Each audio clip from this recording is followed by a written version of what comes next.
Chapter 1. Quinn. Last season. That's it. No more bunnies.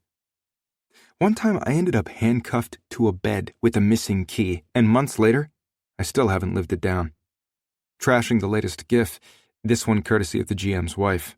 I glare at the hospital vending machine and the precariously balanced paper cup filled with coffee. This is gonna hurt. Bending to retrieve the cup is bad enough, but coming back up has me breaking out in a cold sweat. Everything aches. My knuckles are swollen and split. My shoulder feels like someone tried to yank my arm out of the socket. And my knees? Damn, guys. Sorry. What a shit show. We knew going in this game would be rough. Even without a team grudge like the one we were up against tonight with the Epics, hockey is a physical sport. You don't get on the ice without understanding there are risks inherent to the game. But Christ, it isn't Thunderdome.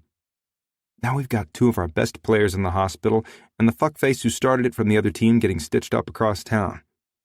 It's the kind of night that makes me envy the players who have someone to go home to. Someone real. Someone they trust to listen to how messed up things got.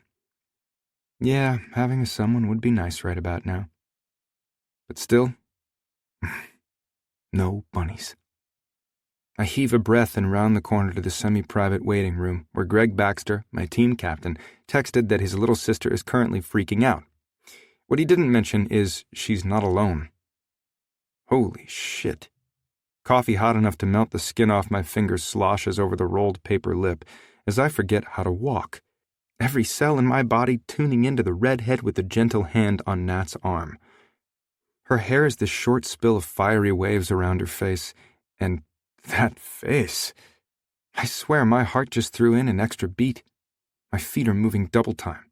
It's like I can't see the rest of her fast enough. She's not as tall as Nat, but I'd bet my left nut she's an athlete. There's something about the stance, confident and alert. She's got a Foo Fighters t-shirt on that fits just right, and her cargo pants hint at strong legs and a phenomenal ass beneath. Her arms and face are covered in pale freckles, and her lips are full and wide. I can't see her eyes yet, but with every step closer I know I'm about to. I want to. I need to. Time fucking slows, and I feel each heavy pump of my heart. A smile I can't quite explain starts pulling at my lips. And then I have it. Eye contact. Those honey browns meet mine, and something that feels a lot like recognition slams into me with the force of a 200-pound defenseman. Only I've never seen this girl before.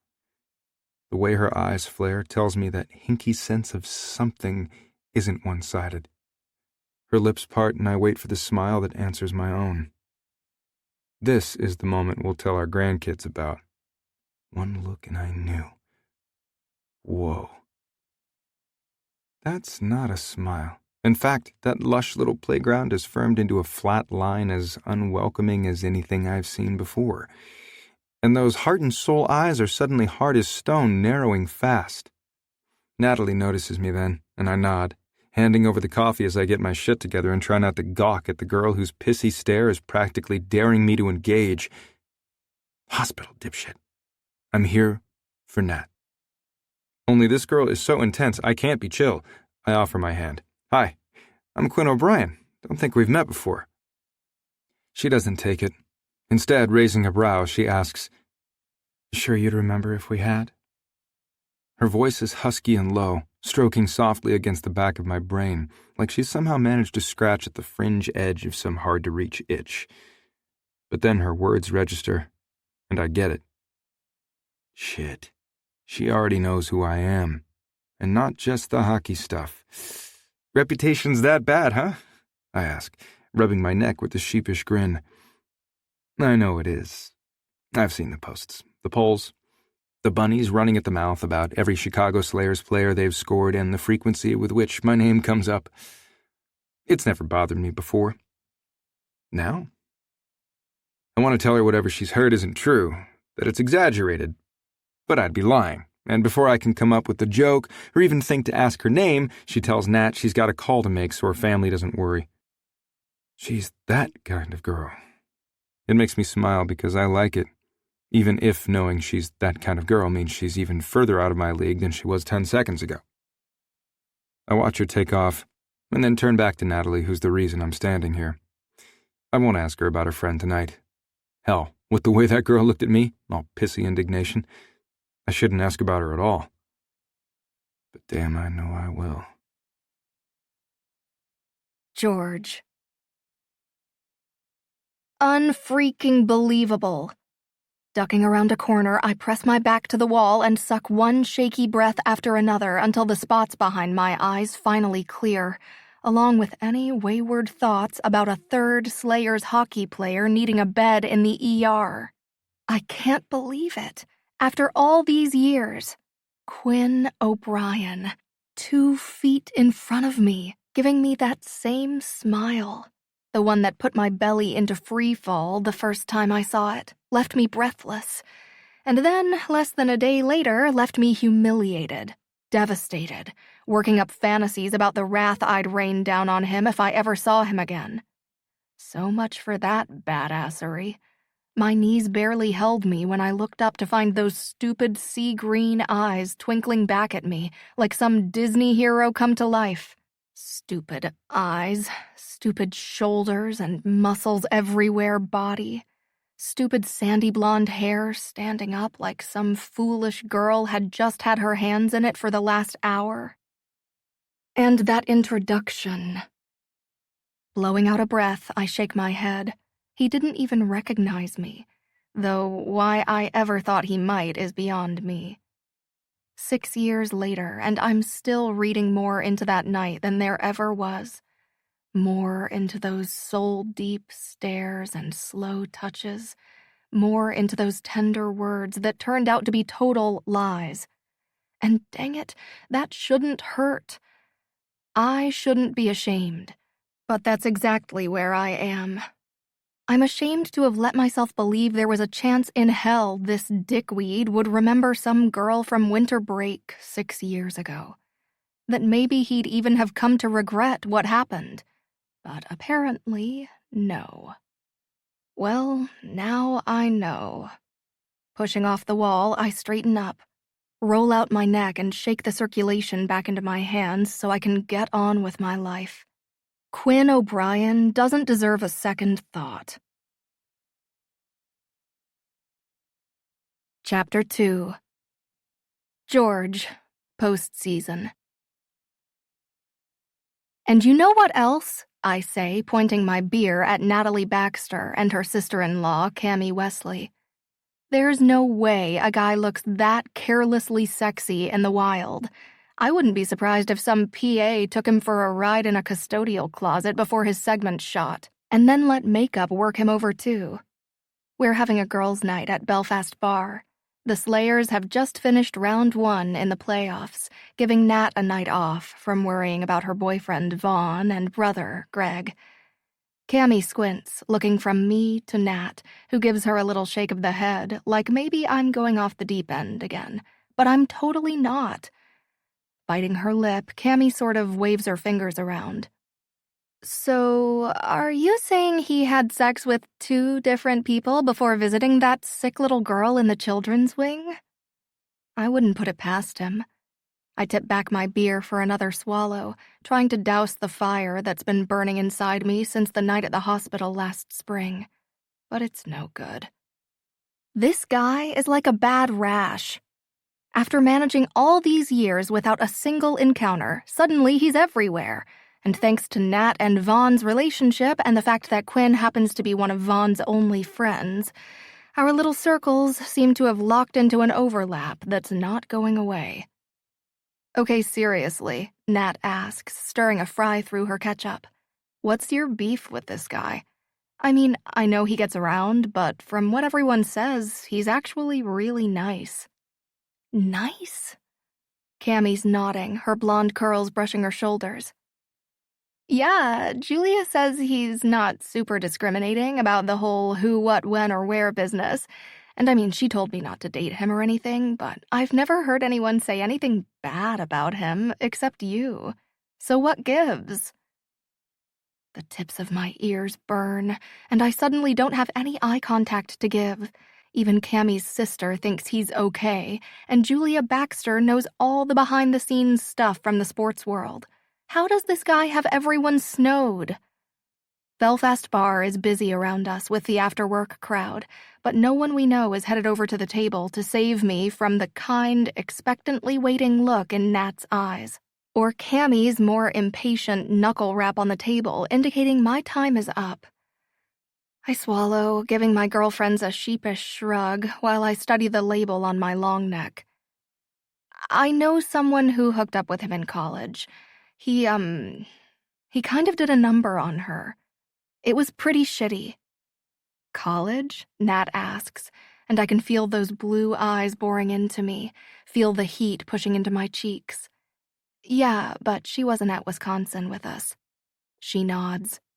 Cammie takes a swallow of her iced tea and then wags her head. Okay, you know I'm not a fan of dickheads who use girls and then toss them away. Considering she's a single mom a few years younger than us with a son she had in her teens, that's probably an understatement. But that was what, 4 years ago? 6. I correct quietly, knowing where she's going and not wanting to hear it, even if she might be right. 6 years. So think about how much you've changed in 6 years. Maybe O'Brien's changed some too? Then, because she's one of the good ones, she adds, but if it's important to you, I can totally hate him. Laughing, I shake my head. I appreciate the show of solidarity, but you're right. The reluctantly reasonable part of me, the one that's normally in charge, knows it. Has known it from that first night in the hospital. It's possible he's changed, but either way, you're off the hook. If I'm going to hold a grudge, I'll do it on my own. Taking another swallow of my beer, I wonder if it's even possible for me to let go of the resentment I've held toward Quinn all these years, to accept that he might not be the same person he was back in Mexico, if maybe I might be ready to put the past behind me. Nat's phone lights up, and she blanches, showing the screen to Cammie, who groans. What? Only then I sense it. There's a disturbance in the force, a rustling of bodies and rise of voices toward the front of the bar. And I just know. Nat bites her lip. I'm so sorry. I told Vaughn we were coming to Belfast, but didn't clarify it was a girls' thing. I can feel my eyes start to twitch as I turn to where 3 Slayers hockey forwards are cutting through the crowd. Vaughn Vassar is in the lead, followed by Doug Shore and stupid, sexy-haired Quinn O'Brien, who's probably only bringing up the rear because he stopped to get a back-alley blowjob from some bunny on his way in. God, I hate him. I hate how broad his shoulders are, and how his mouth seems to be hooked in this perpetual half-smile, like he's always ready to laugh. And I hate how once the guys pull an empty table alongside ours, he automatically slides into the chair beside mine.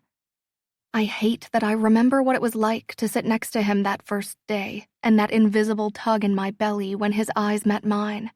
How badly I ached to close the distance between us. This isn't just tonight, Georgie.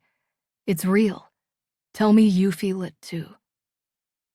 Are you growling at me? He asks quietly, that hooked half-smile pulling into the real thing. Why is this guy so happy? He should be slow roasting over a pit of guilt and self-loathing. No.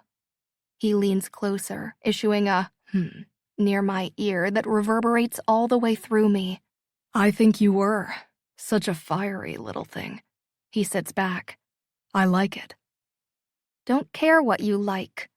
I sound like a child, and that he's driven me to it gets added to the ever-growing list of things I hate about him.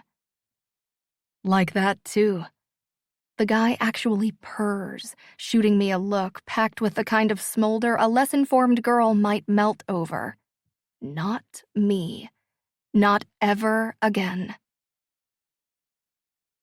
Quinn. From the first night in the hospital, I knew this chick hated me. Logic dictates I let her go, walk away, find some eager bunny just dying to bounce on my lap for a while. But apparently, logic left the building the night I met George. And it's not like I'm one of those guys who gets off on being abused or like I've never been able to walk away from a challenge either. I have, plenty of times. But the challenge this girl offers is like nothing I've felt before, and I want her. Which means I'll take any kind of attention I can get. I've tried talking to her, tried being sociable and looking at her like a friend instead of the girl I'm dying to get a taste of, but whatever epic grudge she's nursing is too great, and every decent, respectful, legitimate interest I show in her as a human being makes her distrust me all the more. Nice doesn't net results. But what does? Giving her what she expects. A guy who's nothing but game. And hello, negative attention is better than no attention at all.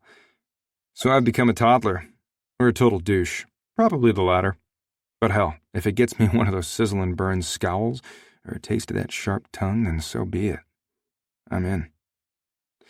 So, Georges, what's good here? Besides you. Doe coughs out a laugh from my other side, but I'm all about George. Her head cranks around, her eyes burning like the embers of hell, so hot. What did you just call me? Shit. Georges? Yeah, well, if the shoe fits. Crash and burn, man. Crash and burn. I shouldn't have said it out loud, but every time I see her, it slides through my mind. Still, there's my negative attention, even if that one wasn't totally intentional. Are you serious right now? Just about her. Nah, I've been here before. Everything's good, I say, reaching for the small bar menu, wedged up against the exposed brick wall beside her. No touching, because that would be bullshit. But an unobstructed close-up of the arm I've caught her staring at a time or two, why not? Sure enough, her eyes go a little hazy as I linger a few seconds longer than necessary, and when she eventually looks up at me, I wink.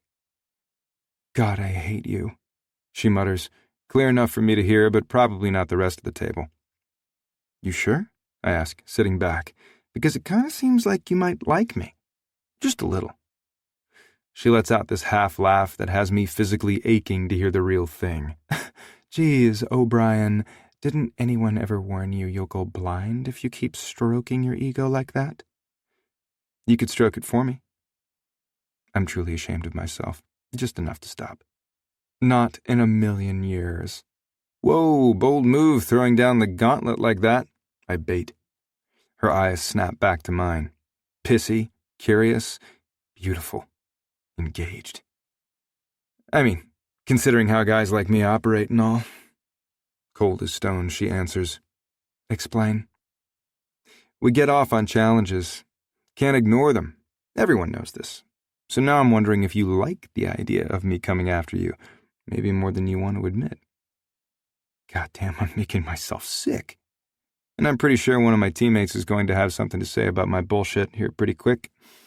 But this is the closest thing to a conversation we've ever had. I'm waiting for her next quip, anticipating the gleam in her eyes as she takes me down a peg. Only when she looks at me, it's like she's letting me see something real for the very first time. Something that's not quite so sharp and has a little less edge. It stops me in my tracks and makes me want to reach out and take her hand. Ask her if she'd let me find some place where we could talk. Talk for real, for once. But then she just turns away. No.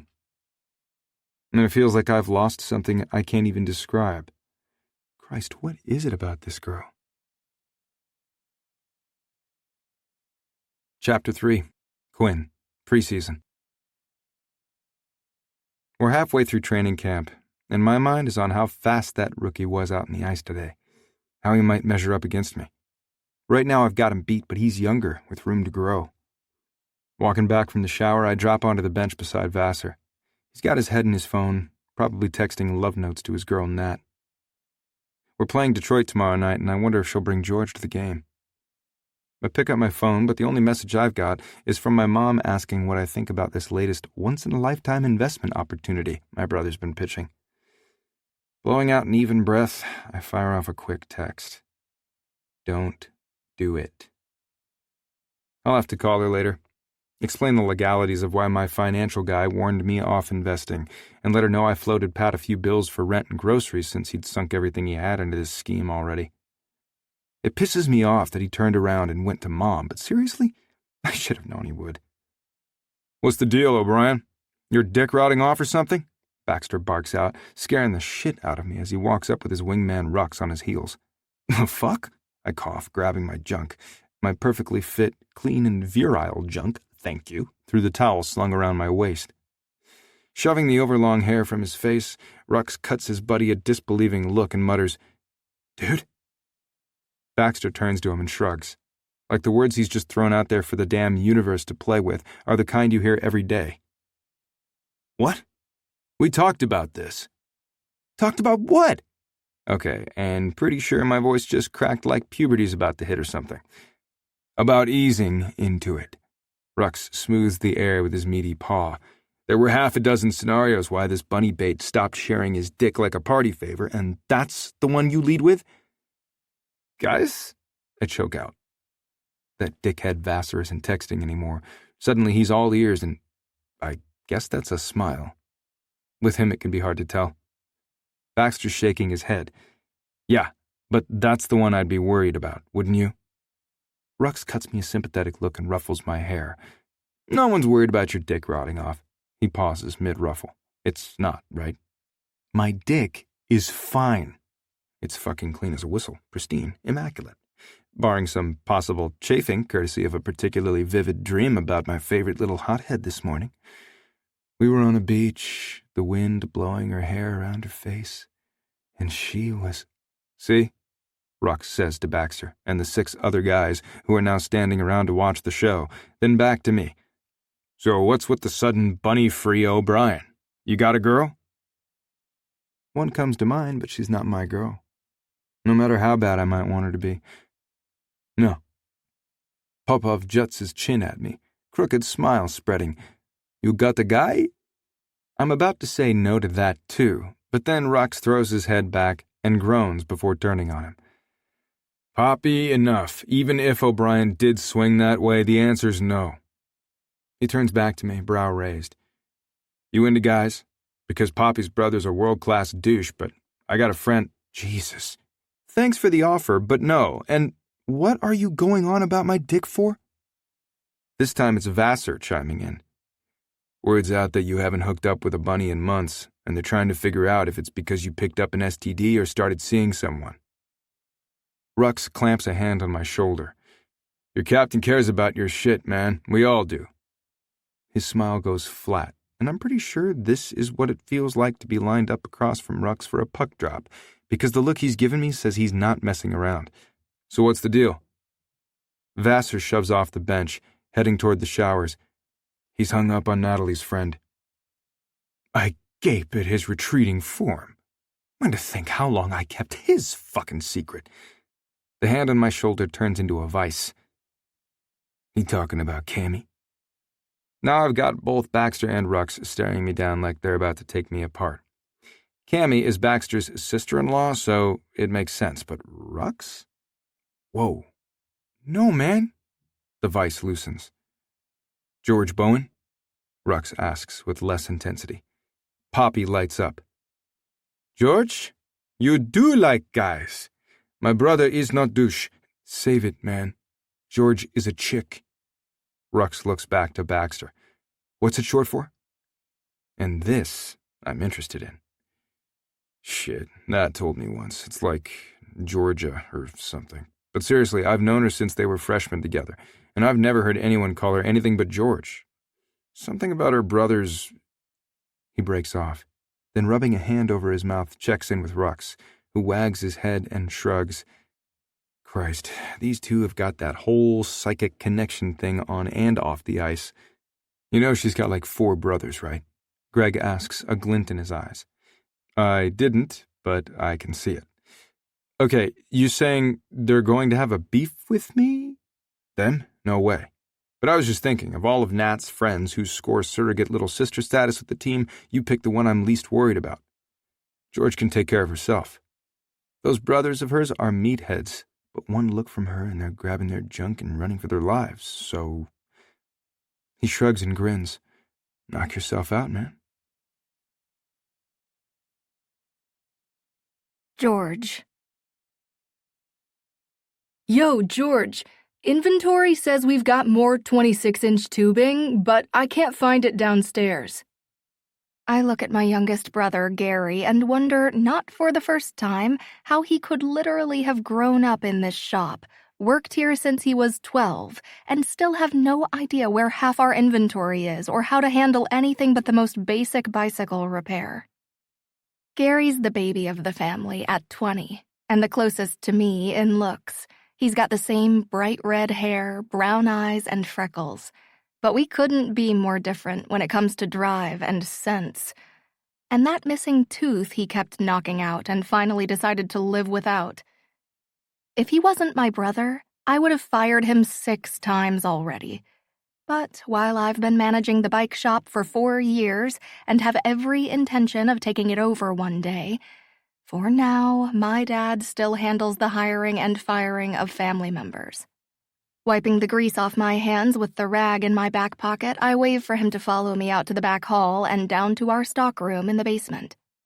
"You know which one you need?" I ask, waving to the racks at the far wall. "Yeah, I got it." He gives me a gap-toothed smile that has me rubbing the top of his head like a puppy. "Thanks, George." On the stairs, my phone lights up with a call from Nat.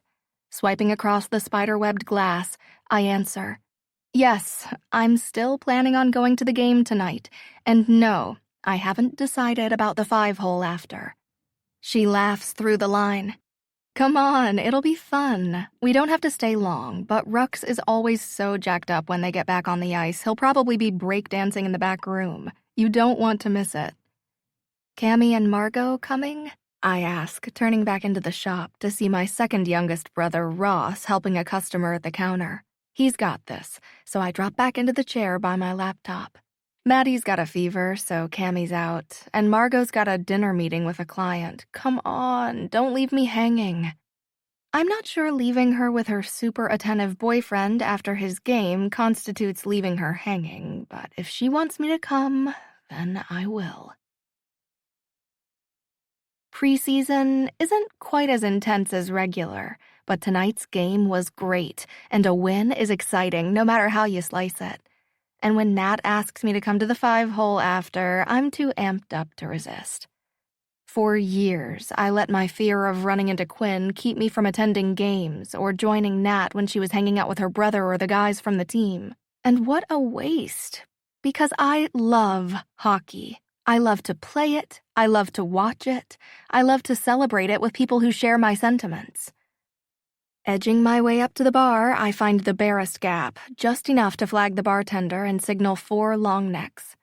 The guy to my left signs for his drinks and, vacating his little stretch of the bar, leaves me staring into an all-too-familiar pair of sea-green eyes. Quinn. Ugh. His lips split into an aggravating smile that just reeks of sincerity and has every muscle down my spine tensing. We haven't seen each other since that night at Belfast when I let my guard slip and showed this guy more than I meant to.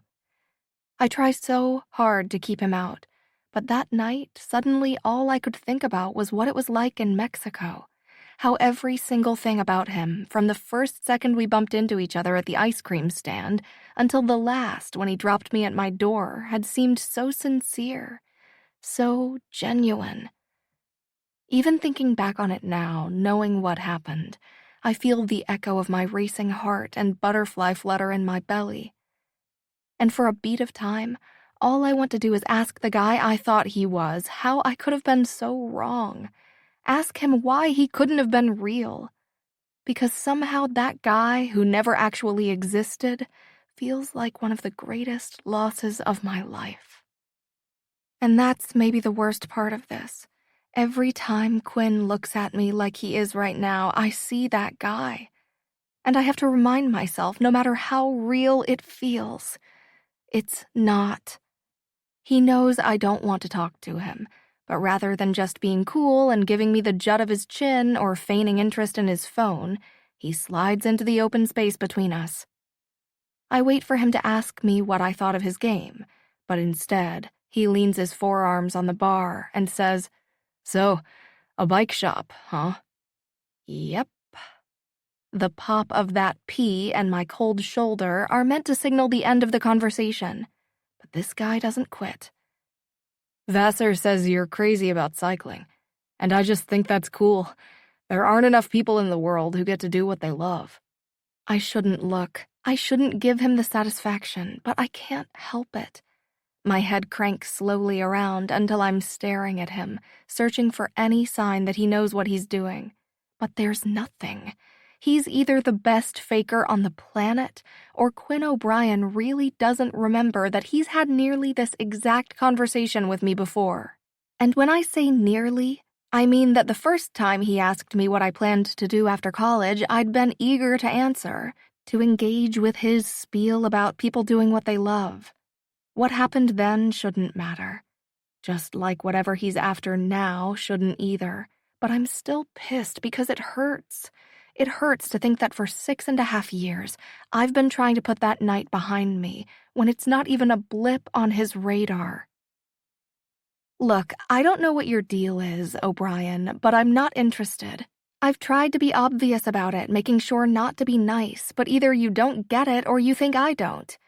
Either way, back off. There. I wait for the sense of relief that should come from telling this guy to take a hike, but it doesn't. In fact, that slight wince he gives up, the one that ought to be the most satisfying thing since bubble wrap, leaves me feeling wrong, guilty, like even after what he did, I'm the one with something to feel bad about, which is bullshit. Quinn nods, taking the couple beers he ordered and stepping back from the bar. Again, I wait for relief. Again, it doesn't come. But before I can think too much about it, he's back, brows furrowed, and those sea-green eyes as stormy as I've ever seen them.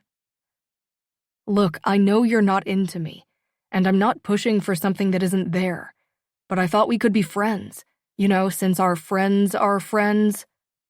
That niggle of guilt I've been experiencing is incinerated by the red-hot rage boiling up inside me. Friends? After everything he did, he's trying to be friends? Are you for real right now? But even before he answers me, I see it. This guy absolutely is for real. He has no idea why I've been such a monumental bitch. No idea why I'm taking a blowtorch to every olive branch he extends. And as if Quinn O'Brien hasn't made me feel crappy enough, now I feel even worse. Never mind. Just forget it. I pay for the beers and take them back to the table where Nat's sitting in Vaughn's lap, chatting with Popov and Vasev about the 12U girls team she coaches. Congratulating the guys on their game, I set the bottles down, look at the empty seat waiting for me, and then across the bar to where Quinn is talking to a couple of fans in Slayer's gear, his eyes still on me. I've had it. Hate to bail, but I'm wiped. You guys drink these and I'll see you around. Chapter 4. Quinn. When Vassar told me where he was heading tonight, I was more than a little surprised to learn this is how he likes to spend his downtime. The guy isn't exactly the snuggly type, so kids don't seem the most natural fit. But then he went and did that creepy thing where he busts out the smile that's mostly myth and legend, and I had to come. I'm glad I did, because watching these kids' faces light up when we came out on the ice with them was like a balm for my soul. There weren't any camera crews, no one shouting directions about adjusting lighting or barking about timetables. This was about the kids and the sport they love and being a part of something kind of magical. We've just finished handing out Slayer's gear to our pint-sized fans, and I'm dropping the empty bags behind the bench when a tiny roar of cheers erupts from behind me, and then, "Hey guys, too late for Nat and me to get in on Sharks and Minnows?" No way. I stand, looking toward the corner door where, sure enough, George and Nat, red-faced and sweaty, are getting swarmed by 24 special needs kids, giving them the kind of reception Vassar and I could only dream about. She straightens, a little stitch pulling between her brows. Something inside me dies because I'm a guy who knows how to read the plays, and I know she's about to turn and see me, and when she does, that bright-as-the-sun smile's going to be gone. She looks. Our eyes meet, and sunset. Sometimes it sucks to be right. Fortunately, the little guy standing in front of her reaches up and takes her hand, and it pulls her back into the moment that shouldn't be about anything but these kids. We fire it up, playing the games I've been playing since I was a first-year mite up in Minnesota. We practice drills, and when the kids beg for George to show them her goalie moves, she drops into a split so deep I'm sure I'm going straight to hell, because that move is definitely getting deposited into the spank bank. After we're done, I hang back, talking with a couple of the parents and coaches while Nat and George talk to Vassar. By the time I've signed everything that got put in front of me and taken whatever pictures we were asked for, George is standing alone by the bench, waiting for me. I skate over, and stepping off the ice onto the rubber flooring, bring up my hands in front of me. I didn't know you were going to be here. Vassar was talking about coming out tonight. He didn't even mention that Nat was going to be here. The Zamboni creeps onto the ice, and George gives me a single shoulder shrug. Not a big deal, and not like I've got any more right to be here than you. The kids had fun tonight. Especially once you showed up. Looks like you've got more fans out here than Vassar and me put together. It's the splits. The kids love it. They're not the only ones. Look, Quinn. She licks her lip and meets my eyes. About the other night. You were trying to be friendly, and I shouldn't have been rude. I'm sorry. I don't say anything for a minute, letting her words sink in. I could tell her it's okay, no sweat, except that I can't. Full disclosure, I wasn't just trying to be friendly. Her breath huffs out in a short laugh that feels like the closest thing to a win I've ever had with this girl. Even so, I don't want to hover over her, do something stupid like reach out and touch her, so I sit back on the bench and start in on my laces. I don't get what I did to piss you off so much. She takes a slow breath and then another, watching the Zamboni make another pass. Look, everyone says what a great guy you are. She begins slowly, and I have to force myself to keep my ass on the bench, no sudden moves, because I think she might actually be about to tell me. I mean, sure, you get around, but I don't care about that. The thing is, you hurt someone I care about with your player bullshit. My mind strains toward a blur of faces and jumble of names. I'd like to think I've always gone out of my way to be honest and upfront with the women I've been with, to make sure they understand the limits on our interactions before anything happens. But even with the best intentions, hurt feelings aren't avoidable every time. I don't know what to say. Shit, I'm sorry. Who was it? What happened? She shakes her head, turning as far away from me as she can get. It was a long time ago. It doesn't matter who. Just that there was someone, and she told me what happened between you. And when you and I met, all I could think about was how much you hurt her. A long time? What are we talking about? A couple years? College? A nod. Shit. Okay, so I try really hard not to be a dick, but I can say with absolute certainty I've gotten better at it with maturity and experience. Still, I can't think of anyone I was seriously bad to. I run my hand over the back of my head. Did she catch feelings I didn't return, or was this something else altogether? Forget it. I have the sense even if you were staring her in the face, you wouldn't remember. It doesn't matter anymore. The hell it doesn't, George. You can barely stand to look at me. At this, she turns, so she's facing me head on. It doesn't matter because nothing you say is going to change how I feel about you. Her words hit me square in the chest, and it takes a beat, but I recover. I shove my feet into my shoes and slinging my bag over my shoulder push to my feet. This time I don't try to keep the distance between us, instead reaching for the end of a single curl to brush a knuckle against its softness.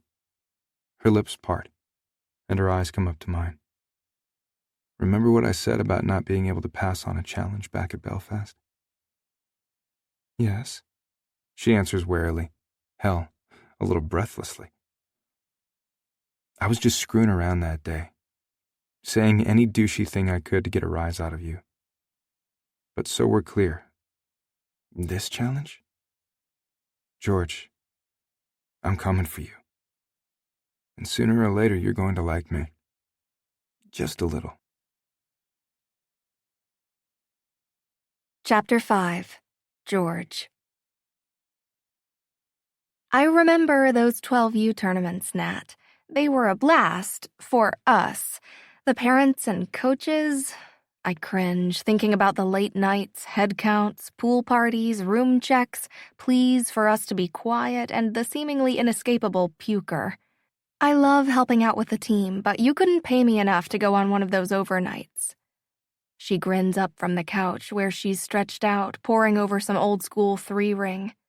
Good, because this doesn't pay at all. Contrary to all logic, that little deet has me biting my lip, wrestling over whether I should say yes. Do we have to hold their hair if they barf? Before she can answer, the front door sounds with an obnoxious thud. You got to knock that shit off, man, Vaughn bellows from down the hall. We haven't even hit regular season, and here you are risking it all because you can't say no to anyone in a skirt. There's only one guy on the team who gets that kind of shit. And heck, there's really only one guy Vaughn's willing to string more than 5 words together for, too. Quinn. My mouth tastes sour, and I want to grab my own shoulders and give them a shake. What do I care about who he's with? Except, apparently, I do, because I'm hushing my bestie with some hand flailing as I crane my neck to hear. Quinn told me, warned me he was going to break me down, get me to care, and up until a week ago, I wouldn't have thought that was something within the realm of possibility.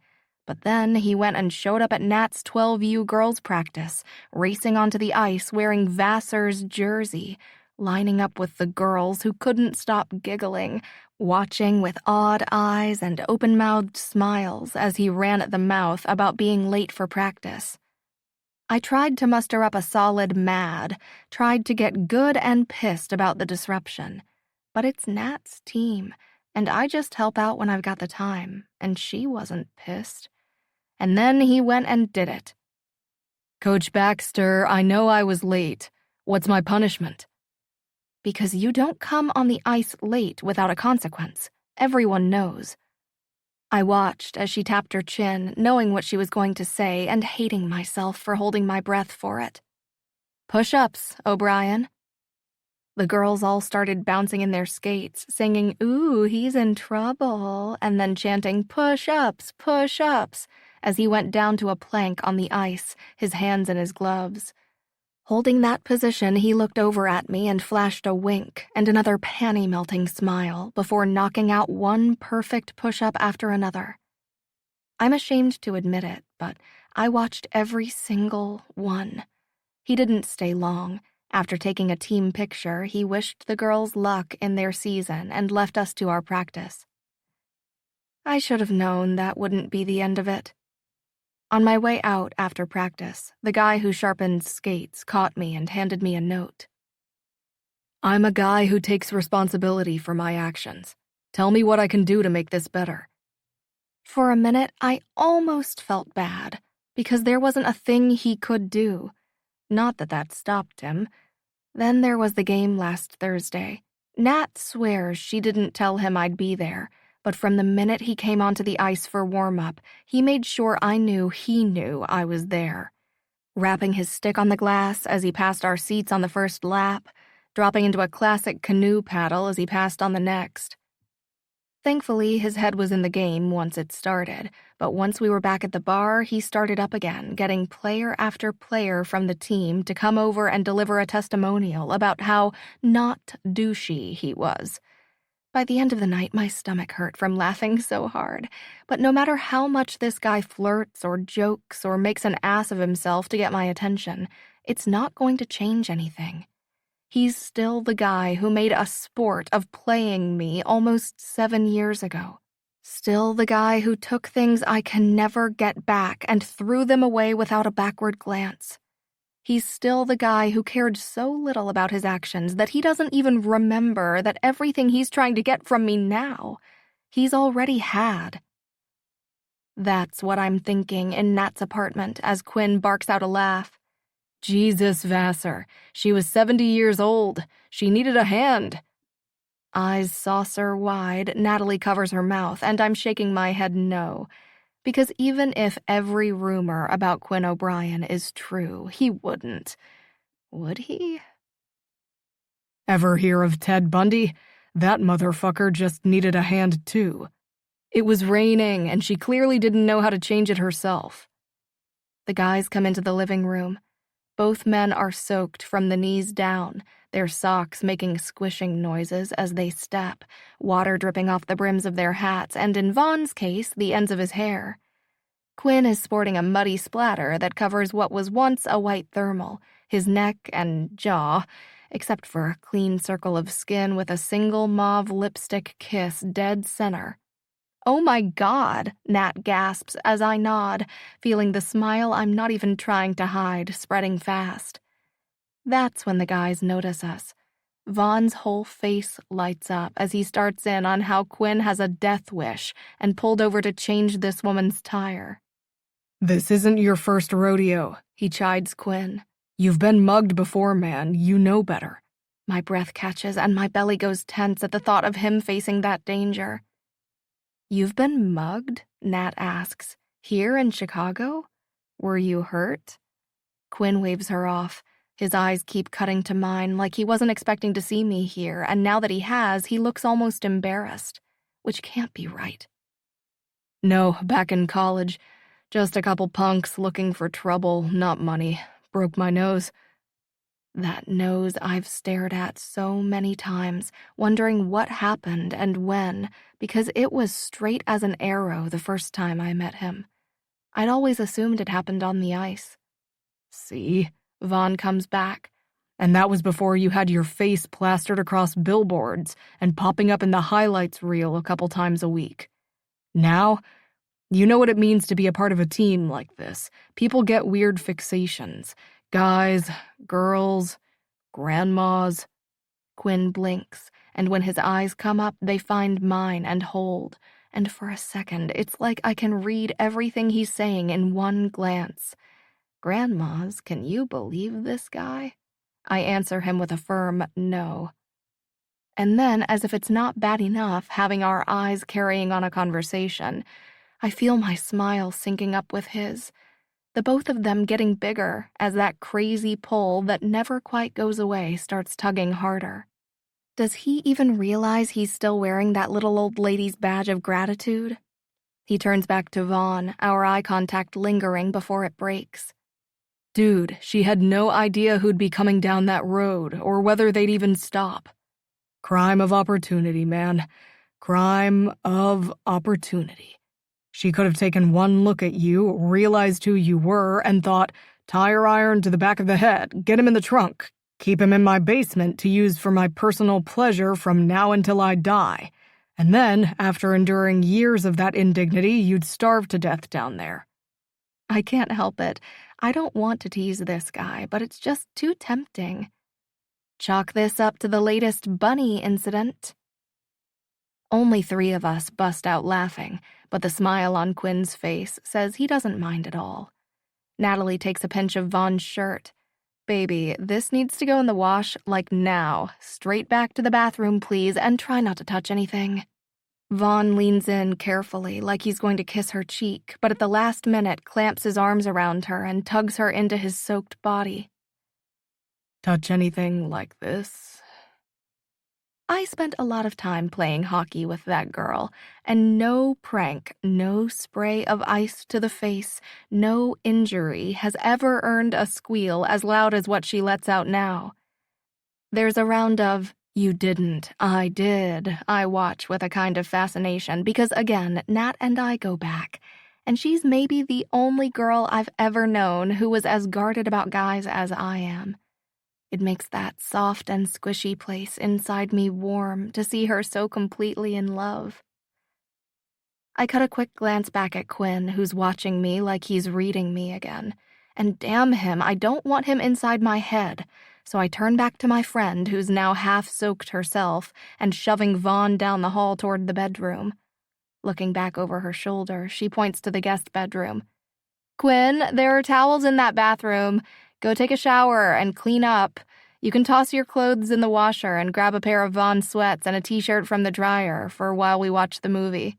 "Yes, ma'am," he says, already heading that way. And with that, it's time for me to take off. "Hey, I've got to get over to my cousin's. Call me tomorrow about the dates on the tournament." If there isn't a wedding or baptism, I'll go. She nods and then squeaks again as Vaughn hauls her over his shoulder and they disappear down the back hall. The shower turns on in the guest room and I groan. I don't want to think about Quinn in there, naked, dirty, sporting the hot pink badge of his good deed on his jaw. I don't want to wonder what his body looks like now, how different it must be from what it was like then. I don't want to think about him at all. Holding my breath, I grab my hoodie and messenger bag from the coffee table and beat feet down the hall. Shoot, phone. I'm elbow deep in my bag, fishing around for it, not looking where I'm going, and wham! I slam face first into a solid wall of damp skin, hard-packed muscle, and everything I've been meaning to avoid. I drop my bag and stumble back, but no more than a step as Quinn, wearing nothing but a towel, catches me with a hand at my waist. Whoa, you okay? I swallow, try to look away, but he's right there. The man whose body I wish I could forget, now bigger and broader and packed with the kind of layered muscles it's hard to believe exist outside of Photoshop and CGI, burning its way even deeper into my memory. I try to take a steadying breath, but all I get is him, that woodsy masculine scent with a hint of cologne. Georgie, he says quietly, his hold at my hip wide and warm, relaxed but not going anywhere. Georgie. I blink up at him, the blood rushing to my head as I step back from his hold, from that easy familiarity he sometimes falls into. He doesn't remember me. He's never given me a second to believe otherwise, but hearing him call me that again. I search his eyes for recognition, fear, and nerves wrestling inside me. Because as mad as it made me that he didn't know who I am, I've come to appreciate it was the best possible scenario come to life. My secret is safe. I'll never have to see the look in his eyes when he realizes who I am or what happened back then. I'll never have to know whether he'd feel sorry for me, laugh, or... Did I hurt you? There's a tinge to his dirty cheekbones, and he shakes his head. I'm sorry, I wasn't looking. I take a breath, and seeing that my hand is resting on the bare skin of his abs, I snatch it back. The tips of my fingers tingle from where they made contact, from how good it feels to be this close to him, and I hate it. Like I hate how bad it feels to have to admit that he still affects me, that no matter what kind of bastard he was to me when we first met, somehow that imprint of first love, no matter how wrong or foolish it was, won't go away. You can't hurt me at all, and don't call me Georgie. Not when I still wake up to the echoed whisper of it every now and then. Having the fresh reminder of how it sounds on his lips is the dead last thing I need. Quinn. George pushes past me, her cheeks on fire as she flees down the hall and out the back door. My heart is still slamming beneath that spot where her hair brushed against my chest, like every fucking fantasy I've had about this girl since the night I met her. Okay, and possibly longer than that. The red hair. Shit, it's my kryptonite. Though before I met George, the hair in my dirty, faceless fantasies was always long, spilling over my pillow or around my face, tickling a path down my shoulders, chest, and abs. But now there's nothing nameless or faceless about the fantasies assaulting me on the regular for the past 7 months. It's George. Her fiery eyes, heavy-lidded as she peers up at me through russet lashes. Her always full lips, kiss swollen and parted as she watches me. You'd think I'd still be giving her the long hair since it's one of those deep-rooted kinks, but from the day I met her, the hair was suddenly a short spill of wild waves, not quite falling to her shoulders. But no matter the length, I always see it against my chest. I always touch it but end up with this frustrated sense that I'm missing something. Now I know what those wild waves feel like against my skin, and it was enough to knock the breath out of me and have me fighting the boner of the century while I stood there like an ass in front of the girl I want so bad it hurts. Fisting the towel at my side, I step back into the laundry room and pull my shit out of the washer, grateful I hadn't known how to start the thing. Because now that George isn't standing 2 inches from me, and there's no chance of coming off as an even bigger dick than she already thinks I am, I'm hard as a post.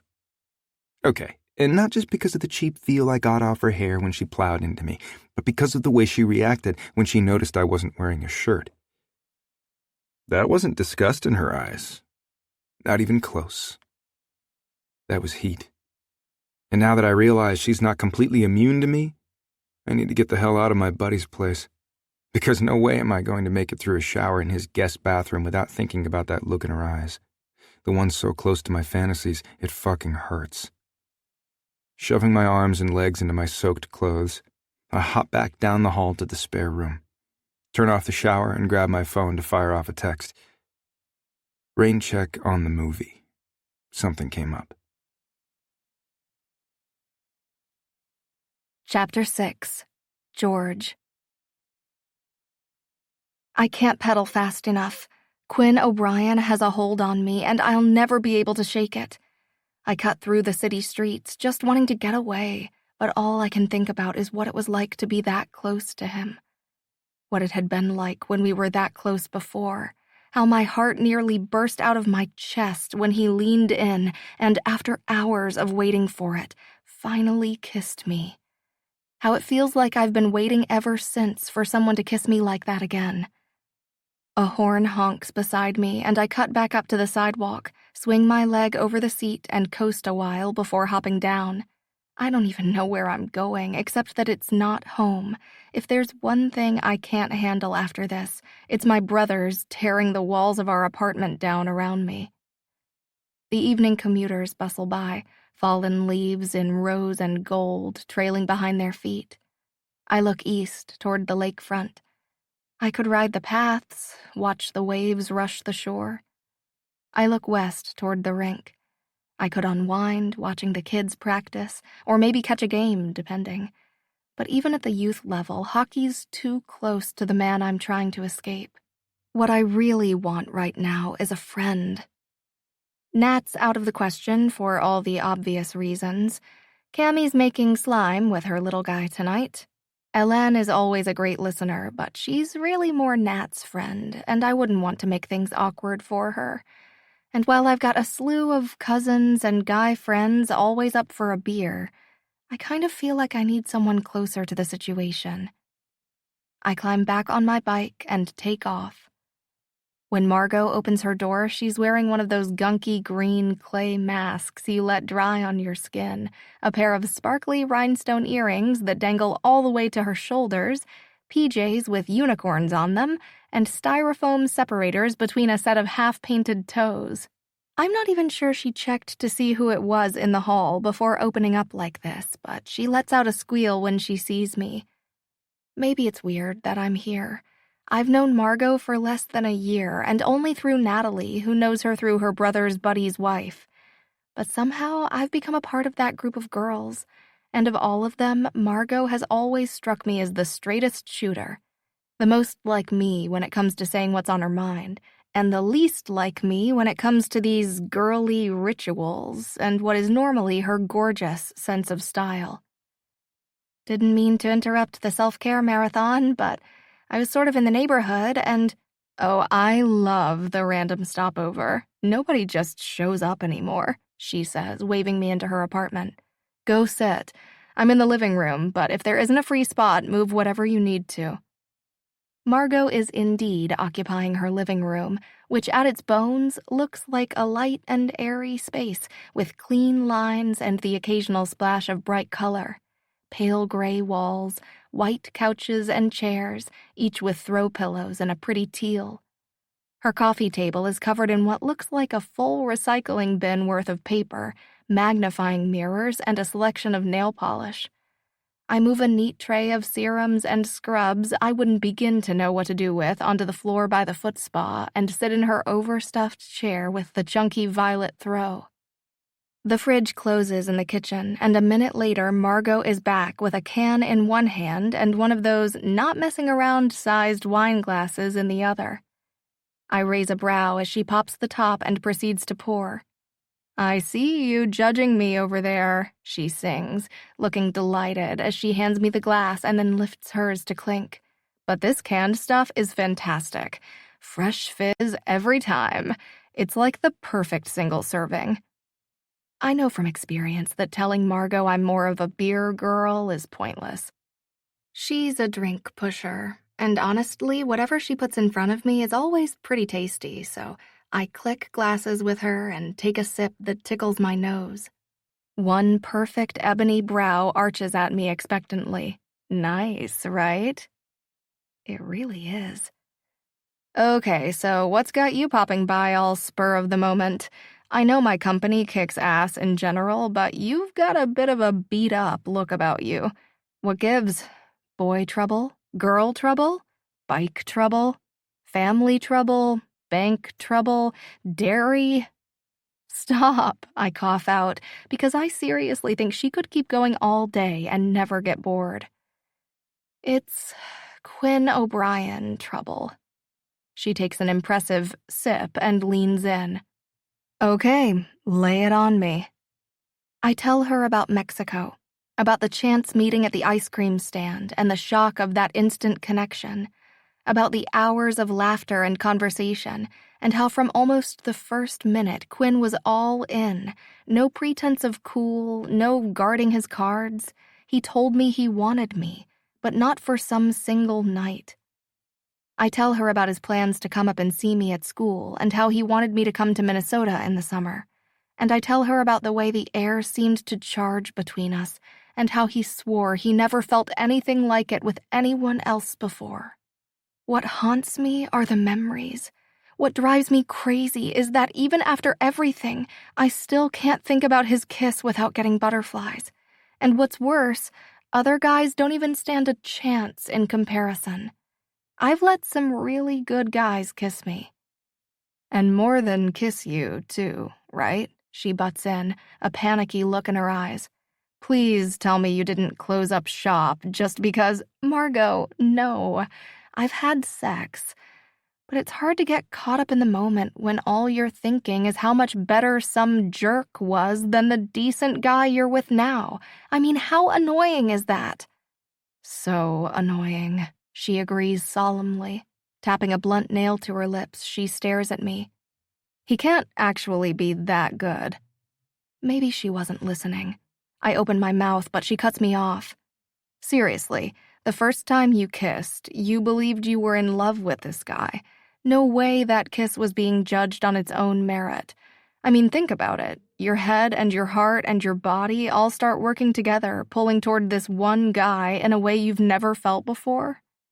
I nod, the echo of that pull strong enough to have me wrapping my arms around my belly and folding forward. That's some pretty heady stuff, George, but it's not real. Peeking up at her, I ask, "What are you saying? I built what happened with Quinn up in my mind, and by the time I was willing to dip a toe back into the dating waters, more than a year and a half later, I convinced myself he was more than he actually was?" Exactly. She gets up and walks back to the kitchen, returning with 2 fresh cans. It's time you stop giving this guy so much power over you. How do you suggest I do that? Positive affirmations and a mani-pedi to start. Take your shoes off and stick your feet in the spa. Then say it after me. Quinn O'Brien is not all that. Chapter 7. George. Legs stretched out beneath the early October sun, I'm parked on the stoop behind the bike shop, waiting for Vaughn and Nat to swing by and pick me up. They're hosting a barbecue to celebrate the official season start tomorrow. This time of year, the days are still pretty warm, but it cools off quickly in the evenings, so I've got a jean jacket in my bag. A big black SUV turns into the alley, taking up most of the width as it edges down the cracked concrete. Not Vaughn's car. I check my phone, but no messages from Nat. It slows, and I squint to see who's inside. But with the sun glinting across the windshield, it's not until Quinn stops in front of me that I realize what's going on. "Don't get excited. I'm just doing a favor for a friend," he says, leaning toward the open passenger window, that all-charm smile getting harder and harder to ignore. I'm about to tell him we aren't friends when he holds up a finger. And by friend, I mean Vassar. Nat left her phone at the shelter, so he asked me to swing by and grab you while they ran back. My mouth clamps closed and he grins. And they say I have an ego. I don't want to do it. I try not to, but I can feel that smile fighting for freedom at the corner of my mouth. And Quinn, being Quinn, shakes his head with a quiet, almost. This guy never quits. I hop up from my step behind the shop and signal for him to wait where he is while I grab my stuff. It's Sunday, so we're closed, and the boys are nowhere to be found. But still, I don't like the idea of anyone seeing Quinn here.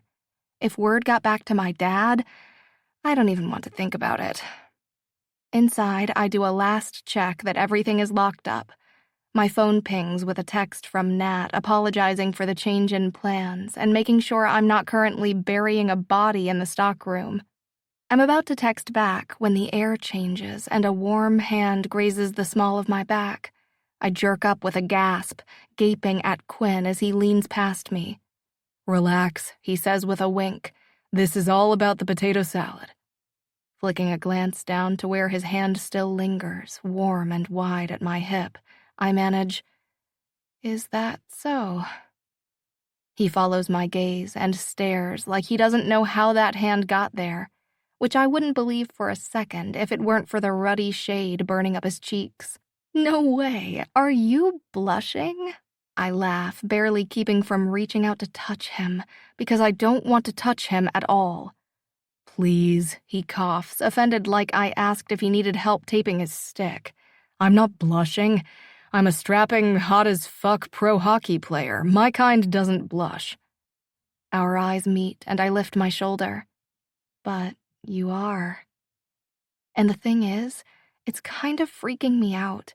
Because a guy can fake a lot of things. He can lie to your face, sound as sincere as the day is long.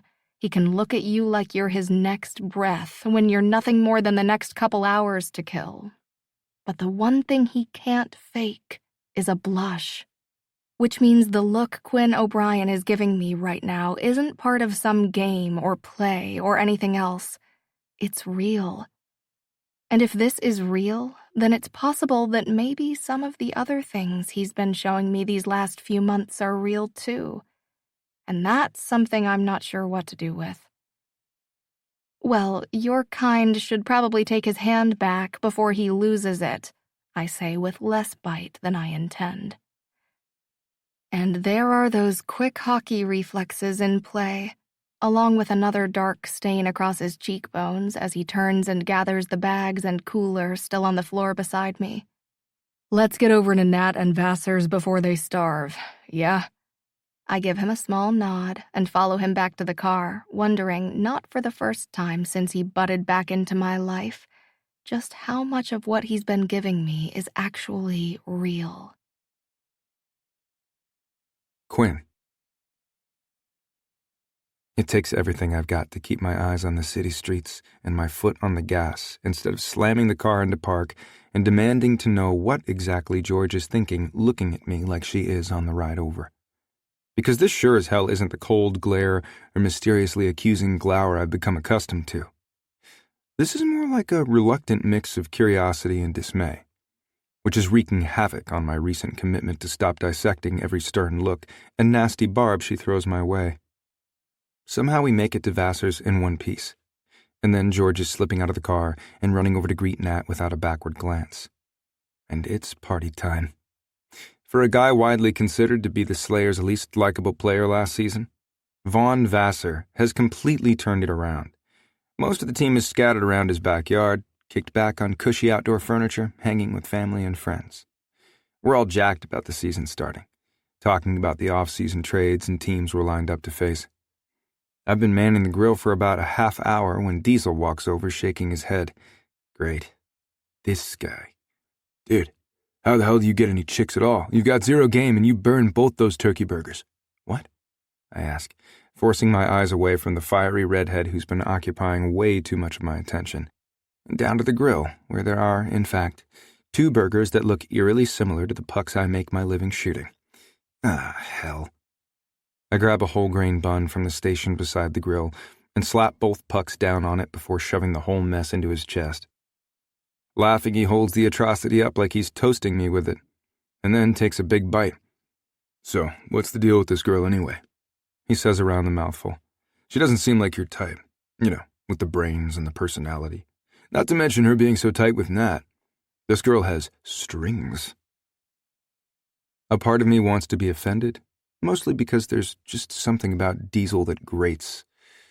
He's a badass D-man, and not a total dick as I understand it, but on a team filled with bloated egos, his tends to stand out. Doesn't matter. She's not into me. "No?" And I don't miss the interest in his tone. Wonder what she would be into? And now he's got my attention. "Hey, D, those all your real teeth?" "They are."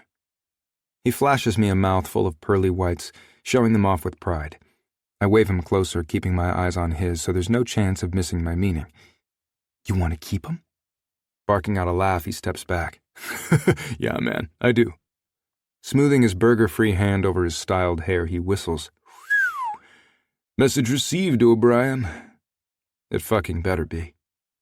George can go out with anyone she wants. Except him.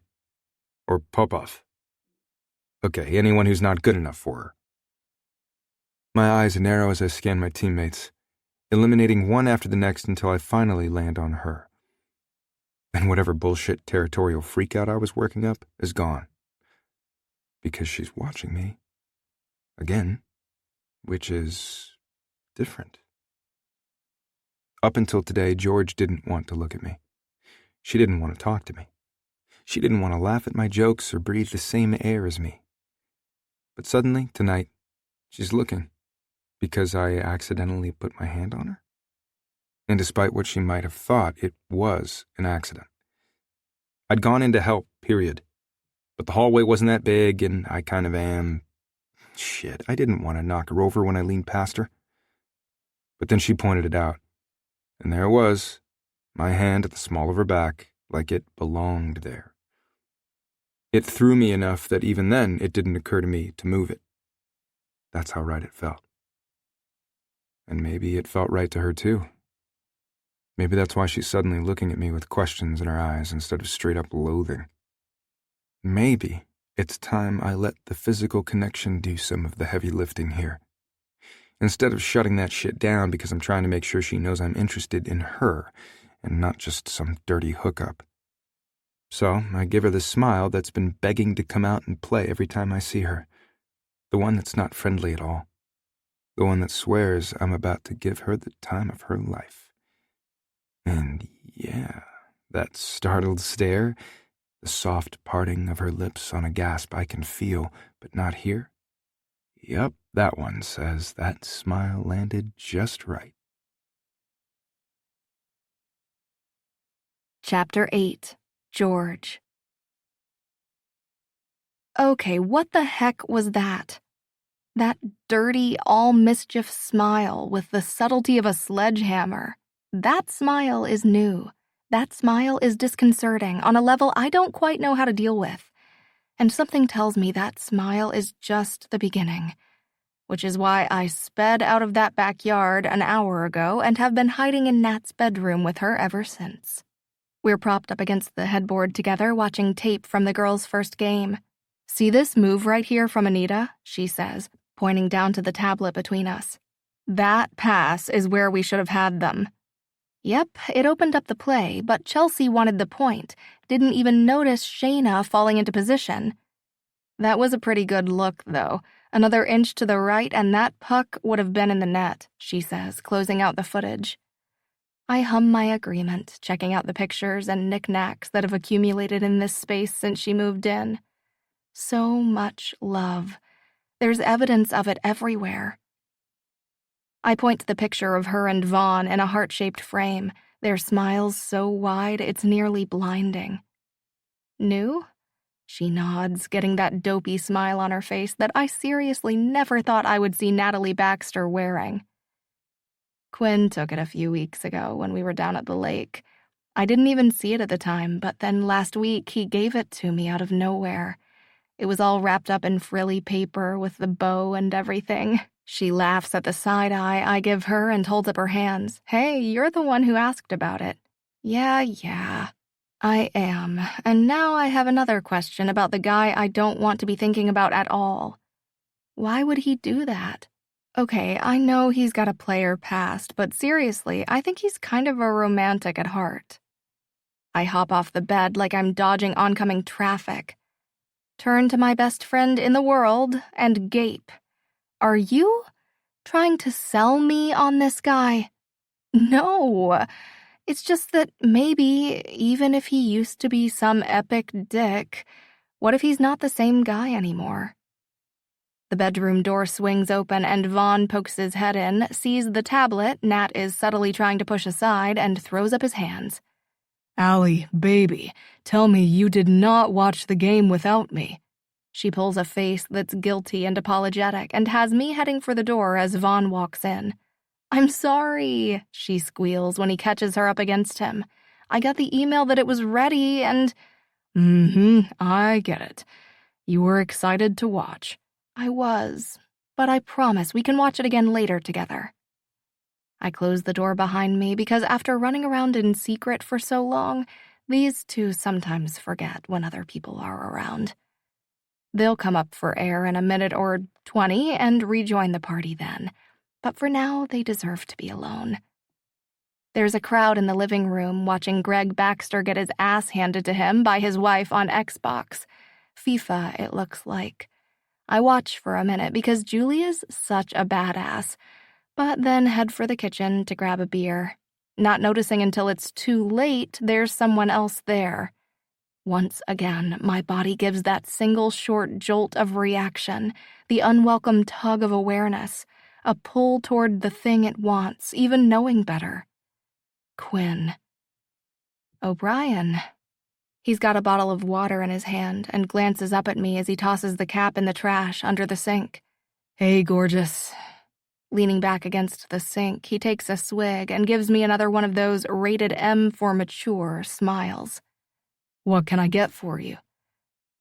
A little peace of mind would be nice, but when he crosses his arms over the powerful expanse of his chest, flaunting his biceps without even trying, I know I'm not going to get it. I don't care about this guy's body. I care about who he is and what he did. Only even as I think it, I hear that quiet, divisive voice in my head asking who he is or who he was. It doesn't matter. Giving him the flat expression I've taken to hiding behind, I move to the fridge. Just grabbing a beer. He nods. How long you been coaching with Nat? I check the counter for an opener. The drawer next to the fridge. Few years. That's pretty cool. I bet the girls love you, he says, watching me move around the kitchen in search of the opener. There's a glint of challenge in his eyes, like he knows what I'm after but won't let on until I ask. Forget that. I search another drawer and double-check that the cap isn't a screw-off. It's not. What the heck? I grumble. He pushes off the counter, but as he walks past me, his big hand wraps around the beer, pulling it from my hand as he crosses to the butcher block where, sure enough, there's an opener mounted beneath. Thank God. I hold out my hand, but he doesn't give it back. Come on, Georgie. Tell me I'm your hero. Pass. He takes a step closer, the deep green of his eyes roaming over my face. Why not? I just saved your beer. Because I think your ego's big enough, I say, reaching for the bottle, ready to be done with this. Only I'm too caught up in the smug challenge in his eyes, and when my fingers wrap around the bottle, they brush his, causing a tingly shock to run up my arm and squeeze my heart enough to cause the smallest betraying gasp. His eyes darken, and he rasps my name like a plea. Georgie. I blink as time touches back on itself to that night in Mexico, the gravel, rough sound of his voice at my ear, my fingers tangled in his hair. He's looking at me with those two hungry eyes, giving me the same pickup bullshit he's probably doled out to every bunny since high school. In a way, it's a relief, because superficial is straightforward. It's simple. And there's that voice again. It's tempting. No. Don't you ever wonder what it would be like to give in for just a moment? To see what this thing between us would feel like if we gave it a chance? I take a swallow of the cool beer and shake my head, hating that I do. I wonder about him all the time, more than I can stand. This time, when I hear that tiny voice whisper, I don't mind it at all. Maybe it's time to stop wondering. Maybe it's time to take away his power. Quinn is doing that sort of sexy thing guys do when they want to emphasize how much bigger they are than you, how powerful.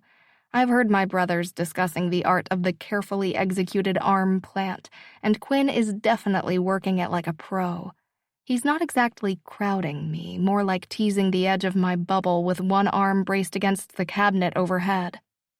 And I'm not going to lie, it works. He looks good doing everything, and for once I'm not telling myself not to notice. I'm not beating myself up for appreciating the pretty outer layer. Instead, I take a half step back, all the better to look him over and enjoy the show. He's right. I'm curious about that mouth, but only because I'm ready to knock it off its pedestal. I'm tired of hating that the kiss no other can compare to came from a guy I wish I could forget. It's time to take back control. Quinn. I see it the second it happens. That shift in her eyes, in the way she looks me over, like maybe she's trying to decide whether I'm worth it. My heart starts to pound because this is different, really different. It's uncomfortable to be sized up this way, but at the same time, it feels good to have her eyes on me. Even for this little while. That scrutinizing gaze burns up my body, scorching my chest, my neck, my mouth. She doesn't bother with my eyes, but somehow it doesn't surprise me. Finally, she shrugs, like she really couldn't care less, and, reaching for my t-shirt, tugs me down to her mouth. What the fuck? There is no way this is real. No way she did that. No way my mouth is actually fused to hers. Her eyes flip open from barely an inch away, big and brown and seriously annoyed. She breaks from the kiss and huffs a breath. "Oh, Brian, are you going to do this or not? Show me what you've got." And that's when I come back online. When it clicks, this is my chance. Probably the only chance I'll ever get with this girl. I need to make it good. My mouth curves, because I'm a guy who thrives under pressure. You asked for it. I kiss her. I kiss her like I mean it. Like I've been thinking about it from the first night I met her. And this time, I'm not the one who hesitates. I'm not the one too stunned to react. I slide my fingers into the fiery strands of her hair, stroking the back of her head as I pull back just enough to murmur against her lips, "Come on, Georgie. You kissed me." A pause. I let my lips play over hers, feather light. A tease. A whisper of what I want, but only if she wants it too. And then that waited moment breaks, and she's got her hands bunched in my shirt, one at my shoulder and one at my chest. She's pulling me into her with a little growl. I'd planned finesse for this kiss, a controlled thing meant to show her how masterful my manly skills were, but there's nothing controlled about what's happening between us. This is insanity, desperation, heat and want, and, yeah, anger too. Hers because she hates me, and mine because it feels like I've been waiting years for her, forever. But not like this. Not that I'm going to stop. Hell no. I'm going to feed this little red hot my tongue and devour her mouth until the very last second. She growls again, angrier, and those hands that were bunched in my shirt are fisted in my hair, every lush curve I've only imagined to this point pressed against me in the cruelest tease. This kiss isn't going to last. The second she comes to her senses, she's going to shove me away and tell me to go fuck myself. But until then, my tongue swirls, meeting the wet rub of hers, and my hands slide over her phenomenal ass, so I'm cupping her from behind and pulling her up and against me. And this time, that sound she makes isn't a growl. This time it's something wholly different. It's needy and soft and... Stop. Over. Christ, I don't want it to be over. I don't want one kiss to be all I ever have of her, but already I've let her go. I'm breathing hard like I just played 20 minutes straight, and my heart feels like it's ready to burst. Head bowed, I open my eyes to find her hand balled in the front of my shirt again, right over the heart that's pounding just for her. Let's get one thing straight, she says, her voice low and shaky. Angry, like always. That little fist gives my chest a slow thump like she wants to make sure she has my attention before she shreds me, telling me this was a one-time thing, a mistake. I'm using you. Got it? It takes a second. Another deeper look at the eyes burning into mine. But then, holy fuck, I think I do. Got it. She moves to step away, but I catch her around the waist and haul her back into one more hot-as-hell kiss it kills me to end. Then, text Nat that you're leaving. Now. Chapter 9. George. I knew I was screwed the second his mouth met mine, that my ingenious plan to take back control was flawed, because I never considered that this perfect kiss from my memory, the one I was trying to prove didn't actually exist, same as the man who'd given it to me, might actually pale in comparison to what he was capable of now. And then I thought, well, hell, if I'm doomed to spend the rest of my days painfully aware of how this jerk ruined me for all other guys. George. I should have come to my senses by now, realized what a huge mistake I was making, and told Quinn to take me home. But I haven't. All I can do is sit in the passenger seat as he cuts through Chicago traffic like he's on a breakaway headed to score. We don't talk, don't touch. He pulls into a tall building not too far off Lakeshore Drive and takes the parking spot inside a private gated area. The car is off, but he puts his hands back on the wheel, gripping it tight enough that his knuckles turn white. It shouldn't be sexy, but I have to squeeze my legs together, trying to alleviate the ache between them. I'm not going to touch you until we get inside. I nod and look out the windshield with him. That's probably a good idea. You only had the one beer? Somehow it doesn't surprise me that he asks. Not even a full one. If anyone's about to be taken advantage of, it's you. He lets out a breath like he's been holding it and turns to me, a little hitch at the corner of his mouth. Right. You're about to use the fuck out of me. My eyes drop to his mouth. I want to lick it. I want to nibble on that full-bottom lip and suck it. If you don't stop looking at me like that, we're not making it out of this car. And I don't know what this plan to use me entails, but I'd like to think the execution will be better on a bed, or the floor. The leather creaks beneath his grip as his eyes run slowly down my body. Against the wall, over the couch. I'm nodding, one dirty image assaulting me after another. Or maybe I just get it over with, I whisper, inching into his space, and use you right here. He growls, releasing the wheel to rub a hand over the swell at his fly.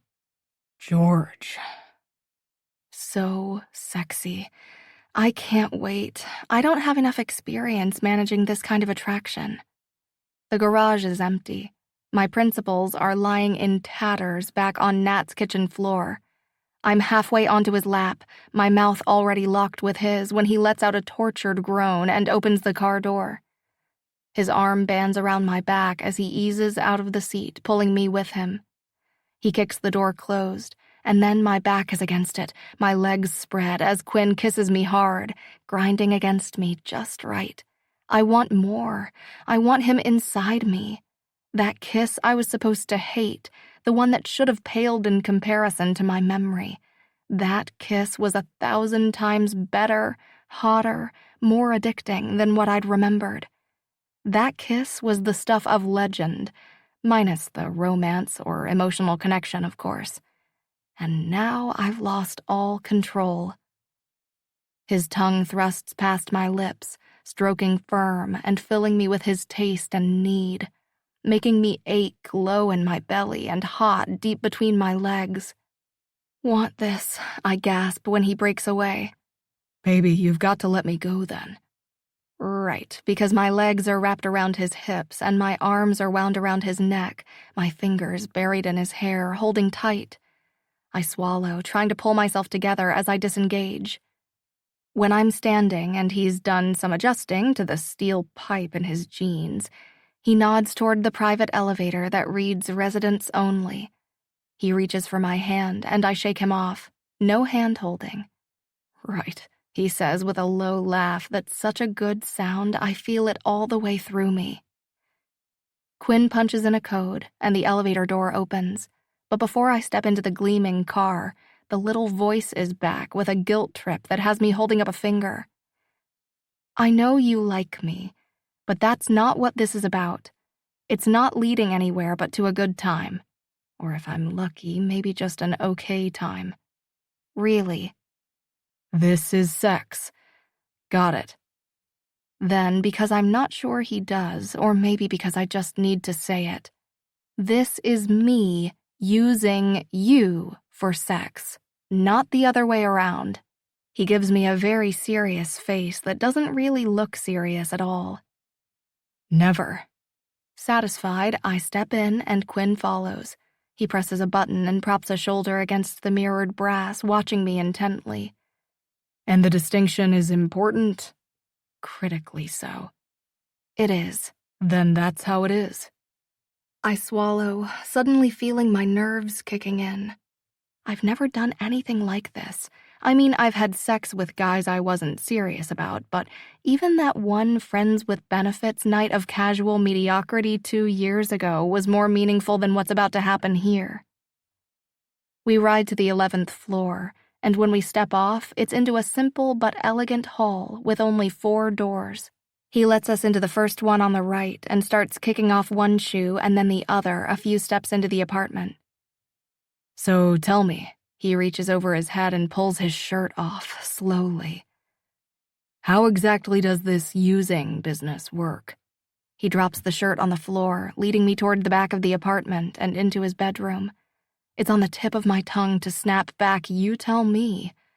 Only this isn't about pointing out every wrong this man has ever committed. This is about some mutual satisfaction, achieved on my terms. Thing is, I've never intentionally used someone before. Still, I don't want to give up my control, so I say, "You do what I tell you." The corner of his mouth hooks again. Bossy, huh? Okay, and now I'm pretty sure he's thinking I've got a kink I don't actually have. No. Yes. Okay, not like that. Not that there's anything wrong with it, but just take off your pants and let's get on with this. He laughs, and it's easy and warm and makes me feel like I'm getting played all over again, because I can say I'm in control, but does that mean I actually am? But then I stop thinking so much because Quinn is undoing his thick leather belt. He's unzipping the fly on his jeans, and again, it's like a slow-motion Tumblr gif from back in the day. He slides his hand into his open fly and rubs it over his cock, and I think I'm about to come from that alone. And then what? He looks as sexy and smug as I've ever seen a man look. "Naked," I choke out, and his smile gets even dirtier as he pushes his boxer briefs down his thick thighs and off completely. "I want you on the bed." My voice is shaky, too quiet, too breathy, but he doesn't say a thing. He just moves to the edge of his giant bed and sits back on the charcoal duvet. You going to let me taste you, gorgeous? He asks, leaning back on one arm as he lazily strokes his shaft with his free hand. You going to kneel over my face And let me make you come with my mouth? Oh my God. My inner walls clench and liquid heat pools in my belly at the thought. Still, I shake my head. I'm going to get on top, I whisper. Running his tongue along his bottom lip, he makes a sound of feigned disappointment, like he's actually bummed he can't eat me. And seriously, the guy is good at going down, but it's too close to what happened last time. I remember that desperation and desire to get his mouth on me, and I don't want to fall for it again. I don't want to think about it. I just want to, screw. Crass. Cold. I can totally do this. He holds up a finger. And I am all about that. But before we get ahead of ourselves, he leans over to the nightstand and pulls a condom out of the drawer. I'm not quite sure what I expected him to do next, but it wasn't to flatten out the foil and give it a closer look. Then, seemingly satisfied, he slaps it down on the bedspread beside him. This time when he looks up at me, that smug smile I've been clinging to so fiercely, the one that makes me feel safer than anything smacking of sincerity, is gone. He swallows. Sorry, just needed to check the date. Right, because I'm supposed to believe this guy hasn't been burning through the Trojans faster than they could possibly expire. Whatever. Good? I ask, reaching for the hem of my t-shirt. Not yet, but you're about to be. He waves me closer. How about you come over here and let me help you with all those extra clothes? In my book, that sounds like seduction, and I don't want to be dreaming about the way this man peeled my clothes off. I want the focus on the feel-good physical. Thanks, but I got it, I say, whipping my t-shirt overhead. I reach behind me and unclasp my bra, dropping the green satin beside me and then popping the button on my cargos so I can shuck them with my panties and shoes all at once. I mean this to be a no-nonsense kind of encounter, but the half-tortured sound emanating from Quinn's chest and the hungry way his eyes burn over me say I'm not totally successful. Dang it, I'm going to remember that look. Tell me you're sure about this, he rumbles, eyes locked on my tits as I crawl over his lap. About wanting to use you once and then never again? Yeah, I'm sure. I'm a liar, is what I am, because the barely functional, rational part of my brain is telling me this is the biggest mistake I've ever made, but I'm too far gone to listen. Thank fuck, he groans, capturing my hips in his big hands, pulling me flush against him. My knees are spread wide over his thighs, my tits pillowing against his chest as our mouths meet in a devouring kiss. God, this man can kiss. No wonder it's haunted me all these years. Our tongues tangle and roll, stroking wet and hot and hungry against one another.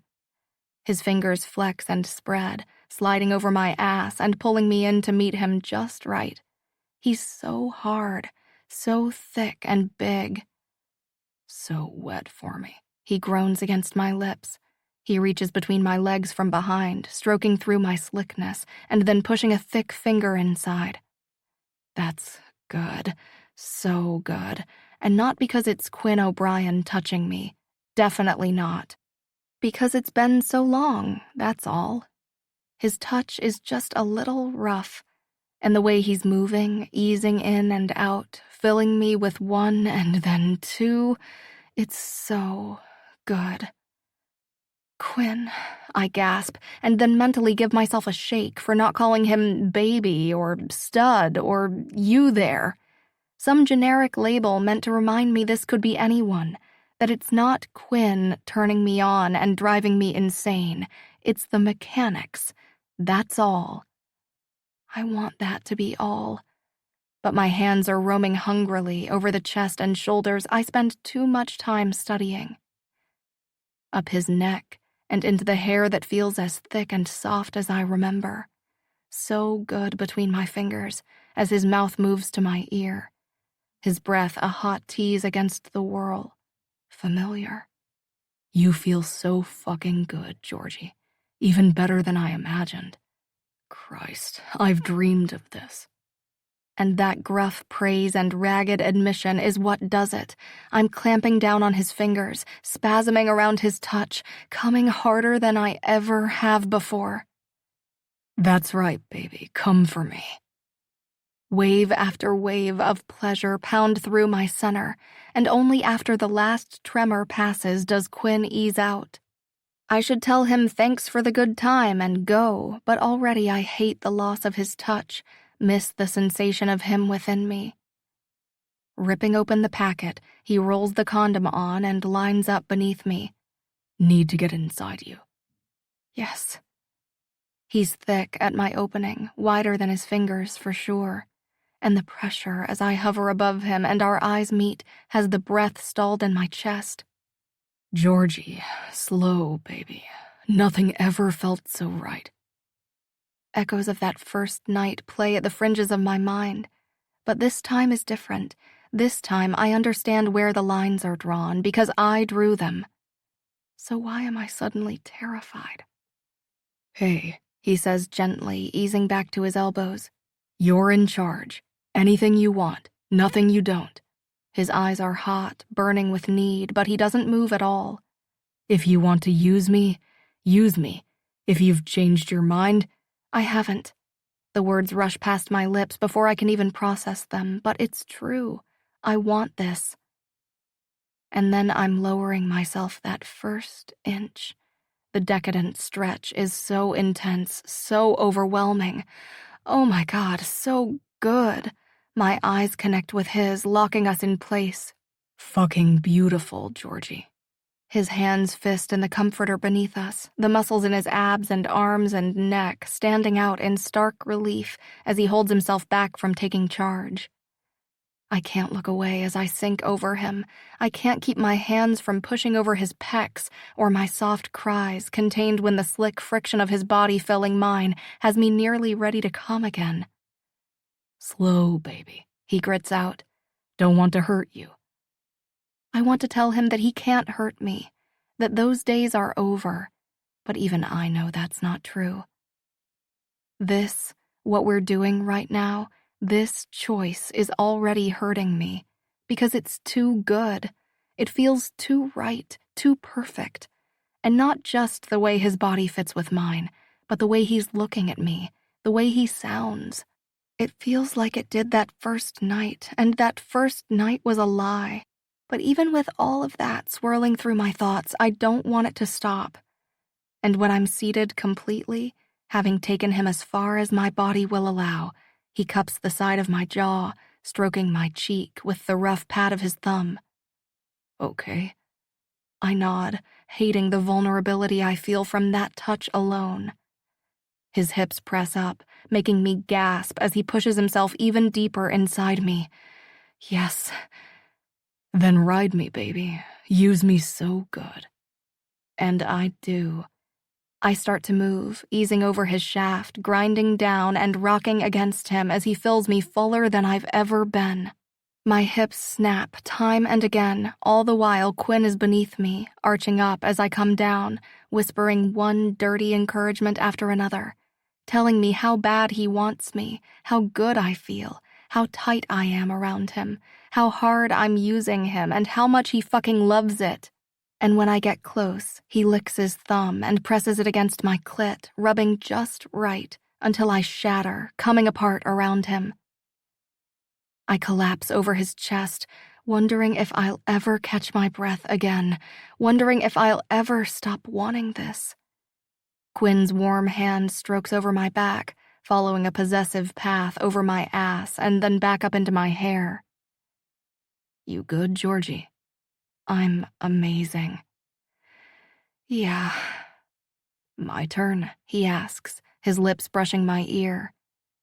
I hadn't really thought about that, but it seems only fair. Your turn. His arm bands across my back, holding me against him as he rolls us. And then I'm beneath him, his shaft still buried deep, his groin pressed flush against my sensitive sex. It feels even better like this. I wanted to be on top because there was less vulnerability in that position. I felt like I'd be more in control. And I was right, because beneath him I feel helpless. I feel like I would let this man do anything to me, take anything from me. That like this, I might even believe the lies in his eyes again. It's dangerous, but it feels so good. There's no way I'll tell him to stop. "Are you going to use me now?" I whisper, my fingers trailing over his chest. The look he gives me sets off every warning alarm I have, even as it releases 1,000 butterflies deep in my belly and stirs the need he just sated. Not even close, gorgeous. Chapter 10. George. Margot opens the door and pulls a spoon from her mouth. Oh man, what did he do now? I take a shuddering breath, fighting the quiver in my chin. "That bastard made love to me." She chokes a little and waves me in. Tonight, she's wearing an expensive-looking pair of low-riding white sweatpants and a matching cropped hoodie that looks amazing against her dark skin and would probably leave me looking like a washed-out corpse. I follow her into the living room and stop while she gathers up, I don't even know. "What's this?" "Vision board," she mumbles, moving a corkboard covered with magazine clippings, scraps of ribbon, and a bit of fabric to the coffee table so I can sit beside her. "If you want a drink, I'll get you one, but not until after. I want an unclouded, fully detailed account." Gripping my hand, she leans in close. There is no such thing as too much information. Blink once if you understand. Man, she's intense. I blink, but then an eyelash or magazine mote gets in my eye, and I end up blinking about 30 times, which puts Margot into her huffy place. "What does that even mean?" she shrieks. "I get it. You want details." I sigh, rubbing at my eye with the back of my hand. But I'm not really a sharing kind of girl. She gives me a pointed look. "No." And okay, so I've maybe been sharing more with her lately, but it's not like I run around flapping my gums to everyone who crosses my path. Fine, I share, but only because Quinn's driven me to it. She gives my hand a sympathetic pat, then, seeming to think better of it, raises a brow and chucks my arm. "Better?" "A little. Thank you." "Okay, talk, and spare no detail. Quinn's game is reportedly next level. I don't know anyone who's actually been with him before, but I feel like everyone I know knows someone who has." And now I kind of want to go throw up. "Sorry," she whispers. "What are you going to do?" I shrug. The guy isn't too particular. It's not like I was testing him out to see if the boyfriend material felt good against my skin. Mm-hmm. She's nodding and then shaking her head, and then finally any attempt at keeping her cool is blown straight to hell when she scoots even closer and grins like a fool. "Okay, so what exactly were you doing? Because last I heard you were strictly on a no-Quinn diet. No chit-chat, no laughing, no looking. Though seriously, every time I see you, you're either looking at him, looking up something about him on your phone, or talking about him, so when did looking become touching?" My mouth is hanging open a bit, and I want to protest, but the guy has been sucking up a lot of my attention lately, with his stupid smile, and those liar eyes, and that body. So much better without clothes on. Big and broad and powerful everywhere. Cripes, I can still feel him inside me. Fingers snap in front of my face, and then Margot's right there too. "Remember the blink? That was a binding agreement. You are going to tell me in graphic, explicit detail everything that went on behind those eyes just now." I open my mouth to spill, and then flop back on the couch, hating myself more than a little. Quinn O'Brien hasn't earned my loyalty or respect, but suddenly I'm looking at Margot with an apology in my eyes, because I know I'm not going to tell her a thing. She frowns and crosses her arms. "Fine.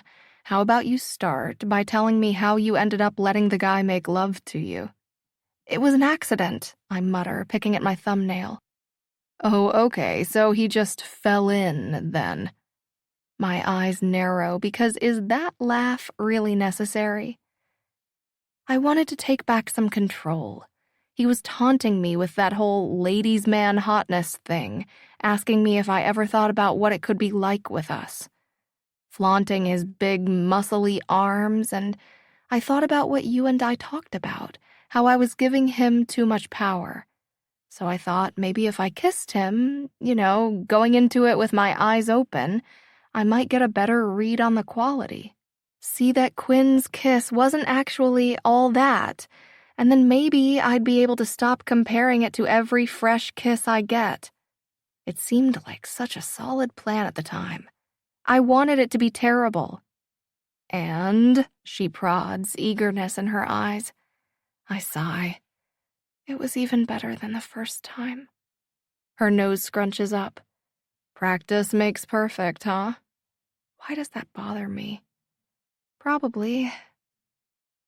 So you started kissing and ended up in bed. Wait, her chin pulls back as she gasps. Weren't you at that team barbecue at Vaughn and Nat's? Oh my God, did you do it in the creepy room with all the boxes? What? No. She waits. And for this part here, I can't quite meet her eyes. We kissed in the kitchen, and then I told him I was going to use him for sex. And he said okay, and then we went back to his place. And now she's choking on air, looking at me like she either thinks I'm crazy or her hero. With Margot, it's probably both. Wait, you told him? Yes, I told him. If I'm going to use someone, it's going to be with consent. So what went wrong? I look down at my short nails, still half-coated in the slate polish she picked out for me last week. I should take it off, but I don't have any remover, and I kind of like it. Well, then it was his turn. Her brow edges up. And he wasn't using you. I cover my eyes with my hands, wishing I could unsee the way he looked at me, wishing I could forget the way he touched me, like I was precious, like I was everything, like he wasn't going to stop until I saw what he was trying to show me. I wish I could forget the way he sank into my body, how he moved so I felt him everywhere, how he brought me close time and time again, whispering, almost, not quite, just a little longer, baby. Telling me he'd never last if he felt me coming around him again, and he wanted it to last. Liar. No. And as if that isn't bad enough, the jerk got me off 2 more times before he quit. Bastard, she gasps. Then her eyes narrow, and she reaches for one of my still damp curls and gives it a tug, just like he did. Did you shower at home and then come over here? I shake my head, ashamed. I was mush. I couldn't resist when he brought me into his shower. One brow pushes into a neat arch. And he washed my hair for like 20 minutes straight, massaging my scalp and kissing my neck, while I was the one getting most of the spray. Whoa. He wanted me to spend the night, tried to tempt me with takeout. Okay, don't hate me, but that sounds kind of dreamy. It was everything I never wanted it to be. Or like someone trying to take back my control, and screw that. She doesn't seem convinced. So, how did you leave it? He asked if he could take me out tomorrow after the game. I told him no, but thanked him for the good time. Cold. She gives me a little fist bump, but then looks away in a very un-Margot-like way. But I mean, you could see him again. What? I choke out. No. Haven't you been listening? This was a one-time thing. Hands up, she starts nodding. Right. Then squinting one eye at me, asks, so you feel like you're in control again? Not even close, I sigh. but another night in Quinn's bed is the last thing I need to fix that. Standing up from the couch, she starts toward the kitchen. Drink time. You earned it. Chapter 11. Quinn. This season. I bounce off the boards and come after Lorensky. My focus on one thing and one thing only. My puck. He's pushing hard, but I'm pushing harder. I take it off his stick and cut back. The defense is on me while trying to cover Vassar too, but it's no good. We're about to light up that goal. I flick a pass across the ice, watch it land on Vassar's stick, and use the beat it takes to come back, jockeying to get clear. And then the puck is flying, and I'm taking the shot as it comes into range. Thwack! It's going top shelf, slicing through that barest gap Otto struggles to protect. My heart stops, breath holding even as I race to get myself positioned for a rebound. But it's in! The crowd erupts, as Vassar comes at me like a freight train. One set of arms thuds around me, and then another and another. I can barely see as they rattle my helmet and we circle to the bench. Heart slamming, lungs on fire. I scan the crowd in search of that sexy mess of red waves and the edgy eyes that sometimes fill the spot beside Nat. But tonight, Baxter's seats are filled with his wife and that football guy who retired last year. And Vassar's look like maybe he put them up to be auctioned off for charity or something because I don't recognize the guys filling them. It's not like I've got any delusions about what happened between us suddenly meaning I'm going to find her wrapped up in my number, rattling a poster against the glass. But maybe I wouldn't have minded seeing her face after I scored. Catch her cheering for me before she shut it down and gave me that disinterested stare that never quite does the job it's supposed to. Not tonight, though. And that means I won't see her at the bar after the game either. Shit. I want to see her. We win, 2-1. It's one of those games where it could have gone either way, where the tension doesn't let up for even a second. Perfect way to start the season. My interviews after the game are thankfully brief, but even by the time I'm showered and suited up, getting ready to leave the locker room, that edge is still there. I keep thinking about George, about what it was like to be under her, surrounded by her. Fuck, buried to the hilt inside her. I could text. Offer up my body for another meaningless night of rolling around in bed. Only no way would I be able to let her take the reins when I'm like this. If I got my hands on her tonight, I'd be the one in control. I'd set the tone and the pace, and how many times she came and how hard and... Whoa, dude, put that thing away. I blink to find Rux, tossing a towel at me and waving in the general direction of my junk, which is, in fact, hard. Thought Popov was the only one who got wood after a win. He shakes his head. But shit. Fuck me. This is not going to go away quietly. Baxter walks in a towel and juts his chin at Rux. What's up? I'm expecting Rux to start running his mouth, but it's Vassar who chimes in like a total douche canoe. O'Brien's sporting wood. Seriously, man?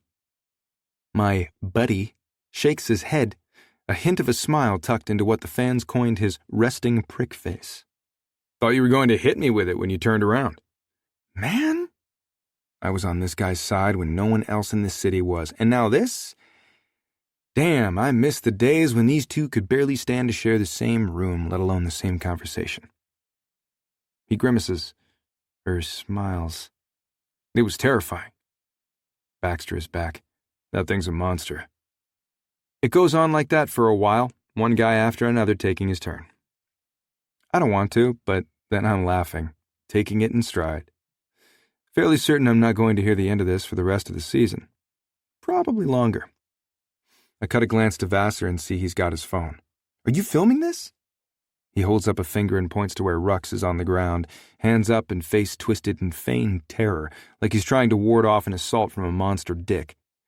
And then Baxter is slow-motion running, throwing himself in the path of said invisible monster, as Diesel cups his hands around his mouth and slow-motion yells, "Close your mouth, man!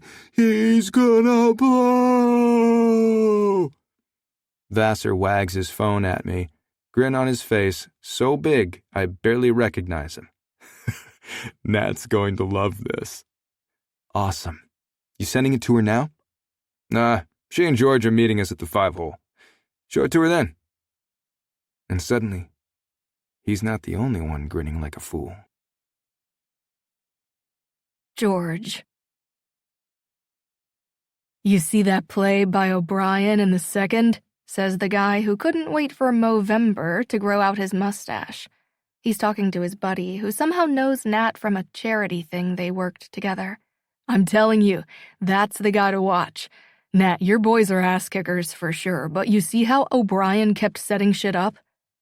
She's nodding, the hockey fan in her stepping ahead of whatever loyalty she feels toward the two most important men in her life. It started coming together for him last season, but did you see Rux? Movember leans back and groans like he's in ecstasy, and I start to feel a little dirty, like maybe I'm intruding on a private moment or something. I love hockey, but I'm not nearly as into the men's national games as I am into playing myself or watching Nat's 12U girls kick ass. Part of it is grudge holding. From as far back as I can remember, the boys' teams have been getting the lion's share of the attention, whether they deserve it or not. In high school, my girls' team went to state 3 years in a row, but the boys, who hadn't made it even once, always got the best ice time. In college, Nat and I played on a championship team, but the arena never filled the way it did for the guys. The conversation at the bars was rarely about my shutout or Nat's killer breakaway. It was usually about some dude on the guys' team. But the thing is, tonight, the only thing keeping me out of dominating this conversation is the fear that if I open my mouth even once to voice how amazing I think Quinn O'Brien played and how I think he's gelling with the team and stepping into a leadership role, I'm pretty sure I won't be able to stop. And seriously, I need to stop. I need to stop thinking about him, about the way he kissed me, about the feel of his strong arm around my back as he flipped us over in his bed, and the way he sank into me when his weight settled between my thighs. I need to do what I came here to do. See him. See that even though every single minute he was inside me has been tattooed into my mind for time eternal, that once was enough, that I'm still in control. And then I'm walking out of this bar alone and never coming back again. Nat groans about a missed call from the first period, and I'm really only half paying attention because the players have started showing up. I see Popov and Vasev in their sharp suits, surrounded by fans in jerseys. A minute later, Diesel. They can't go more than a foot or two without pausing for a back slap, fist bump, or handshake. There are a few bunnies sort of trotting along beside them, tits pressed into the guy's arms, except for Vasev, because everyone knows that guy is a family man who doesn't mess around. So for him, the girls give him one of those sort of platonic hugs that I still wouldn't love if I was his wife, but is definitely the lesser evil in the bunny brand of congratulations and team support. Not for the first time, I wonder what it must be like to be one of these guys, to have women throwing themselves at you just because of your job. And weirder still, that quasi-celebrity status probably started back in high school. I wonder about Quinn and whether he's been with either of the girls already latched onto the players they hope to take home. Does it get lonely? Does it get old or boring? Or is the bunny buffet as exciting the last day as it was the first? Natalie perks up looking at her phone and then cranes her neck watching the crowd until Vaughn appears. She's out of her seat and bouncing into his arms for an embrace that's equal parts hug and kisses and makes me ache just a little seeing the love between them. And then it's not Vaughn and Nat I'm looking at, but the man stepping around them, a warm smile on his face and 6 bottles of beer caught between his fingers. Quinn's eyes come up and a slow smile spreads across his lips. George. Jeez, just my name on his lips is enough to make my stomach flutter and a warm heat starts to churn low in my belly. It's strictly a physical thing, but still. O'Brien. There, I said it. And yeah, it was a little softer and maybe kind of breathless sounding, but I didn't stutter. And with the crowd and the music, it's not like he'd be able to really hear anyway. Except the way his eyes go dark makes me think that maybe he did. All the guys look good in their suits, but there's something about the way Quinn wears his that has me struggling to look away.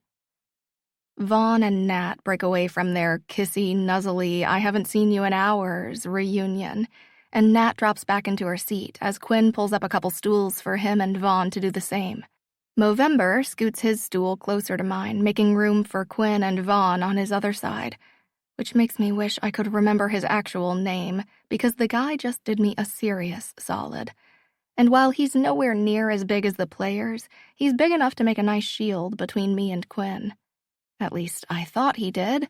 But then the guy is scrambling off his stool, dragging it back with some muttered apology or excuse I don't understand until he's out of the way, and I have a clear, unobstructed view of the epic death glare Quinn is giving him. I'm too stunned to react, too stunned to do anything more than watch as Movember drags his stool around to my other side, looks back to Quinn, and then keeps going until he reaches his buddy's far side, at which point Quinn scoots closer to me, summons one of those Mr. Congeniality smiles, and sticks his hand toward Movember to shake. Hey man, Quinn O'Brien. Nice stash. It's the kind of entitled caveman bullshit that makes me want to puke normally. But tonight... I'm seriously not proud of the state of my panties because that fast they're soaked. For what it's worth, Quinn doesn't do anything else. He asks me about the shop and whether I've got any games coming up myself. I ask him how his ribs are after getting bounced off the boards at the start of the third. Then Vaughn's pulling out his phone as he starts into some locker room talk that quickly reveals itself to be the funniest damn thing I've ever heard, and it's about Quinn. Wood? Movember chortles, and I realize I've missed the guy's name again. But really, I'm not thinking about anything but how Quinn's just taking the ribbing about getting busted with a hard-on in stride. How he's the kind of guy with the confidence to laugh along with the joke instead of losing his shit about being the butt of it. I don't want to start a conversation with him, but there's no way I can ignore this. Pushing my beer out a bit, I turn to him, watch the way his eyes brighten, and something happens to his smile when our eyes connect. God, that smile is dangerous, not because it's making dirty promises, but because it looks so sincere, because it's almost enough to make me believe. Is that a thing? Do guys get hard from a win like that? His jaw shifts to the side as he leans in close. Some guys do. Popov does, not me. I nod. The story was too good to be true. And now I get why he's so easygoing about the whole thing. Only then, Quinn leans even closer so our shoulders touch and his long fingers rest lightly on my upper arm. My problem was, I was thinking about you. My heart skips a beat and then another as I force my eyes to the table in front of us, telling myself not to look, not to give in. I need to get away from this man. I need to hold on to my power. I need air, to go home, to stop thinking about how thick and hard his cock gets, and the fact that he got that way in a room full of guys thinking about me. I stumble off my stool onto shaky legs that tremor in my belly, building with each second that passes. Quinn slides back, standing beside me. Okay, Georgie. I nod, take another unsteady step, only to feel his big hand cup my elbow. Fine, I maybe need some water or something. Some air, some distance from the man who is making me insane. I need... Our eyes meet, and I bite my bottom lip as my belly goes into free fall. He gives me the barest hint of a nod. And it's on. Chapter 12. Quinn. I'm on her before the door to the upstairs bathroom closes. We're frantic. She's pulling at my tie, my hair, the lapels of my jacket as I fumble behind me to throw the slide lock.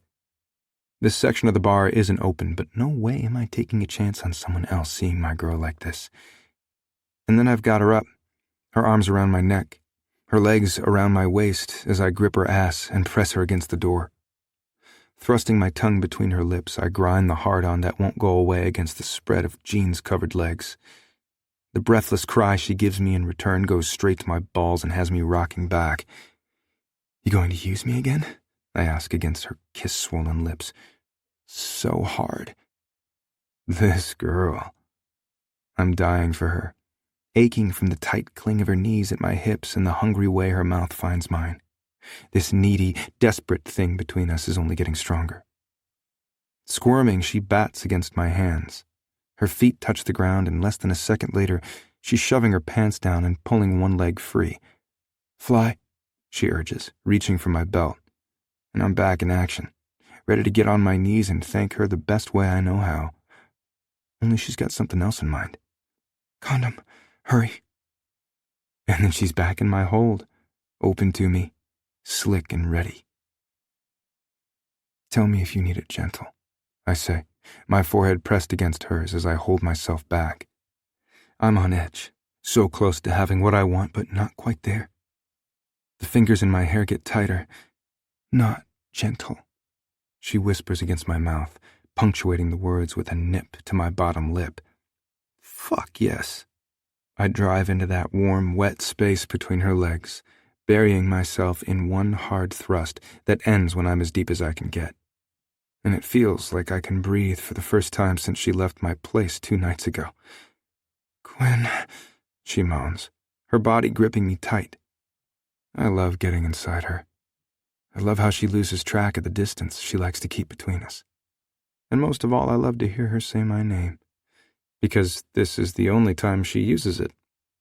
"So good," she pants, her words unsteady. I pull back and then sink deep again. I'm not giving her everything I have because even though she says she doesn't want gentle, I can't stop thinking about how tight she is around me. And as bad as I want to take her completely, pound out the depth of my need until she can't feel anything but me, I want it to be good for her more. So I listen, and on the next stroke, when I sink just a little faster, just a little harder, and she moans just a little louder, fuck that sound, I give her just a little more, and then more after that, until I can't hear anything but the sounds of this woman's pleasure raining down around me as my body meets hers again and again and again. "Gwen, please, like that." There's nothing but the rhythmic grip of her pussy clenching around me every time I hit that spot so deep inside her. I'm, Gwen. She's there, shaking in my hold, coming apart so hard her cries go silent as she clings to my shoulders and buries her face in my neck. "Georgie, you feel so sweet coming all over me," I pant, because I'm almost there too. She clenches again, and hell, add to the list of the things I love the way she responds when I talk a little dirty to her. My name slips past her lips on a whimper, and I'm done. Pounding hard, I give myself over to her, to the sensation built up low in my spine and surging through my balls. Minutes later, I'm still buried inside her, still half hard where she's pulsing around me, still holding her against my favorite door in all the land, wondering how long she'll let me keep her this way before brushing me off to go back to her friends, before she's back to not looking at me or talking to me or dealing with me. Because I'm not the kind of guy a girl like her wants for more than this. She lets me hold her longer than I expect, and doesn't complain when I kiss the side of her head as I set her down and hold her steady while she gets her legs back. And it feels amazing. So good I can almost convince myself it's real. That this is more than just some dirty hookup for her. I know what she's going to say before I ask, but the glutton for punishment I didn't know existed in me has to do it anyway. "Come back to my place, Georgie." She's already shaking her downturned head against my chest, making me wish for about the millionth time that things were different, or at least that I'd gotten my shirt open so I could feel those soft waves of red against my skin. "Can't," she says in a voice as soft as she's ever given me.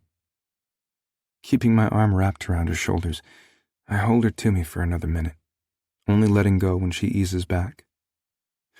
She leans against the door as I handle the rubber and tuck my still half-hard dick in my pants. Laughing softly, she waves a hand in the general direction of my fly. Does that thing ever go away? Not around you. True story. I crouch down and damn, now I'm feeling it in my knees all right. She rests a hand on my shoulder for balance as I help her with her jeans, sliding them back up those gorgeous legs, and then taking more time than strictly necessary with her fly, dropping a kiss on the top button when I'm done, and pushing my luck every which way by sliding my arms around her hips and resting my forehead against her belly. Why are you trying so hard to convince me you're this sweet? She whispers, her voice sounding sluggish, weary, sad. My eyes open and I look up at her. I take a long breath and push to my feet in front of her. I'm too close, towering over her in a way I genuinely go out of my way to avoid. Only this, right now, I need George to look into my eyes and see the truth.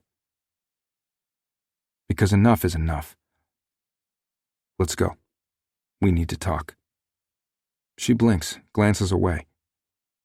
We can't talk in here? No. If we're in here for even 5 more minutes, I'm going to have you up against that door again, making you come so hard, so many times, that when I'm finally finished, you won't be able to walk on your own. And when I carry you out, you can bet your sweet ass it's going to be back to my bed and nowhere else. Shit, that came out a little more intense than intended. But everything about this girl gets to me in ways I can't seem to predict or even begin to understand. She's still, probably as shocked as I am, and when her head starts to come up toward mine, I brace for her to tear me a new one. Only, as our eyes meet, the weariness is gone, and it isn't righteous indignation I find burning in their depths, but something much hotter. Oh, shit. I'm hard as a spike, and she's reaching for the belt I just fastened, those deft fingers curling around the leather as she tugs me closer. Okay. Okay? I'm not sure I'm following the meaning of that one word. Like I'm over my head with preschool vocab instead of holding a degree from arguably one of the best schools in the country. She nods, rolling her hips into contact with mine. The door thing. Let's do it again. The door thing that ends with her in my bed. My mouth crushes hers, my arm banding tight across her back as I draw her chest in hard against mine.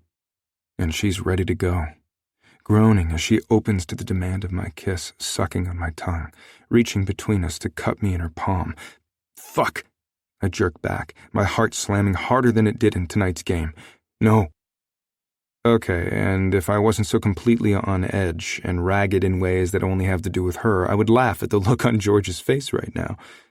She's like a little kid who spilled her triple scoop cone. I brush a thumb across her cheek and shake my head. Baby, I want you like I've never wanted anyone in my life. But you're done letting me use you? She whispers. No. Not in her life. But we need to get a few things clear first. We need to talk. And then, once we do, you're welcome to use me as often as you like. And if you want, I'll even bring you back here for the door thing before I carry you like a caveman back to my bed and start all over again. Something passes over her eyes, and I'd swear it was relief, only it's gone too quick to be sure. Okay, we'll talk. Chapter 13. George. The 5-Hole is a sports bar. It's not some swank place with velvet ropes and bouncers guarding a VIP section for the sport elite. The guys come for a beer after the games sometimes, and they sit in the back part of the main bar. But apparently, there's more to the 5-Hole than meets the eye. And no surprise, Quinn knows all about it. I don't want to think about how many bunnies he's done up against that bathroom door, or how he knew about the closed-off second-floor bar that apparently only gets rented out for special occasions. But that's where he's taking me, leading me by the hand because I'm too tired to fight him on it, and even if I wasn't, it feels too good to give up. There's bleacher seating at one end of the room, the biggest TV I've ever seen mounted at the other, and against the length are semicircular booths with little round tables that each look like they were made by pouring epoxy over a couple dozen pucks. It's pretty cool, but being up here with Quinn is making it hard to appreciate. How often does he bring girls here? At least the positioning of the little puck drink tables to the booths makes me think chances are good I'm not going to actually be sitting somewhere that Quinn nailed another woman. And then he goes and grabs a tabletop, like maybe he's done it 100 times before, and moves it out of the way. Is this his favorite booth? There's a crummy feeling in the pit of my stomach thinking about it, which is completely stupid because the only thing I want from Quinn is what he's been giving all the bunnies: a handful of orgasms, a good time. It doesn't matter how many have come before. The more the better. Anything to remind me that this isn't special. I don't want it to be. "Come here," he says, dropping into the cushioned booth and holding out a hand for me to slide in beside him. This is only because you're big and warm and you melted my brain with the whole dirty, sexy business. Not because he's wearing me down or anything. He gives me a smile that's half boyish and half cocky man. Got it. You got what you wanted back there. Not quite. He huffs a short laugh. Right, not quite. And now you're using me for my body heat. There's nothing but warmth in the eyes looking down at me, but still, I have to ask, "You mind?" "About that? Nah. Soak up my hotness. Maybe you'll get hooked, and every time you get chilly, I can look forward to having you pressed against me." He rubs his hand over my arm, pulling me in closer. "But I do mind how off base you are about me." All those muscles that had gone lax in his arms ratchet tight. "You think I'm off base?" "Yeah, George, I do. I'm not the guy you think I am." I hate this feeling in my chest, but hearing Quinn tell me I'm wrong about him is exactly what I need to remind me not to let him any closer. "Okay, over the years there have been a lot of girls, and I don't know what happened with your friend, but I've never, ever lied or tried to hustle them to get in my bed."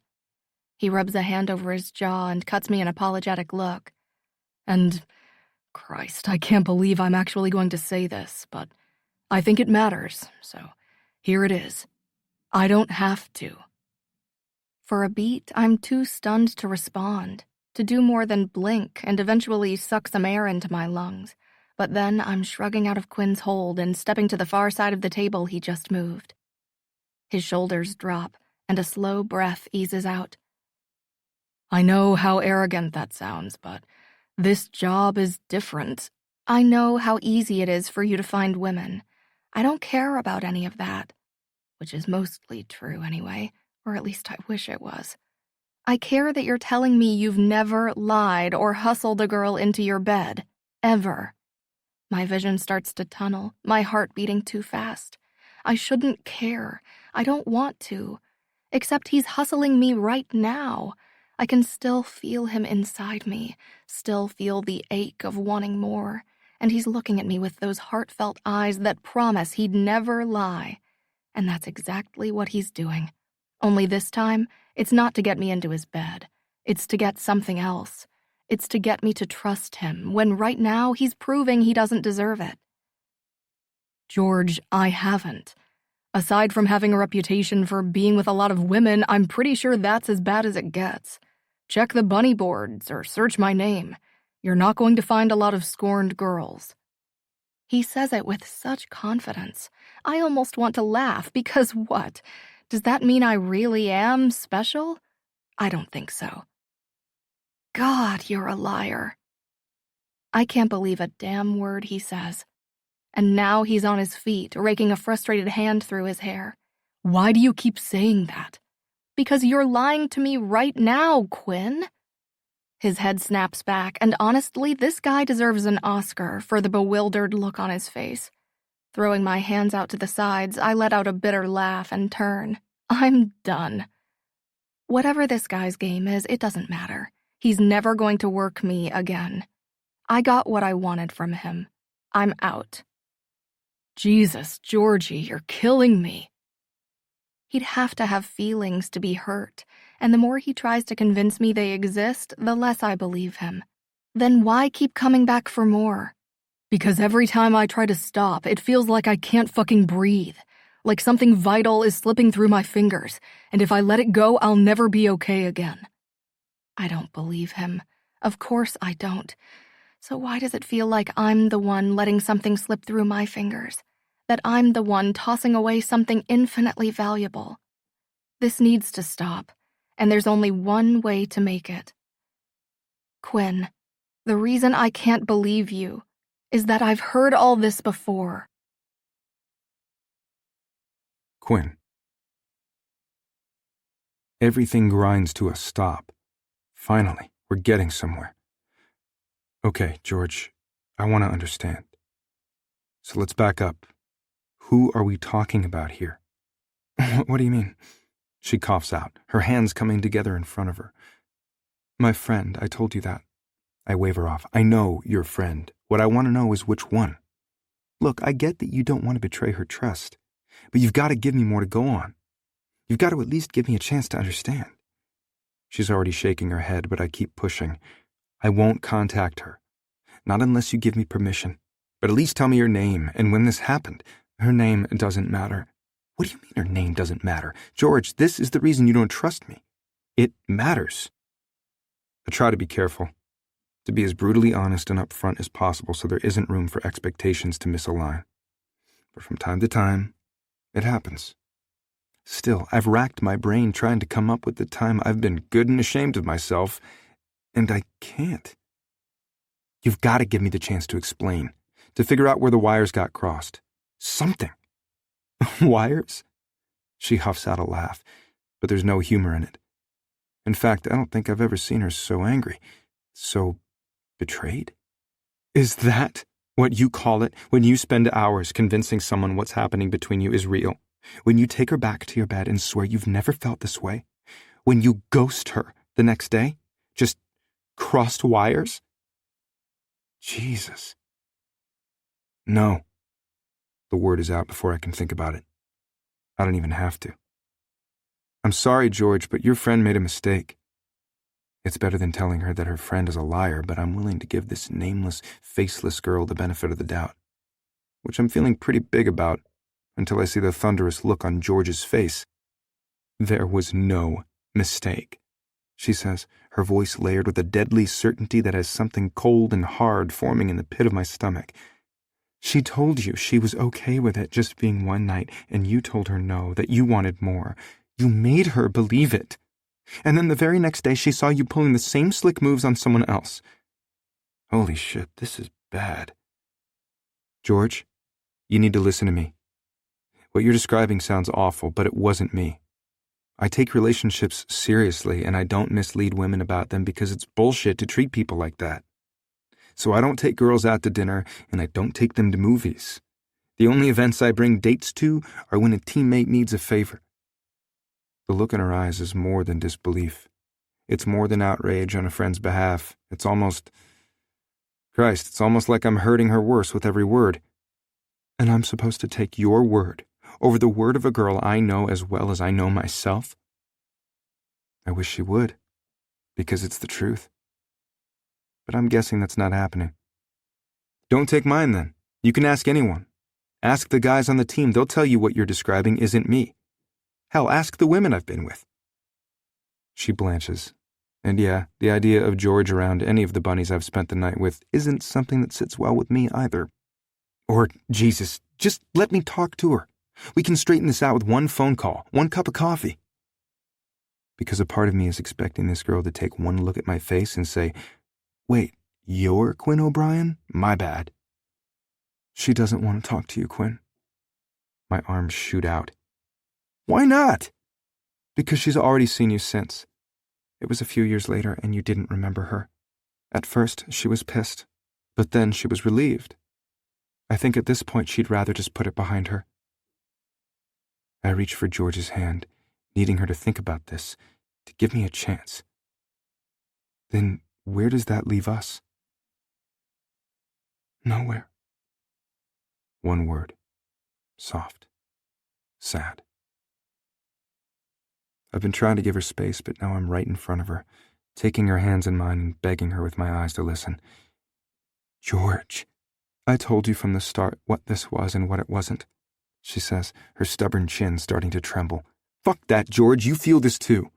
I can see it in your eyes, taste it in your kiss, feel it in those little touches I don't even think you realize are happening, but I live for. Those moments when we've taken all we need from each other, when we're breathless and weak. Those are the moments when I know this isn't just one-sided. She studies the floor in front of her feet, not saying a word. Damn it, I can't let this go.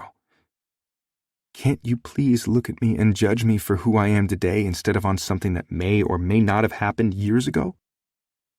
Then something she said comes back to me, and the hairs at the back of my neck stand up.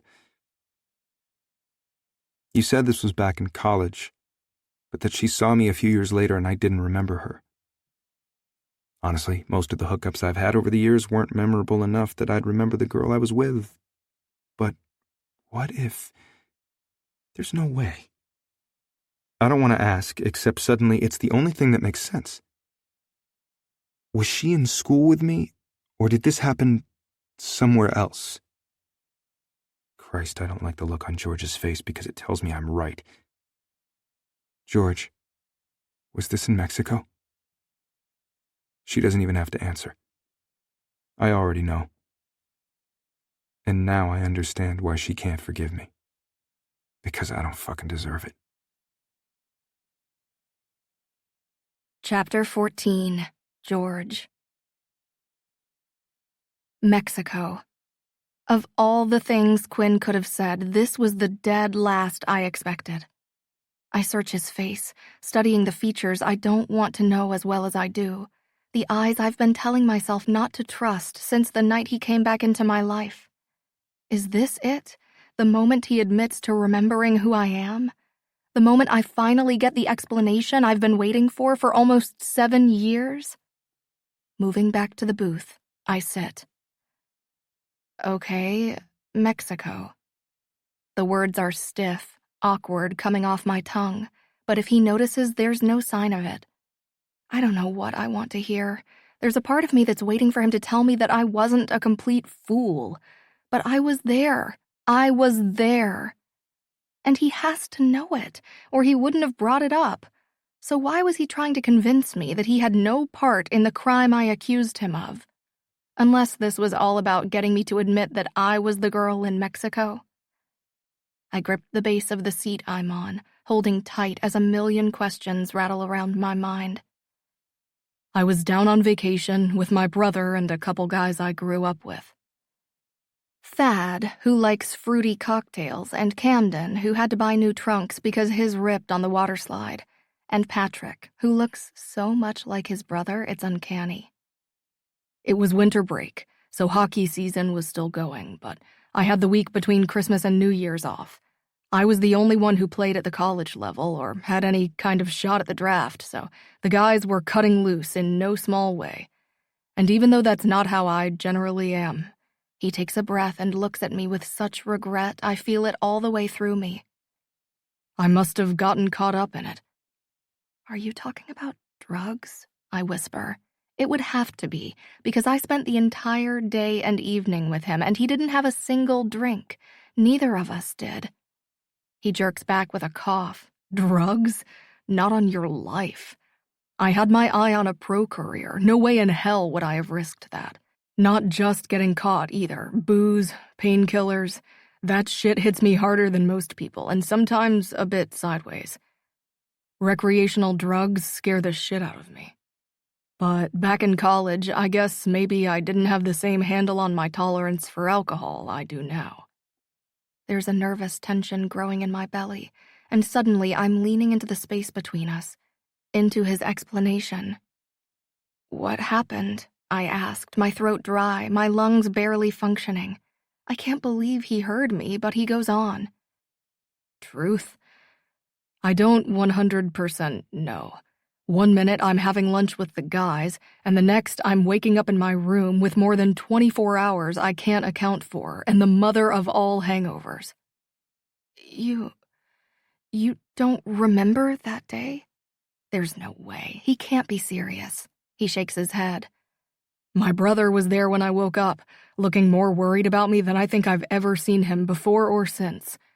You'll have to take my word for it, but Pat is one of those guys who only worries about himself. So seeing that freaked out look in his eyes told me it was serious. I waited for things to come back into focus, for the blanks to start filling in. But there was nothing. There isn't enough air in the room. Maybe not enough in the whole city. Did you bump your head? Could something have happened to you on your way back from... Nah, he says quickly enough that I hope he didn't catch that near slip. My head was fine, but I reeked like booze and barfed up half my stomach within 2 minutes of sitting up. But even as messed up as I was, I realized I hadn't, been alone the night before. Did your brother tell you? Did he explain about the redhead he'd met coming out of your room? A slow shake of his head. No. He clears his throat, looking even more uncomfortable. He'd been boozing, too, and didn't remember seeing me with anyone. Wait, what? No, I knew about the girl because there was a condom wrapper next to the bed. He swallows, looking down at his feet. And some other stuff. What about a number? The cocktail napkin he'd had me write it on because his phone was broken and my phone's battery had gone out hours before we even made it back to his room. Believe me, I looked. A used condom wrapper was all he had left of me. I feel sick, but then I feel angry too. But your brother, What can I say? That I know he was there? That his brother is a liar? That I know because my friend happened to mention he'd been there and hadn't come across as trashed, just a little douchey, teasing her about her name. Giving Quinn shit about his plans to meet her parents the next night? No. The truth is, I have no idea what happened with him or his brother after he dropped me back at my room. All I know is this wasn't what I thought I would hear. When I don't say anything else, Quinn shakes his head. Look, I know this is still just my word, and I guess I can't really expect you to believe me, but maybe you could at least tell your friend what happened. I felt like shit about that night. But now that I know what I said, Christ, it's so much worse. Tell her I'm sorry. Chapter 15. George. He didn't lie. He didn't deceive. He didn't make me fall in love with him for the sole purpose of seeing if he could. After all these years, it turns out I wasn't a game, a bit of sport, or one of so very many he couldn't even remember my face. I'm still reeling as I trudge up the stairs to my apartment. If ever I wished I lived alone instead of with 3 of my brothers, it is now. Before opening the door, I hear whoops and hollers, a crash followed by a beat of silence, and then laughter so loud I don't know how we aren't getting complaints from people down the street. George, where you been? Ross croaks in that 2-pack-a-day voice he's had since he first learned to talk. Eli slaps a hand on the table. We've been saving a seat for you. Saving is probably a stretch. My guess is none of these nimrods could scrounge up a 4th for their poker game and were hoping I'd sit in. But as much as I enjoy playing for candy corn and Swedish fish most nights, tonight I'm not sure I can even make it past the kitchen before breaking down. And if that happens, these boys will lose their shit. One of them will be on the phone with my dad in 30 seconds, while the others try to put me in a headlock to cheer me up. No thanks. All I need is some time alone, some time to think, some time to process the fact that everything I thought I knew was wrong, and that maybe, just maybe, Quinn O'Brien hasn't been trying to snow me from the start. God, maybe he's every bit as perfect as I thought he was only pretending to be. Thanks for the offer, but I'm gonna pass. They start razzing me as I head out of the kitchen, so I call back over my shoulder. Gary, looks like there's a card or two stuck in your sleeve. It was just a guess, but with the commotion that ensues, it's safe to say at least with these guys, I know what's going on. I walk through the apartment, stepping around the shoes and laundry and miscellaneous crap my brothers leave everywhere, until I make it to my bedroom. And when I close the door behind me, I punch the thumb lock and then throw the slide lock I installed myself because my brothers are dicks who think invading each other's privacy is fun. I give in, slowly sliding to the floor. It wasn't a lie. Quinn. Morning skate is rough as hell, and it has nothing to do with how hard I got slammed into the boards last night and everything to do with George in Mexico and a girl I'd resigned myself to never being able to make it right with 7 years ago. A girl I most likely still won't be able to make it right with based on George's text at 2 a.m. Her friend appreciated understanding what happened back then, but still wasn't interested in letting me apologize in person. I don't know how to feel about it. Guilty, I guess, because hearing that my actions were affecting her after all this time should have been the only thing on my mind. But I can't get Georgie out of my head. I don't know where we stand, but I hope to hell it's somewhere.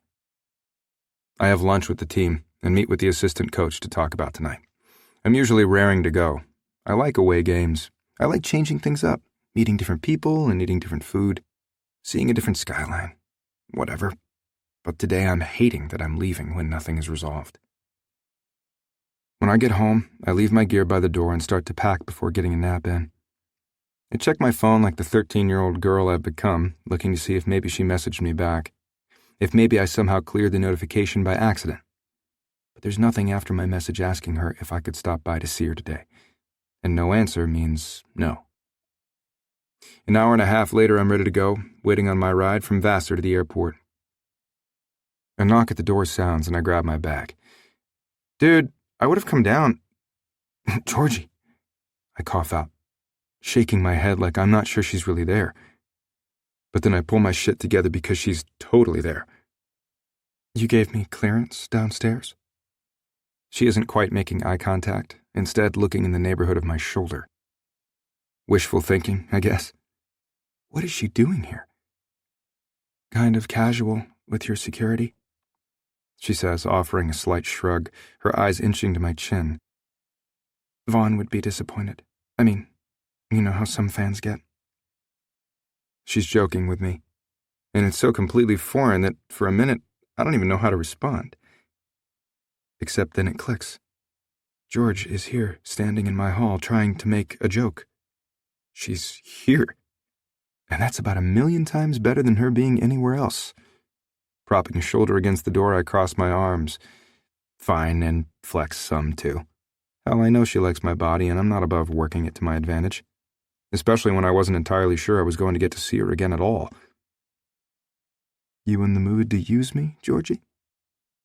I've only got about 7 minutes before Vassar shows up, but I'm a guy who knows how to deliver. In fact, I might even be able to get her off twice. Only then she's not just not quite looking at me anymore. She's looking at her feet and down the hall to the elevator. Like maybe she's counting the seconds until she's able to leave. What if this is goodbye? What if the only reason she came over here at all was to tell me we were over? Shit. Georgie, I choke out, reaching for her hand, stroking my thumb over the soft skin when she doesn't pull back. What's going on? Talk to me. She bites her bottom lip, and I feel it in my gut. I don't want to use you anymore, Quinn. My throat clamps down on itself, and all I can do is nod. Hold her hand until she takes it back. I let it go even though it feels like the most wrong thing I've ever done in my whole life. Only instead of turning and walking away, she rests that hand against my chest, and pushing to her toes, peers up at me with eyes that are shy and warm, and nervous and determined, eyes that take my fucking breath away. I just wanted to come by before you left and wish you good luck. Then soft and light, she pulls me down and presses the most perfect kiss I've ever had to the corner of my mouth. Have a good game tonight. I'll be watching. Chapter 16. George. I'm crashed out in Julia Baxter's living room, cocktails littering the table in front of the oversized couch that's nearly swallowing the five of us whole as we watch the Slayers dominate the Maple Leafs in Period 3. Cammy snaps a picture of Rux in the penalty box, a sour look on his face. Swiping her finger around the screen at lightning speed, she then flips the phone to show us the cartoon dunce hat she drew over his helmet. "It's too soon, I know, but tomorrow he'll laugh," she assures. For about a second this summer, I thought there might be something going on between them, but Nat says no. Being Julia's little sister, Cammy scored little sister status with the team too, and apparently no one takes that more seriously than the assistant captain. The guy even babysits her kid once in a while. Turning to me, she shakes her head. "I can't believe you turned O'Brien down when he offered to fly you out for the game. How crazy cool would it be to drop everything and jaunt off to another city just like that?" Nat nudges me with her foot. "Maybe next time we can go together?" Rubbing a hand over the nervous tension in my belly, I take a shaky breath. I don't even know where we're going with this thing. From day one, I've been shutting Quinn down, giving him this impossible obstacle to overcome. And now that the challenge is gone, who's to say whether he'll even be interested? It starts with a cough, and then a snort, and then every single one of my so-called friends is flat out laughing. Cammy's the one who inches closer and pulls me into a side hug that's actually kind of awesome. She has a way with the hug. I'm pretty sure you're okay on the challenge front because, girl, you're a handful." I blink, looking from one face to the next, finding only warm smiles of agreement with their nods. Nat rolls her eyes. "Seriously, you are the most challenging girl that man could pick, and not just because you didn't want to date him after what he did to your friend." My eyes meet Margot's, but there's no judgment there. I have the sense she understands why sometimes secrets need to be kept. Julia nods, standing up from the couch. "I second that. Also, Laurel's on her way up, and she's going to want wine. Anyone else want a glass, or are we all still good with whatever it is Margot's mixing here?" Everyone's good. Though I'm probably a little too good because I'm getting all kinds of choked up about having these amazing women on my side. Nat goes on. "Quinn is going to have to stay on his toes if he wants to keep up with you." I look at my oldest friend and feel a sharp pang of guilt over having kept the truth from her all this time. But even now, I can't make myself admit what happened. If things don't work out with Quinn, then I'd rather keep this bit of personal history to myself. And if they do work, then I'll have to tell him. There's no way to get around it with my family, and maybe his too. I still don't know what to make of Patrick's claim not to remember me, but if and when I do tell Quinn what happened, it's not going to be after half the people he's friends with already know. Okay, so maybe the challenge isn't my only concern. I take a slow breath. I guess I don't really know what this thing looks like now that I've stopped saying no. The elevator doors open and Laurel glides out, phone stuck to her ear, smile bright as she waves to everyone and heads toward the kitchen. "Law, that's incredible news, but Boston! Wow, what does Shelley think?" Julia's brows shoot high and she turns to Margot, who's gone stone still. Or maybe I'm reading in, but I kind of don't think so. Is her brother moving? Margot's shoulders come up around her ears as she pours her drink back in one slug. Then, looking for all the world like she doesn't have a care, says, "First I'm hearing of it, but I thought he and Shelley broke up." Julia waves a hand and rolls her eyes. Apparently it was more of a break, which apparently is over now, or maybe not. I guess it depends on what's happening with Boston. Oh, man. Hey, Cammy pats my knee. You don't have to know exactly what this thing with Quinn looks like. Just that you want it, right? And it makes you feel good. I nod, my throat tight. I think I do. And yeah, it really does. Quinn. We texted after the win. Not all night like Vassar and Nat, but back and forth for about an hour until the plane took off, and then a couple times once we got to the hotel. Truth is, I probably would have been happy chatting with her until the wee hours, just going back and forth about nothing in particular, so long as I kept getting more of the bits and pieces filling in the picture of who she is, how we might fit together now that she isn't holding back with everything she has. Christ, I like what I'm seeing. We're at the arena watching tape to get ready for this afternoon's game. I'm loving that it's a matinee because there's a chance I'll be back in Chicago early enough to see her. I want to feel her in my arms.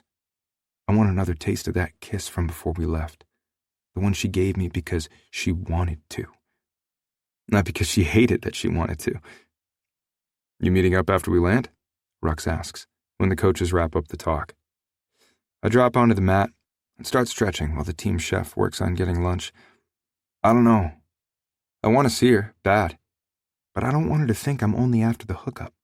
I mean, it's not going to be much of a date at 11 or whatever time I can make it to her place. He snorts out a laugh. Sorry, man. Just imagining you showing up at her door tonight at booty call o'clock and 4 of her brothers answering. 3. Her oldest brother is married. The corner of his mouth is kicked up in that perpetual smirk. More than enough to get the jump on you, especially after a back-to-back. Hell, 2 would be enough. This I know from personal experience. Though in my defense, whoever the little punks were who jumped me did it like a bunch of pussies, attacking from behind before I even realized they were there. Still, might be worth it. He laughs again and shakes his head. You got it bad, brother. From the first day I met her. She texts me before warm-up and I step out into the hall to call her back. Don't you have a game or something? She answers, her husky voice filled with a warmth not usually directed at me. It's fucking amazing. I've only got a minute, but wanted to say hi. Hear her voice, so I know we're still on the same page from before I left. Well, hi then. And it's nice you called. I've been thinking about you this morning. I rub over that warm spot spreading through my chest. Been thinking about you too. Forever. Nat says you're getting back pretty early tonight. I know you're going to be tired after 2 away games in a row, but I was thinking if you wanted... I won't. I cut her off, sounding eager as hell and not caring a bit. She laughs softly, and then she does it. She lets out this soft, breathy hum. I feel straight through to my groin. Yeah. I want to. And great. I'm standing in the hall with people walking past every 15 seconds sporting wood. Christ. I make a quick adjustment to my junk, so at least I'm not so obvious. Can I call you once we've cleared customs? I can grab a car and pick you up on the way. I'm looking for another one of those sweet hums, but she's quiet. And I realize what that sounds like. Or maybe we could hang out at your place, watch some TV and order in. For a crowd, which is totally okay with me, so long as I actually get to see her and kiss her at least once. She coughs, stuttering before starting over, the warmth and ease missing from her tone. No, that's, not... Hey, how about I hang with Nat and meet you there? Then Vaughn can go straight home and we can grab a lift or something back to your place. The breath I didn't realize I was holding whooshes out and I'm grinning again, my blood thumping through my veins. That's perfect. Just then, the assistant coach peeks out the door and signals it's time. I gotta go. Have a good game. And I'll see you tonight. Fuck yeah. Chapter 17, George. I don't want to admit it, but watching Quinn play this afternoon has me aching with a need to get him alone, soon. I was completely worthless at the shop, watching and back on the shitty TV I'm pretty sure we got before Gary was born, threatening my brothers' lives when they kept interrupting me with the 6 million questions they definitely should have known the answers to themselves but never do. I was riveted. Then, in the second when Quinn juked out the opposition for a breakaway and scored with that shot so lightning fast I had to get an inch from the screen to actually see it on the replay, Oh man, so hot. And I was ruined because all I could think about was the fact that in so many hours, that man was going to be mine. I couldn't wait. And apparently, everyone could tell, which was a little bothersome because they weren't supposed to be able to tell. This thing with Quinn, it's new. But even if it wasn't, they wouldn't understand. After we close, I escape to my room for a shower and to clean up, paying attention to the little details in ways I normally don't. Now I'm about as buffed and polished as a rough-around-the-edges girl like me can get. I've got a light coat of dark brown mascara and some tinted gloss that doesn't taste like candy. I'm wearing a blue sweater Cammie was moaning over when she riffled through my closet last week. One I don't normally wear because apparently it does something for my tits that make them impossible to ignore. But tonight, for Quinn, blue sweater it is. After all, if I'm stuck lusting over him all dang day, then he deserves a little lusting too. My hair is pretty much my hair. There aren't a lot of choices, since I'm afraid I'll burn it off if I try one of those straightener things, but I do put some of this squirty stuff in it my cousin gave me for Christmas last year. I've got to say, it's looking pretty good. My phone pings, and it's Nat asking if I'm leaving soon because she's jumping in the shower after practice with her girls. I step out of my room and stop dead, finding the three stooges lined up in front of me, blocking my way. I fucking told you it was a guy. Check the hair. Is that makeup? George, I'm only going to say this once. Change your fucking sweater.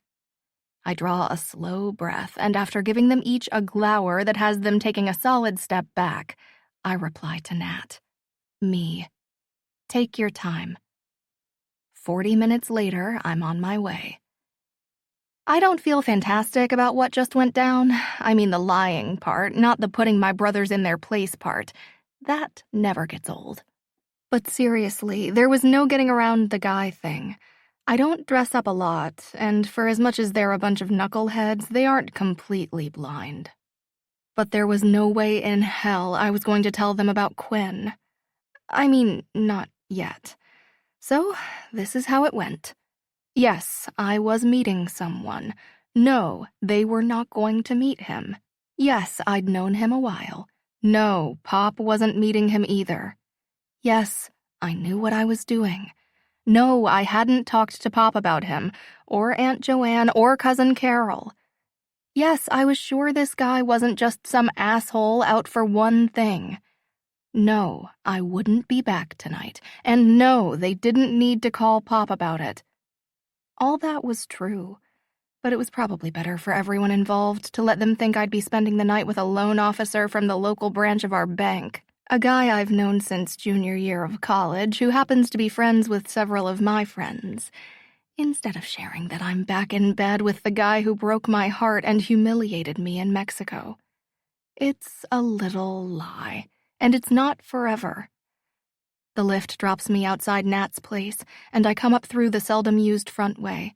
It's chilly, but at mid-October, we easily have another month or two before we need to worry about snow. Still, I'm rubbing my arms beneath the glow of the front light as Nat opens the door in a rush. Her hair's damp, falling around her shoulders in dark spirals that soften up into pretty waves when they dry. She's a kindred spirit when it comes to maintenance. Hey, come in. Vaughn texted that they landed and cleared customs. They ought to be here pretty soon. Quinn texted me too, I say with a smile.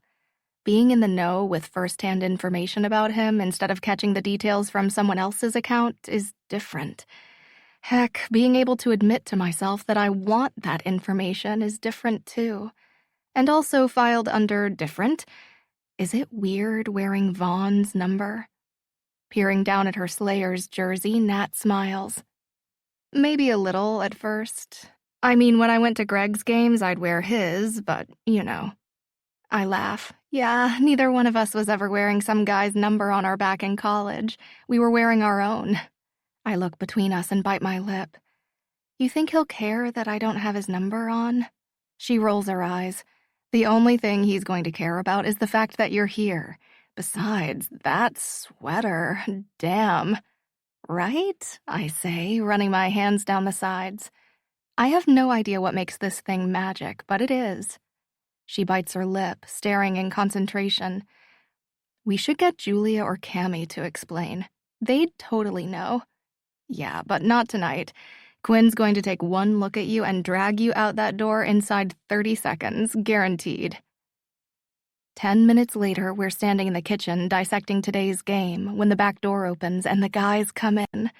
Vaughn's got Natalie caught up against him in a heartbeat, calling her Allie the way he does every now and then, giving her this smile I've never seen him break out for anyone else. She's giggling, her feet off the floor, but I'm more interested in the man standing off to the side behind his buddy. Quinn's still wearing his suit from after the game, but his slate tie is loose at his collar. He's got his jacket hanging over one arm and his overnight bag slung over his shoulder. His shock of dark blonde hair looks like he's had his hands through it about 60 times, but it's his eyes that have my attention. Hey, gorgeous. Hey, Quinn. For once, he doesn't look like he's sizing up the play, trying to figure me out. He looks happy, like a guy who knows where this is going. Which is good, because suddenly I don't. I just know I want to find out. Coming around Vaughn, he starts over to me and then stops dead. Those warm, welcoming eyes that have been locked with mine track over me in slow motion. They get to the vicinity of my chest, and his mouth drops open to a satisfying gape. The sweater. And then he's moving again. Intensity coming off him in waves, the look he's giving me making wet heat pool between my legs. Thanks for the ride, man, he says without taking his eyes off me. Grabbing my hand, he drops a kiss to my temple. We gotta get out of here, or I'm going to have you up against their fridge in about 30 seconds. Well, Nat called that one. Quinn. I can't get her out of here fast enough. I tried to be cool, hang back and give Vassar a second with his girl before I was all over mine, only that first look at her past his shoulder. Damn. It might feel like she's my girl, that she has been all this time, but this thing is new, and while I could see George was happy to see me, there was no missing the hint of nerves shadowing her eyes. So I figured I'd go in slow. Hand at her back instead of buried in her hair. Kiss on the cheek instead of mouth-fucking her like I'm dying to do. That was the plan until I stepped around Vassar and got a good look at her. That sweater. Shit, I knew she had spectacular tits. It's impossible to miss, but damn. And more than that, she did something with her hair. Something sexy and still so totally her. There was a hint of makeup where I'd never seen it before, and while I think this woman is perfect just exactly the way she's looked every other time I've seen her since the day we met, knowing she went out of her way for me, it floors me, humbles me. It's sweet and sexy and special, and I appreciate it. But also it turns me on, and I need to get her alone.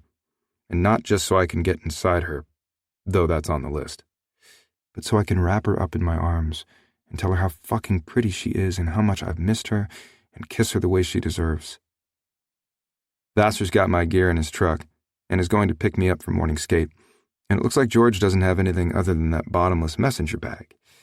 So it's a quick exit, and she's smiling at me as we walk out front. I stop her before we clear the mostly private walk. Forget something? She asks, but I can see in her eyes that she knows I didn't. That this is about her and me. No.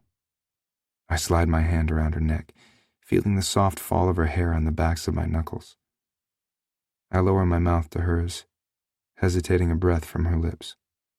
And when those honey brown eyes come up to meet mine, looking at me like this kiss is all she wants in the world, I sink in. So good.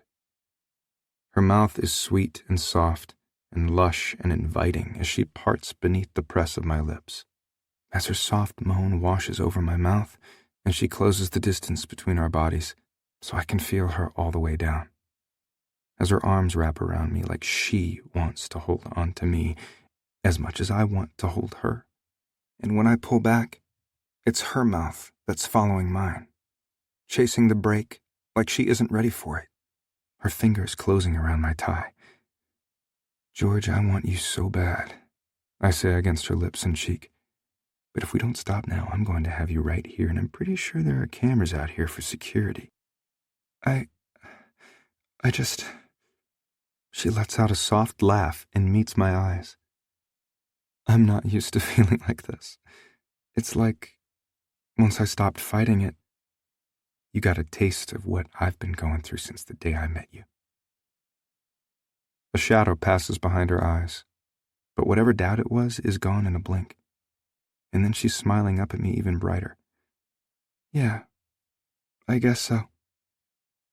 And the way she says it, it's like she believes it. Believes in me. And then I'm smiling even bigger than she is as we walk out to the waiting car. "You got a limo?" She laughs, raising a single brow. "Legroom?" And honestly, I didn't want to risk some Uber or Lyft driver paying more attention to who they had in their car than they were on the road. We climb into the back, and while the privacy partition is up, I'm not going to maul her like some dick on prom night. It's a short trip. I can wait. Or I think I can, until George starts playing with my hand as we talk. She's tracing the outline of my fingers with the tips of hers, and I must be seriously hard up because the feel of her moving in and out of the spaces between has me getting harder than stone. I could pull my hand away, except I can't. It feels too good, too sweet, too fucking familiar, even though I've never felt anything like it before. "You okay, Quinn?" she asks, a knowing look in her eyes. That bit of edge making me laugh and look out the window so I don't do something like pull her across my lap and start grinding with her a block before we get to my place. Not when we've got to walk past Bobby in the lobby. Not yet, but I will be soon. She laughs softly. "You get hurt in the game?"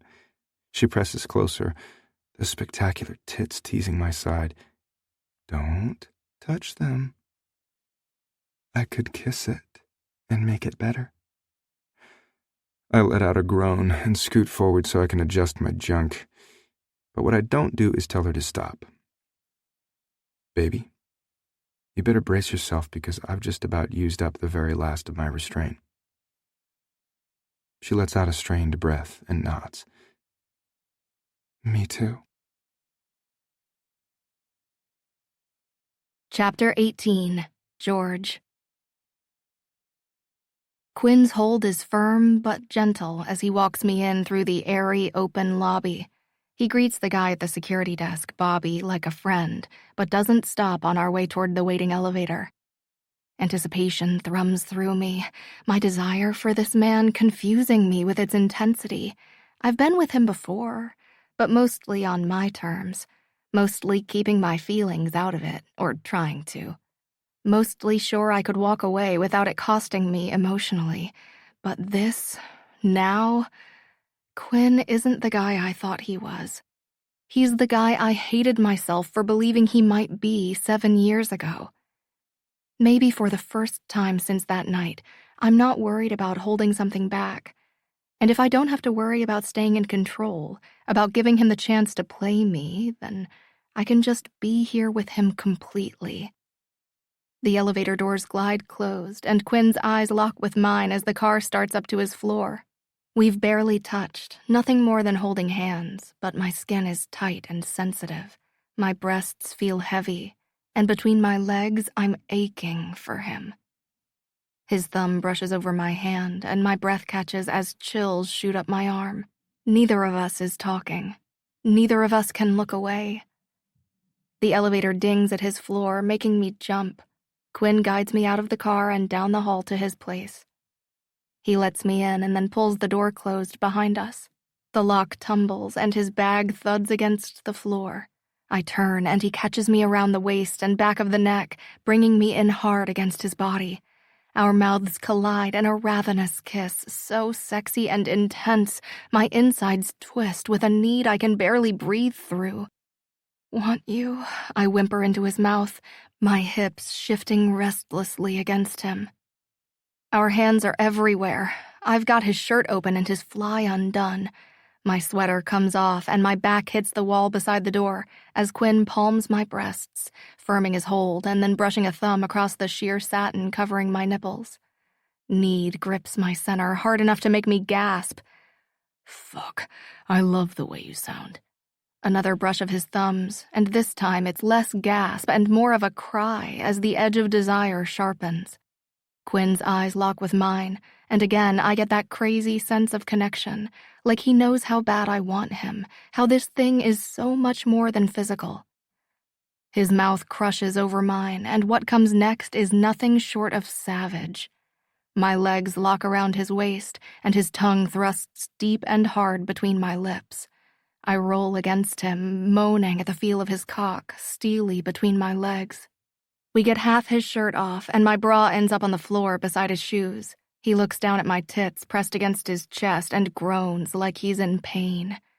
In my mouth, he grunts as I go weightless for the second it takes him to pop me up higher against the wall, somehow hooking his arms under my knees so my boobs are in line with his face. Giving me the sexiest look I've ever seen in my whole life, he pulls his bottom lip through the clasp of his teeth in a way that has me squirming for more. He licks at the side of one breast and then scrapes his teeth over the other before covering it with his mouth. Suction, warm and wet, assaults me as he pulls greedily at my sensitive flesh. It's too much, too good, but not even close to enough. I pull at his hair to stop him. Down, I pant, barely recognizing my own voice. Those sea-green eyes are hazed with sex and filled with focus as he slowly lowers me, ensuring the spread of my sex and breasts run against his body the whole way. When our faces align, he slips his tongue past my lips to rub against mine, giving me slow, teasing thrusts until my feet reach the floor. Then, pressing a hand to his chest, I sink down to my knees. Heat flares in his eyes, but he's shaking his head, trying to pull me back up. A threatening growl slips free of my throat as I bat away his hands. Let me. I want to taste him, lick him, drive him wild.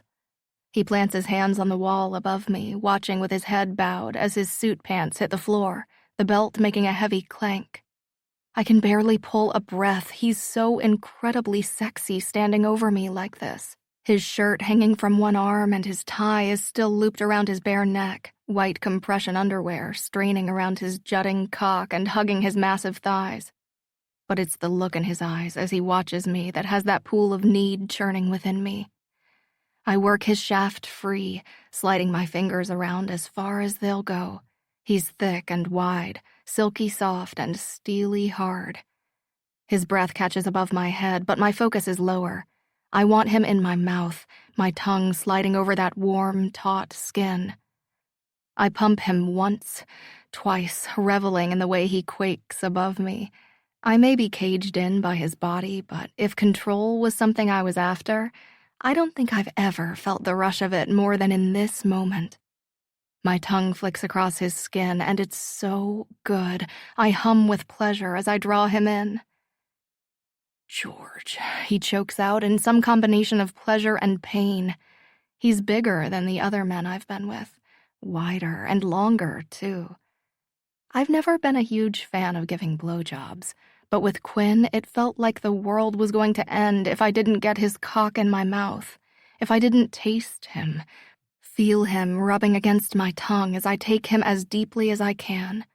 Admittedly, it's not very deep, but it's enough to have his salty essence on my tongue, to feel the way this kiss makes him quake and shudder, and gives me the sense that it's Quinn's last grasp at holding on to some control. God, it's so hot. I hum again, and this time Quinn rocks his hips back, pulling free of my grasp with a gravelly curse.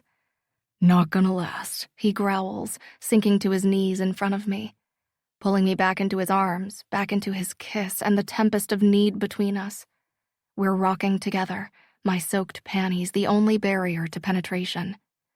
Need you, I whisper, as he slides against the point of give between my legs. I know we need protection, but I can't help myself from pressing into that tease the littlest bit more. It's too much, too close to what we both need. We pull apart, breaths ragged. I'm on the pill. Tell me you're clean, I pant, slipping my panties off so I'm naked. Wild eyes burn over me. Clean. Always use protection. Tested 2 weeks ago, and I haven't been with anyone since the night we met. He's crawling over me, but I put a hand to his chest. The night at the hospital? That was more than 8 months ago. He gives me a teasing look. Was there another? This is it, the time to tell him, because if there's even a chance of things working out between us, he's going to find out. My family was there, and so was his. But instead of answering, giving him the truth he deserves, I pull him into a kiss that speaks to how badly I want him, that even though I'm not ready to trust him with our history, I trust him with my body. This time, when he climbs over me, there's nothing between us, no hesitation. His eyes lock with mine, and he pushes slowly inside me. Quinn, I whisper, feathering my fingers over his jaw and lips as he fills my body with his. And when he's buried within me as deep as he can go, he holds. That frantic desperation feels like another lifetime, like this right now is exactly where we're supposed to be. I missed you, gorgeous, he murmurs, moving slowly now. I missed you too, in ways I'm not ready to explain, but can feel on an almost molecular level. I missed feeling safe. I missed feeling like I could give myself to someone completely, that I could let myself want someone without that shadow of doubt creeping in. And I missed the way it felt to let go and fall with this man. Feels so fucking good inside you. Never had it so good. Never, I echo, running my hands over his chest and shoulders, sliding my knee up his side, needing to touch him everywhere. Each measured thrust is deliberate, making me clench and spasm around him, taking me closer to that place we both need to go. Need to feel you come, he grunts, rocking his hips so he's meeting the very deepest part of me. Close, I gasp as he nudges harder. Like that. He does it again and again, the pressure building as my body grips him tighter with every deepening stroke. I can't take, oh God, more. Give you anything, Georgie. Everything. And he does, all he has. His groin kisses my clit with every mind-blowing thrust, and I'm there, teetering at the brink. Feel like I've been waiting for you forever. Oh God, that pressure in my heart, it's too much. I can't. He thrusts into me again, rocking into those points of contact, his eyes locked with mine, the deeper meaning clear between us when he rests his hand over my heart. You can. I'm falling like I've never fallen before, not even all those years ago when it never would have occurred to me that there was something to lose, that I might get hurt. This time I know, and I let myself go anyway. Crying out my release, I clutch at him with my body and hands, shaking through wave after relentless wave of pleasure until the corded muscles along Quinn's neck and arms stand out and his eyes lock with mine. He holds, whispers my name like it's the beginning and end, and spills deep inside me. It's an intimacy I've never known. Another first. It's amazing and terrifying all at once.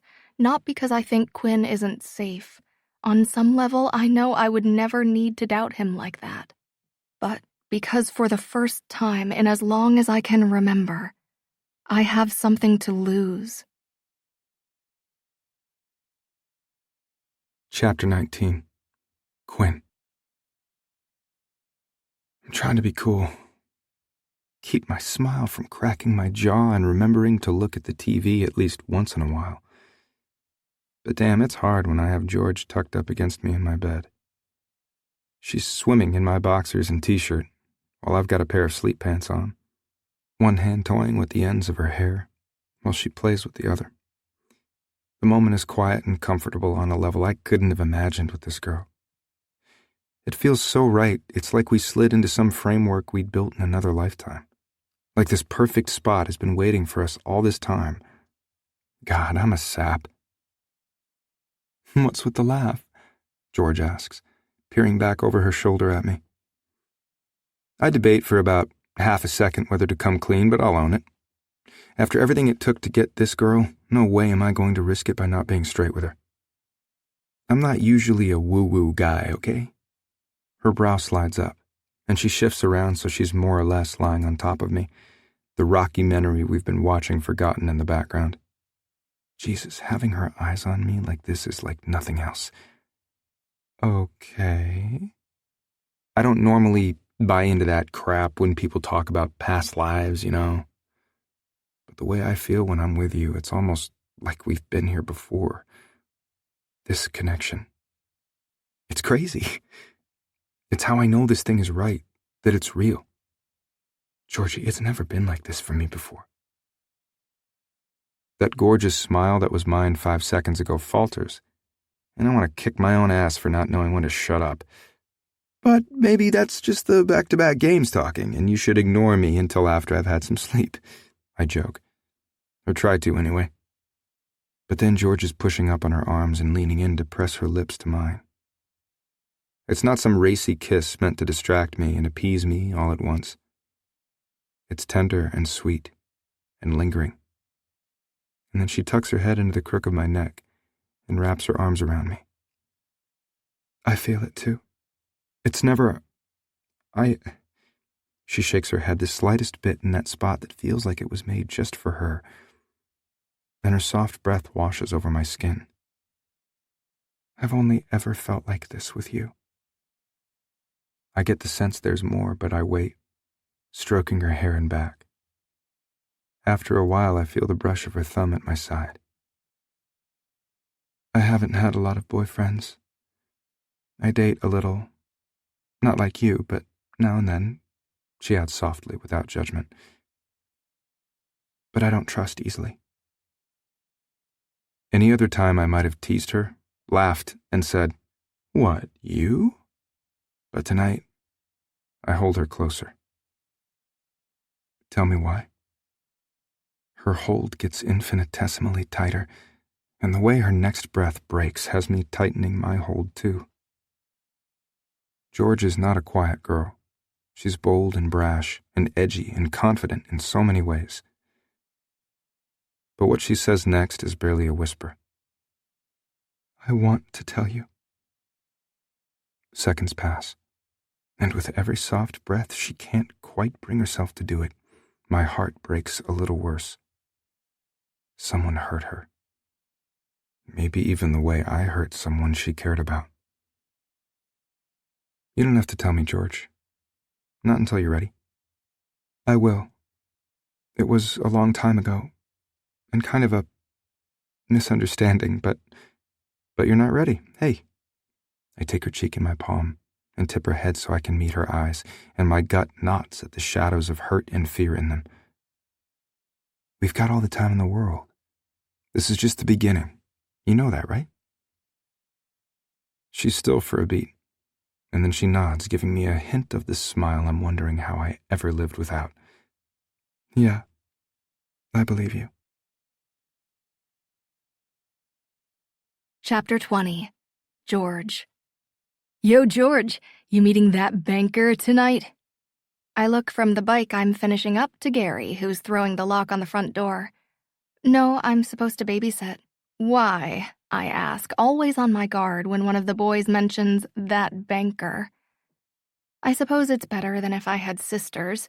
From what I've seen with my friends, they'd be demanding access to his Insta feed and details about every aspect of his life.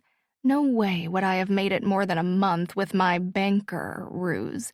But these guys, they've mentioned him a sum total of 3 times.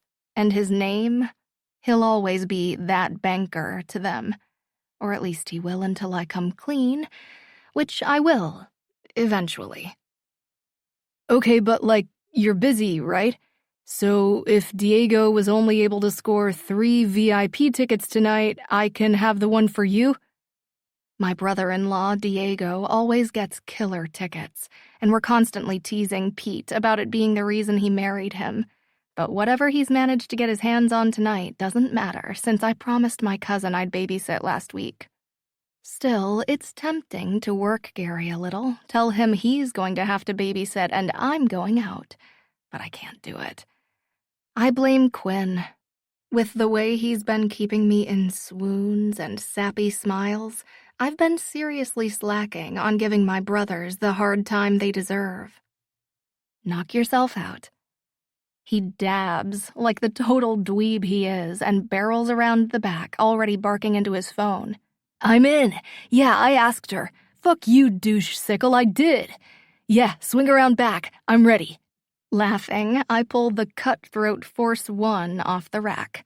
I give it a roll and a bounce and update the ticket. A minute later, I hear the back door again, because of course my brothers are physically incapable of just leaving like normal people. It usually takes a solid 3 tries before they go for real. What, won't they take you without a signed note relinquishing rights or something? I ask, looking up expecting to meet a pair of pissy, belligerent eyes, only to find... Oh shit, I yelp, tripping into the counter as all the air leaves my lungs and my stomach drops into the vicinity of the basement. Quinn lunges forward, apology etched in the lines of his too handsome face. Sorry, it's just me. He's quick on his feet, crossing the work area in a blink and catching me around the side with a big hand. Babe, you okay? Maybe I nod, but I can't be sure. All I know is I can barely breathe, and I'm pretty sure I'm going to be sick.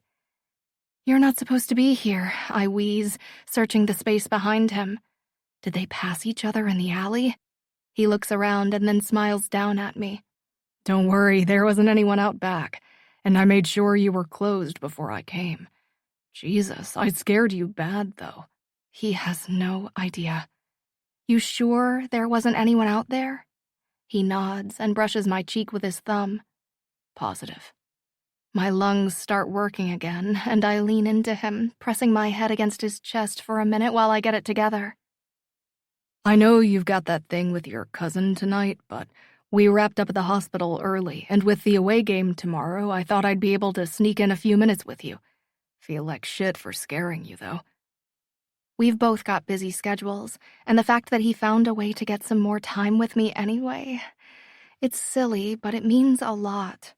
All I want to do is bury myself in his arms and let him kiss me senseless, as soon as we get the heck out of here. How about you grab your car, and I'll clean up and grab my stuff upstairs, I suggest, checking the counters as I roll the bike to the rack against the back wall.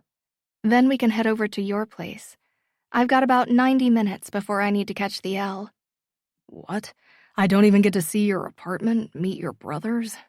I blink, because of course he doesn't understand why he can't meet them. Yet.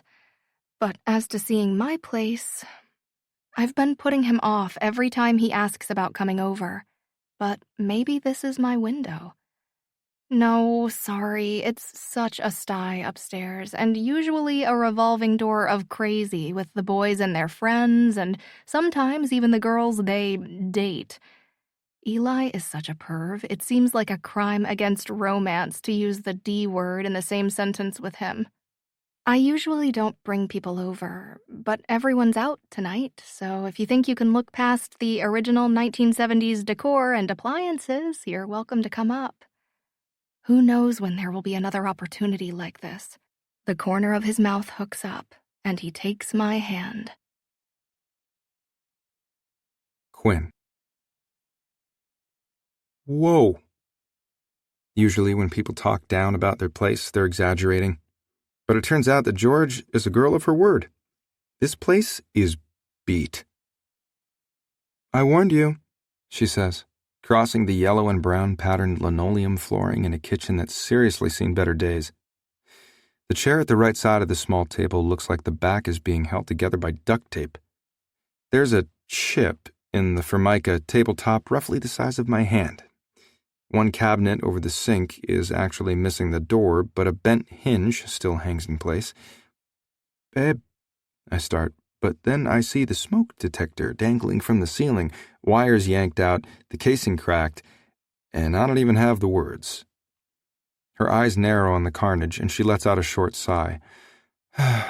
That's new. Pack a bag, Georges, I'm talking hockey bag size. And she's a goalie, so hers is even bigger. You're moving in with me. She laughs and walks over to what turns out to be a closet, stocked with more toilet paper than I've ever seen. Light bulbs, fire extinguisher, thank fuck, and a bunch of other stuff. Thought we might have had a replacement in here, but I'll have to get one for my dad tomorrow. She doesn't get it. I'm serious?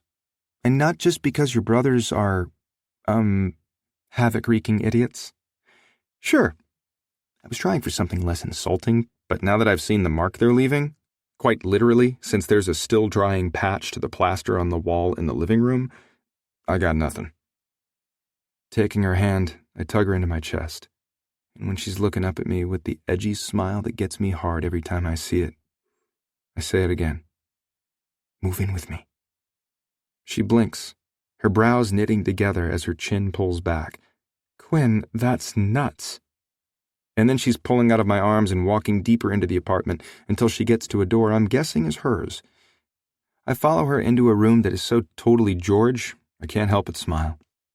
She's got banners from Wisconsin, posters and ticket stubs from her favorite bands, a mug that looks like it's actually made out of a bike chain filled with a few pens, and an assortment of broken and retired goalie sticks mounted to her wall, alongside a drying rack with her goalie gear strung up on it. I'm getting turned on thinking about all this filling my space. Baby, we could have a wall of his and hers hockey sticks. She whips off her t-shirt and tosses it in the mesh hamper beside the closet. Ask me again in like 2 years if we're still together. If we're still together? I'd maybe get a little pissed, except that I'm staring at the bounty of her perfect tits, covered by nothing but a purple silky bra, while she digs through a dresser drawer overflowing with t-shirts. My mind automatically going to the sounds she made in my ear the last time I saw them. Played with them. I come up behind her and slide my hands over the hips of her jeans, to the bare skin of her waist and ribs, then pull her back into me as I cup her over her bra. There's a mirror over her dresser, and I'm seriously digging the look on her face as she watches me knead her through her bra. Bringing my mouth to the shell of her ear, I bite lightly. We're going to be together in 2 years. And you better believe we're going to be more than living together by then, too. So sure, she challenges, but I can see the smile playing at her lips and hear the catch in her breath. Hell yeah, I am. She shivers, her hands wrapping loosely around my wrists. Not pulling me away, just holding me as I touch her. Squeezing and plumping, playing with her nipples until her breath is as ragged as mine. Sliding one hand down her belly to the button on her jeans. Rubbing over the top of the denim to cup between her legs, and then sliding back up to dip inside. Her hips rock into my touch, giving me what I want. So wet for me, Georges. Biting her lip, she lets out that little mewling sound that has me groaning against her ear, pressing my hips forward as she rocks back. I'm gonna make you come, just like this. I slip a finger inside her and my balls go tight when she clamps around it. And we're going to watch together. Oh yeah, she likes this little game. Note to self, get a bigger mirror from my place.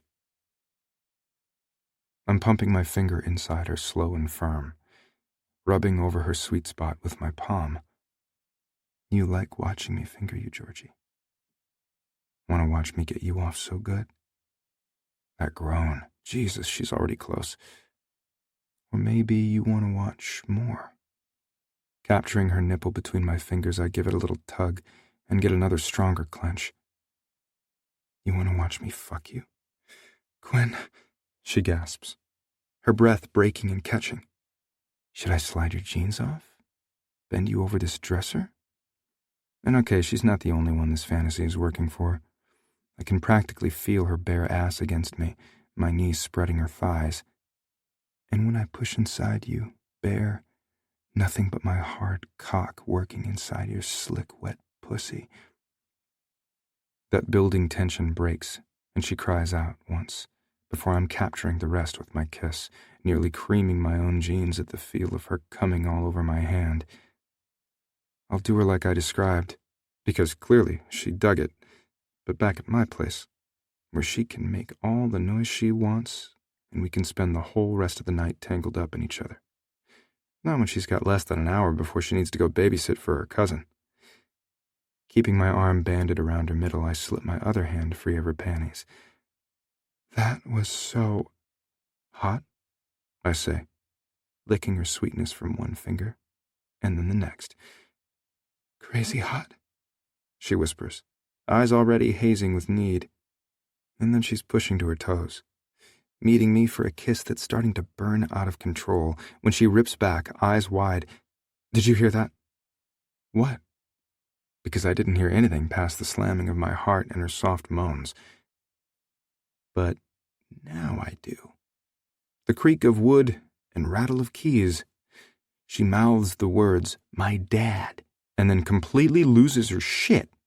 She's out of my arms in a blink, tripping over her feet as she looks at me in a panic, spins in a circle, and then yanks open the closet, filled with shelves, whips around to the window, and starts jerking at the handle. Which has me starting to freak because, babe, I'm not going out the fucking window. She grips my shirt and pulls me toward the hall, but at the sound of the door opening shoves me back. Relax, just let me meet him. I should have met this man a month ago. What? She hisses so quietly but forcefully, I'm not even sure how she did it. You going to shake his hand? Okay, she's got a point, but still. Quinn, get under my bed. I'm about to protest because I'm 27 years old. We're both adults. This isn't like high school when he will kill you. And there's something in the way she says it that has me dragging my 200-pound, 6'3" body to the floor at the far side of her bed and wedging myself beneath it. Pop, she croaks out. That you? George! A deep, raspy voice booms out. There's a shuffle of heavy steps and maybe a hug. Thought you'd be at that concert since Charlotte's plans fell through. What? When? She said she stopped by the shop at lunch. And then she's laughing this sort of Kris Kringle laugh that has me wondering what the hell I'm doing hiding under this bed. Gary didn't pass that message along, huh? No, but I see he told you about the smoke detector. Why don't you leave that for me and I'll take care of it? There's a gruff sort of scoffing noise, and I can tell already I'm not going anywhere because neither is he. Pop, I know how to do it. I know you know how.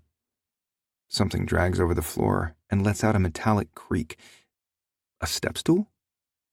You know how to do everything. I'm betting you're the one. His voice sounds different, like he's talking with his arms over his head. Who patched the plaster, too. This is why you will get the shop, and they will get to work for you. You're the only one with any sense in your head. There's some more shuffling, but I can't tell what it is. The only one I can trust to make the right decisions. There's a beep and a click, and then a heavy step. There. Thank you, George says, and I can hear the smile in her voice, just like I could hear how proud her dad was of her. And now you have the whole night free. If it wouldn't be weird, I'd call out my own thanks because the whole night sounds damn good. That I do. And that sounds like another smile. I've got it so bad for this girl.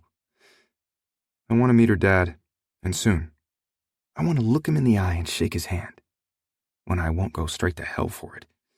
And then I want to help pack up George's stuff and move her into my place, or a place we pick together if she'd rather. But before I do any of that, I want to make sure she knows how I feel. I haven't been hiding it, but I also haven't actually said it. I haven't said it to anyone. But I'll say it to her. I've lost track of the talk between George and her old man. He's asking about receipts, and she's trying to answer as quickly as she can. I wish I could tell her to take her time, that I like hearing her with her family. But her dad must get the drift, because then he's letting out a low chuckle. Okay, I get it. You suddenly have a free night, and without the boys knocking the walls down around you. Something tells me that banker of yours is about to have a change of plans, too. Banker? What the actual fuck? Chapter 21. George. This is not happening. Ready to puke, I turn as subtly as I can, half expecting to find Quinn climbing out from under the bed to confront me. But he doesn't move, doesn't make a sound. Why didn't I tell him about the banker thing? Because I didn't want to draw any more attention than necessary to the kind of reaction my family would have to my dating him. And now he hears this. Pop? I expect to meet him soon. Why don't you bring him to Thanksgiving dinner? About the banker. I know, you like him. Even your idiot brothers can tell. My dad leans in, pulling me into his big barreled chest for one of those rare hugs. Relax, kid. I'll go easy on him. It's a nice fantasy, but if my father ever actually meets Quinn, no way will he go easy on him. But that's a problem for another day. Now, I could tell him I ended it with the banker, but then how will I explain going out tonight and all the other nights I won't be sleeping here? I won't. No, this is the lesser evil for now. So I smile and nod and hope that when the time comes, all the people I haven't been straight with will forgive me. Thankfully, my dad's phone lights up with a call from one of his other businesses, and he makes some complicated series of hand gestures I have no idea how to read. All that matters is he heads for the door, rattling off a bunch of questions about a piece of equipment at the car wash. Frantic, I zip back into my room and, sick with nerves and guilt, peek under the bed. It's not what you think, I whisper. Not 100% my dad won't come back up when he finishes his call. Only the look in Quinn's eyes as he climbs out warns that I have bigger problems on my hands, because this is a Quinn I have never seen before. Tension pulses off him as rage burns in his eyes. His jaw is set, and when he reaches full height, it feels like his body has somehow expanded to take up the entire room. Quinn, there's no— Call him. He grits out from between clenched teeth, his voice so deadly low, I'm not sure I heard him right. Get your phone, George, and call that fucker right now and end it. Over.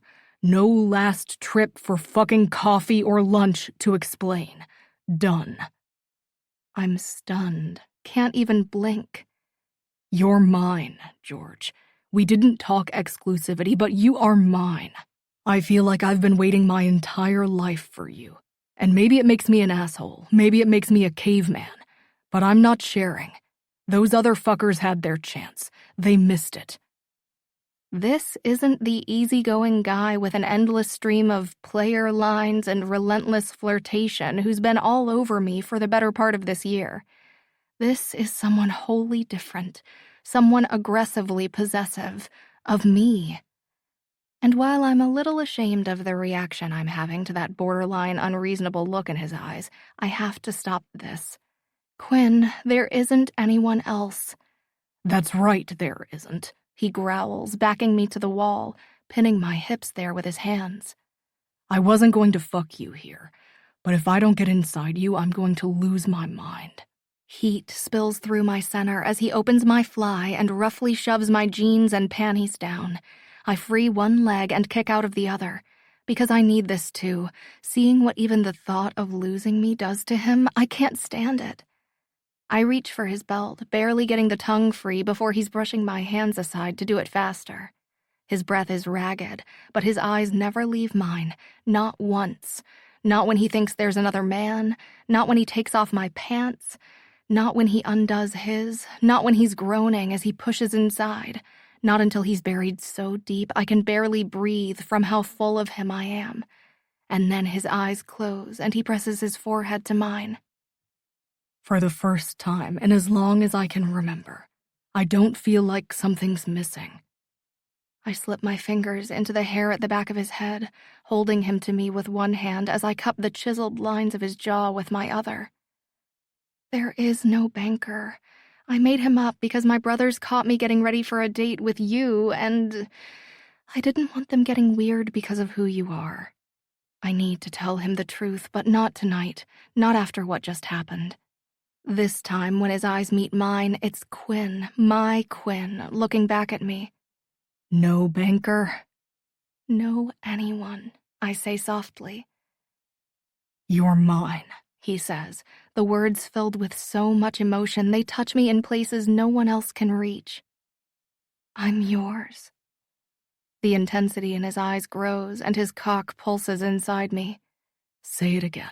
He murmurs against my lips as he begins to move, his heavy cock dragging slowly back and then pushing deep again, even slower.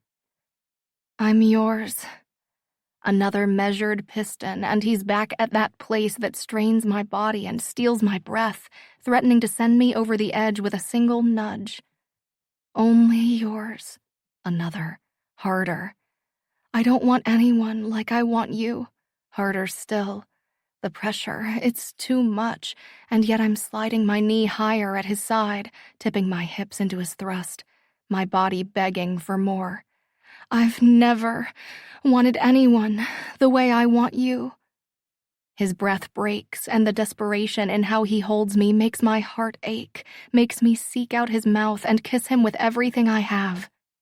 Sure, your brothers are gone, he asks, doing something with his hips that leaves me barely able to nod. Good, because I'm about to make you come so hard, they'll hear you all the way down at the lake.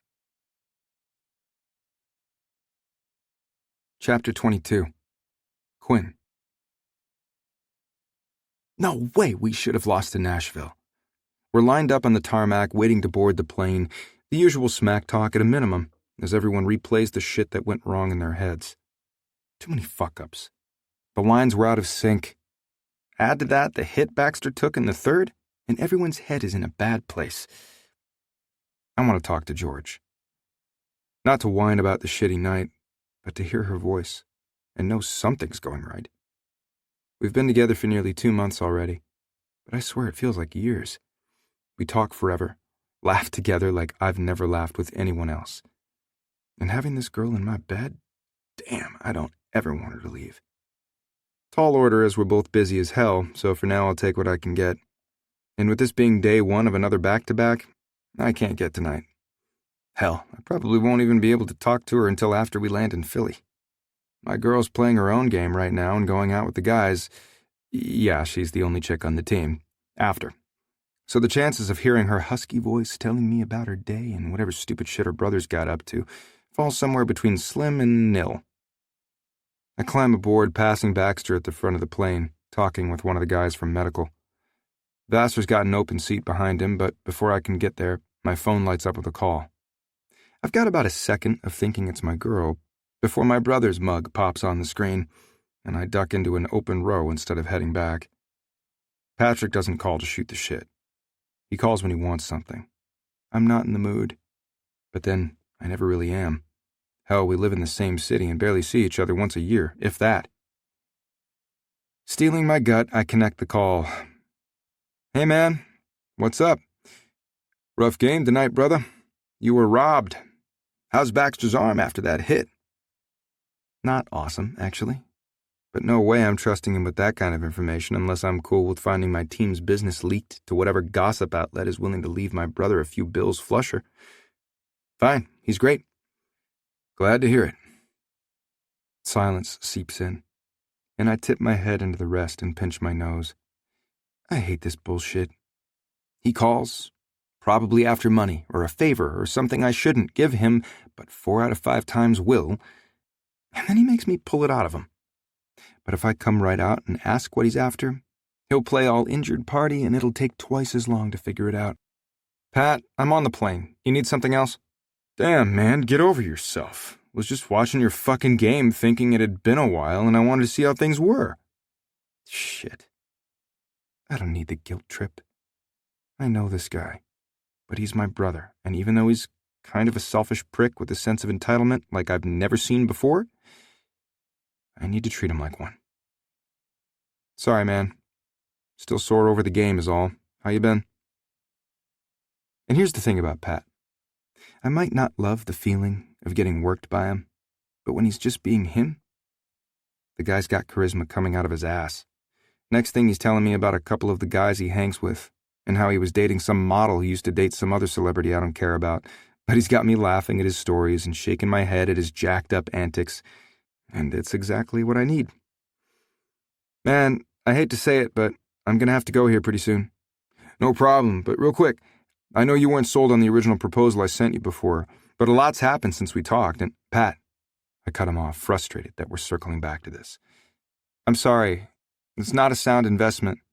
My guy does this for a living, and he said no way. There's a beat of silence when I think this is where we're going to leave it, and I feel like shit, because for a few minutes it was actually good to talk to him. Hey man, forget I brought it up, okay? Tell me something about you. What are you up to these days, aside from staying off social? Of course he'd notice. And I'm relieved not to leave things on a sour note. God only knows how long it would be before I got a chance to talk to him again if he took it personally. Met a girl, actually. She's pretty private, and it's still sort of new, so we're laying low for now. You? No way! I laugh. It's true, man. One look and I knew. Knew what? You wanted a piece of that ass? My fists clench, but I keep it level. Knew she was the one. He groans, muttering my name. Please don't tell me you already put a ring on that. Not yet. But only because I don't want to freak her out. She hasn't even let me meet her family yet. Let's put it this way. I might have known from the start, but it took George a little longer to come around. There's a beat of silence. Then, what's her name? George. Actually, it's Georgia Bowen, but no one calls her Georgia. Dude, she was a goalie at Wisconsin. Fiery red hair, hot little temper. This girl's got an edge that gets me in all the best ways, but underneath, she's soft. They're all fucking soft, Quinn. It's called pussy. I straighten, picking up his changing tone. What's your problem? This red-headed hockey player named George is playing you, man. Okay, and now I'm pissed. The hell? You don't even know her. Why the hell would you say that? Because I know what your bank account looks like, dipshit. You know I love you, but you aren't exactly quality boyfriend material, which means this chick is either seriously out of your league and just hasn't realized it yet. I mean, does she have any idea how many bunnies you've stuck your dick in? Because eventually chicks ask. Or she's not so very far out of your league, but she's using you. And brother, that's what my money's on. Then you'd lose. Because this girl isn't playing me. She couldn't stand me when we first met. Wouldn't even speak to me because... I don't want to tell him anything about George, but screw it. At least this way he'll back off. You remember Mexico? That trip we took on break and the night I blacked out? The girl? It's her? No, thank fuck. But that girl is one of her friends. George hated me on sight, man. And yeah, this chick is definitely out of my league. We both know it. But we've got this connection, this thing between us that... I don't know how to describe it, except that it's real and it's incredible. He doesn't answer right away, but then... If that's how it is, I'm happy for you, man. I'm still bristling, not liking the idea of defending George to anyone, especially him. I take a breath. He doesn't know her. That's all. He doesn't know her, and he thinks everyone is out for themselves because that's who he is. Look, I gotta turn off the phone. Take it easy. You too, bro. And sorry for doubting your shit with this girl. You're my little brother. Guess I'm still looking out for you. Yeah, well, I don't need it. Pocketing my phone, I head back to the open seat by Vassar. Chapter 23. George. I'm bent over the computer in the shop, trying to figure out what my brother did wrong on this last order because the numbers are completely jacked. It's been snowing since this morning, and even though that all but guarantees a slow day for the shop, I'm kind of digging the quiet and swirl of quarter-sized flakes drifting gently past the front windows. For now, anyway. It's supposed to get pretty nasty later. I glance at my phone, something I've been doing more and more lately, waiting to see what Quinn's going to send next. 2 hours ago, he texted after their morning meeting with a video Vasev was sharing of this pug puppy pancaked over a Roomba, little legs dangling behind on the freshly cleaned floor. This guy is ridiculous, and I'm falling harder every single day. Quinn's brought up meeting my family a couple of times since that near miss upstairs, but I keep putting him off with one flimsy excuse after another. It's not fair that I haven't told him the truth yet, but every time I try, I start to panic. I'm afraid of how he's going to react, how my family will react. But it's time past. The bell on the door at the front of the shop rings, and I look up, expecting to greet some hardcore customer in search of carbide-studded tires for the snow. But one look into the sea-green eyes in front of me has me stumbling off my stool.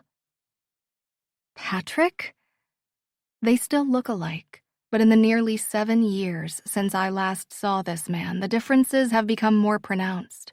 Where Quinn's features are this gorgeous blend of strength and balance, his brothers are just a little off. The cheekbones more angular, a leaner build on a shorter frame. His eyes washed-out versions of the real thing. Taking his ball cap off, he rakes a hand through his thinning hair. Jesus, it's actually you. You remember me? I wheeze, clutching the counter in front of me. What's he doing here? I know he lives in the city, but Quinn said they hardly talk, see each other even less. Quinn. My stomach twists. Oh God, if Patrick is here, then Quinn knows. He knows about Mexico, and he knows I kept the truth from him. I shoot a panicked look at my phone and grab it up, holding it close to my chest. Is he mad? I manage to choke out. Hands trembling from guilt and fear, I try to unlock my phone. Try again, only it clatters to the floor. Mad? Why would he be mad? Patrick ducks down and sweeps up the phone for me. Pressing it into my hand, he holds there as our eyes meet, and a chill slithers through me. He lets out a short laugh. And sure, I remember you. Kind of hard to forget with that hair and a name like George. But he told Quinn he didn't. And as unlikely as it seemed that both of them would lose memories from that night, I guess a part of me was hoping it was true, that there was some better explanation than Quinn's brother intentionally lied to him, because that's what this means, right? Patrick crosses to the rack stocked with accessories and fingers a camera mount. Couldn't believe it when he told me he'd found you again. Fate's one crazy bitch, huh? My head snaps up. What? He moves on to the helmets. Look, Quinn told me not to bring it up and would probably lose his shit if he knew I came to see you. My heart is racing and my hands feel numb. I'm trying to follow what he's saying, but it doesn't make sense. Quinn doesn't know Patrick's here? But if you've found a way to get past what happened in Mexico, and we're maybe going to be in each other's lives for a while, I wanted to clear the air between us. Let you know I'm sorry about how that shit went down. You're sorry for not telling Quinn he remembered me all those years ago? That has to be what he means. Or maybe he heaves a breath and meets my eyes. The games my brother was playing back then were fucked up. But if it makes you feel any better, I think he actually felt bad about you after. What? I croak. It's not what it sounds like. It's after the blackout? Blackout? Shit, I don't remember that. Quinn doesn't really drink much. If he blacked out, it wasn't with me. I just know on the plane home the guy wasn't himself. Said he might have taken things too far that time. I shake my head, the words coming at me making no sense. That time, the games he was playing. The shop feels like it's closing in, the walls pulsing around me. If he didn't black out, if Patrick knows who I am, if Quinn was talking about me on the plane, pain slices through me. Then all this time, Quinn's been playing me. He's a liar who's known from the start who I was and has been pretending this whole time. My eyes cut to Patrick's. Why? The look he gives me is sympathetic. Who the hell knows why? Maybe it's a lifetime of having everything come too easy for him. He needed the challenge or something. Wanted to see how much he could get away with. How many girls. How far he could take it. He clears his throat. But hey, maybe this means he's finally growing out of all that shit. Hell, what else could it mean? There aren't any games left to play between you, right? So maybe you're the one to finally straighten him out.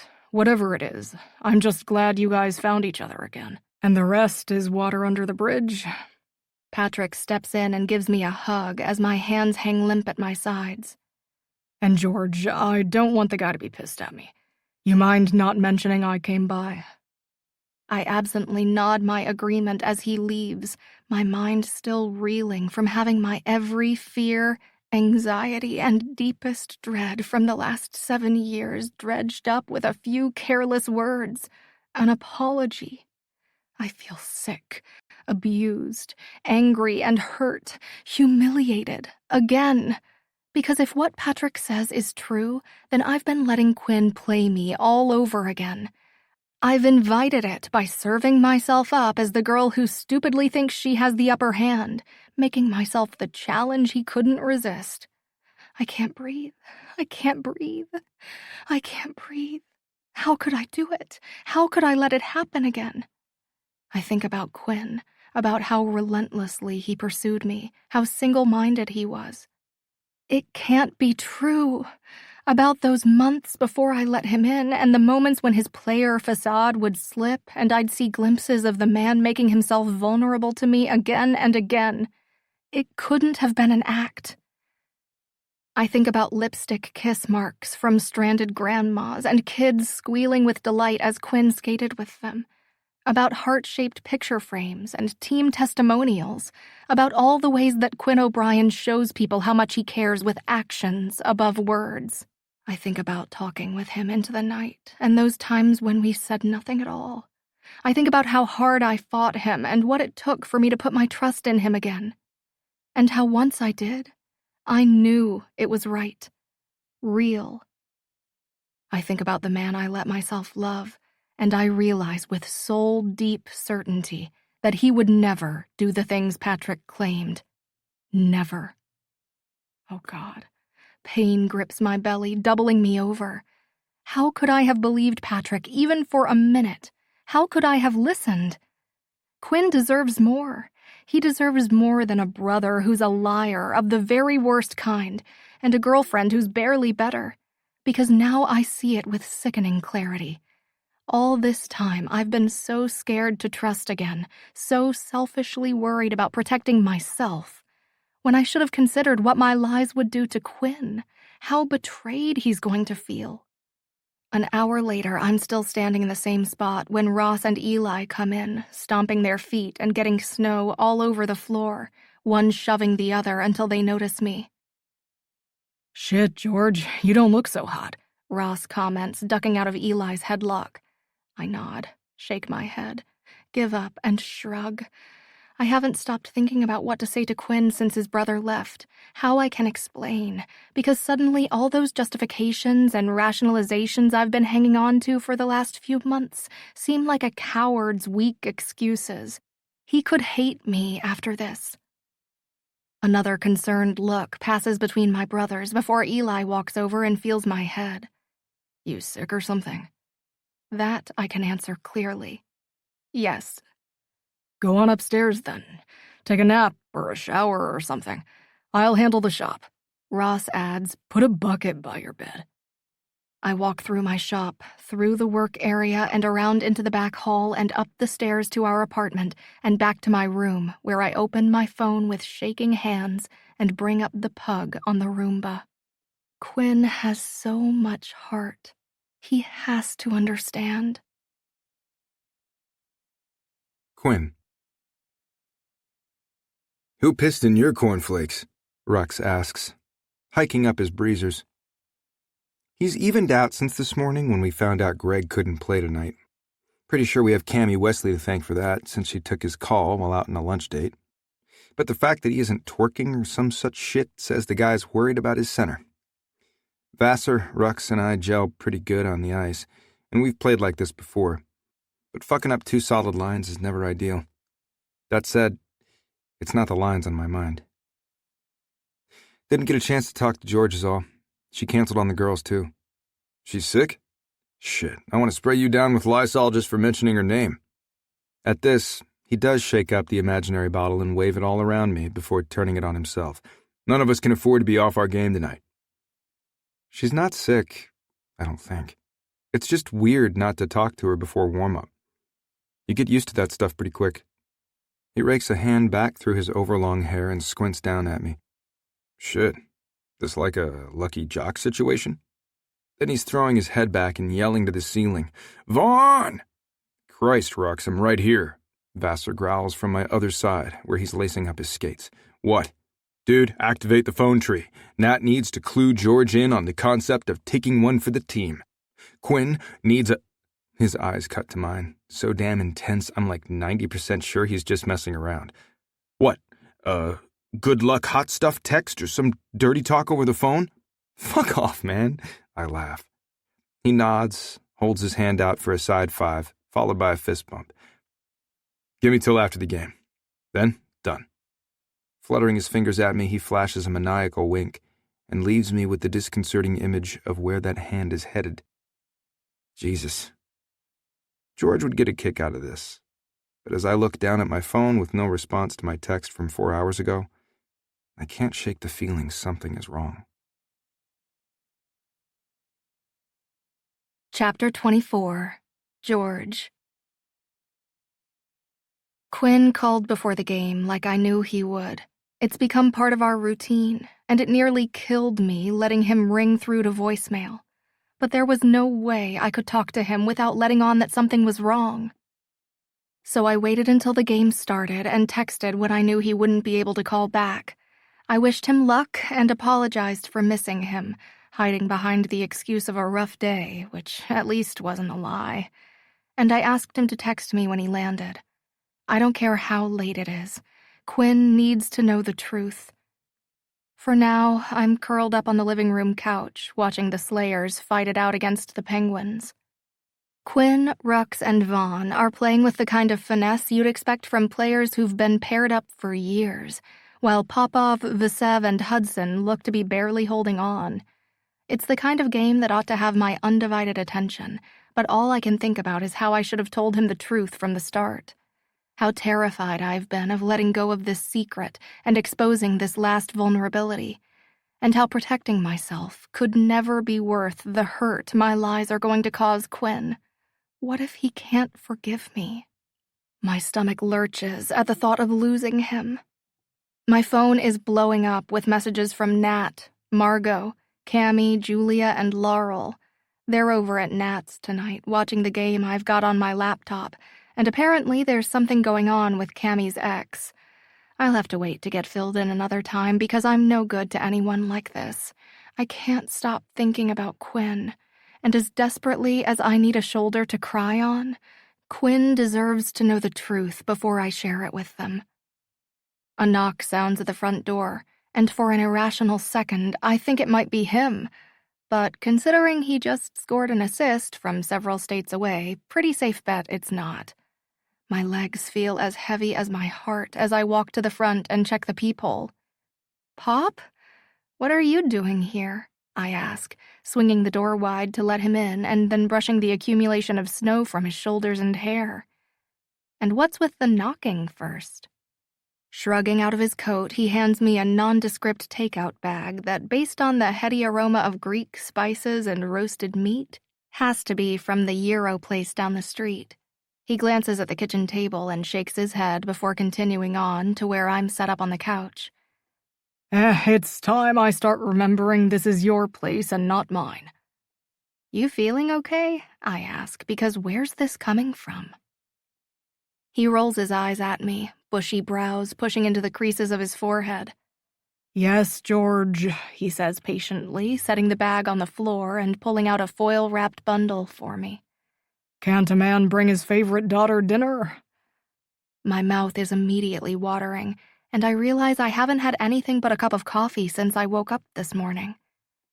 He looks at the open laptop where Quinn's stats are flashing across the screen and shakes his head in disgust.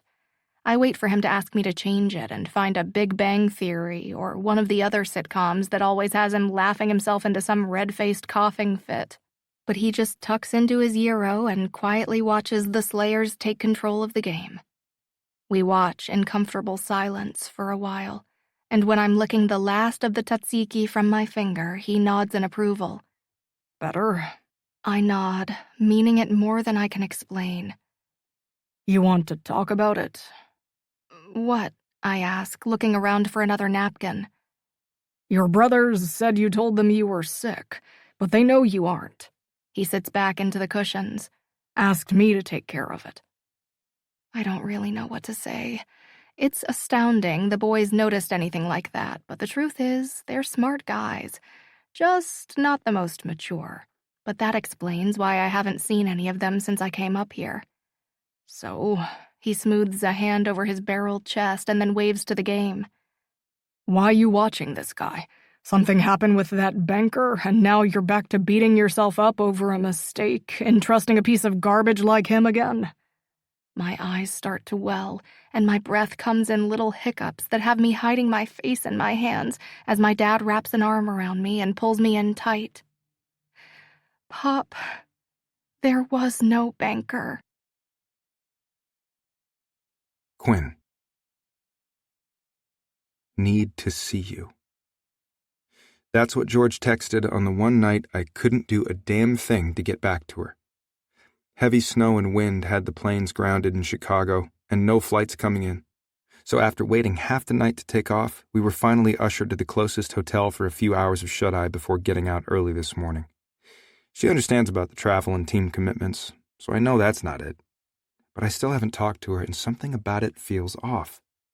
Enough that instead of collapsing when I finally make it home at 7 a.m., I head into the kitchen and start pulling ingredients together with a plan to make up for not being around after her rough day.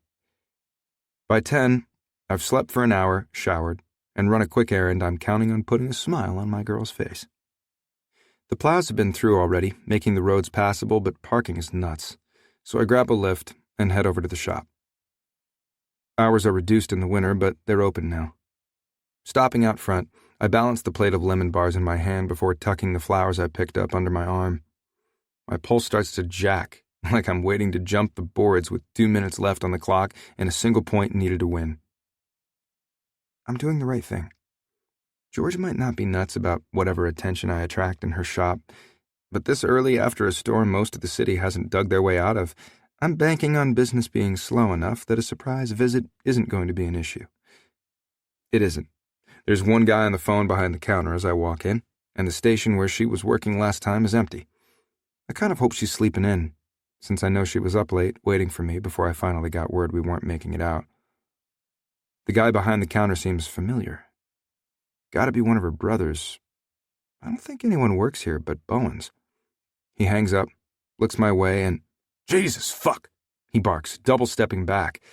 Okay, that's not really the reaction I get from most people. The bunnies tend to step into my space, practically purring as they try to rub up on me. The dudes, hell, there might be a bark of surprise, but it's usually accompanied by an eager handshake or a starstruck smile. This guy looks like he's about to piss himself. "Sorry to startle you, man. I'm looking for George. She here?" His chin snaps back, his face twisting from disbelief to hostility? "What the fuck do you want with my sister?" So he is a brother, and whoa. "We're friends. I just wanted to give her these." I turn to show him the flowers and then stick out my free hand to shake. "Quinn O'Brien." I stand there like an asshole for a few seconds until her brother of unknown name and douchey manners snorts and crosses his arms. My jaw clenches. What the hell? I mean, fine. I know she's too good for me. But this bag of dicks sure as shit doesn't. "Look, man, is she around?" "George would never be friends with you." He sneers. "She fucking hates you." I blink. And then it clicks. The reason I haven't met her dad. Why she doesn't want me coming around the shop. Why this guy won't touch my hand. They know about her friend from Mexico. The one who's like family. Or maybe even is family. Why wouldn't she tell me that? I'm about to launch into some serious groveling when a younger guy on a trick bike bounces in through the back and I lose my train of thought. This guy. Christ, he looks so much like George, it's uncanny. But that's not what's got my jaw dropping and my heart grinding to a halt. I know this guy. Even 7 years later, I recognize that lanky frame and missing tooth. All grins, he glances over and, "Fuck me!" falls off the back of the bike, scrambles to the workbench, and comes up clutching a wrench like his whoopee. George's brother. I snap back to the guy I've been talking to, the one who, even at half my size, looks like he's about to take me apart, and now I see it. Her brothers are the little punks who jumped me in Mexico. The next breath feels like glass moving through my lungs. Because if George's brothers were the guys in Mexico, then that means George, my George, was the girl. There was no friend. There was only the girl I'm in love with, who hated me on sight because I hurt her so badly that after 7 years her heart still hadn't healed. And after all these months, she still wouldn't tell me. "What the shit are you doing here?" the younger guy croaks. Gary, I think, coming up beside his brother who's now pinching the bridge of his nose. "He's looking for George." Ross, maybe, says. "But maybe Eli? Not Pete. He doesn't work at the shop." The guy meets me with a level stare. "Or maybe you're looking for something else now?" Slowly shaking my head, I shove the flowers and plate into the guy's hands.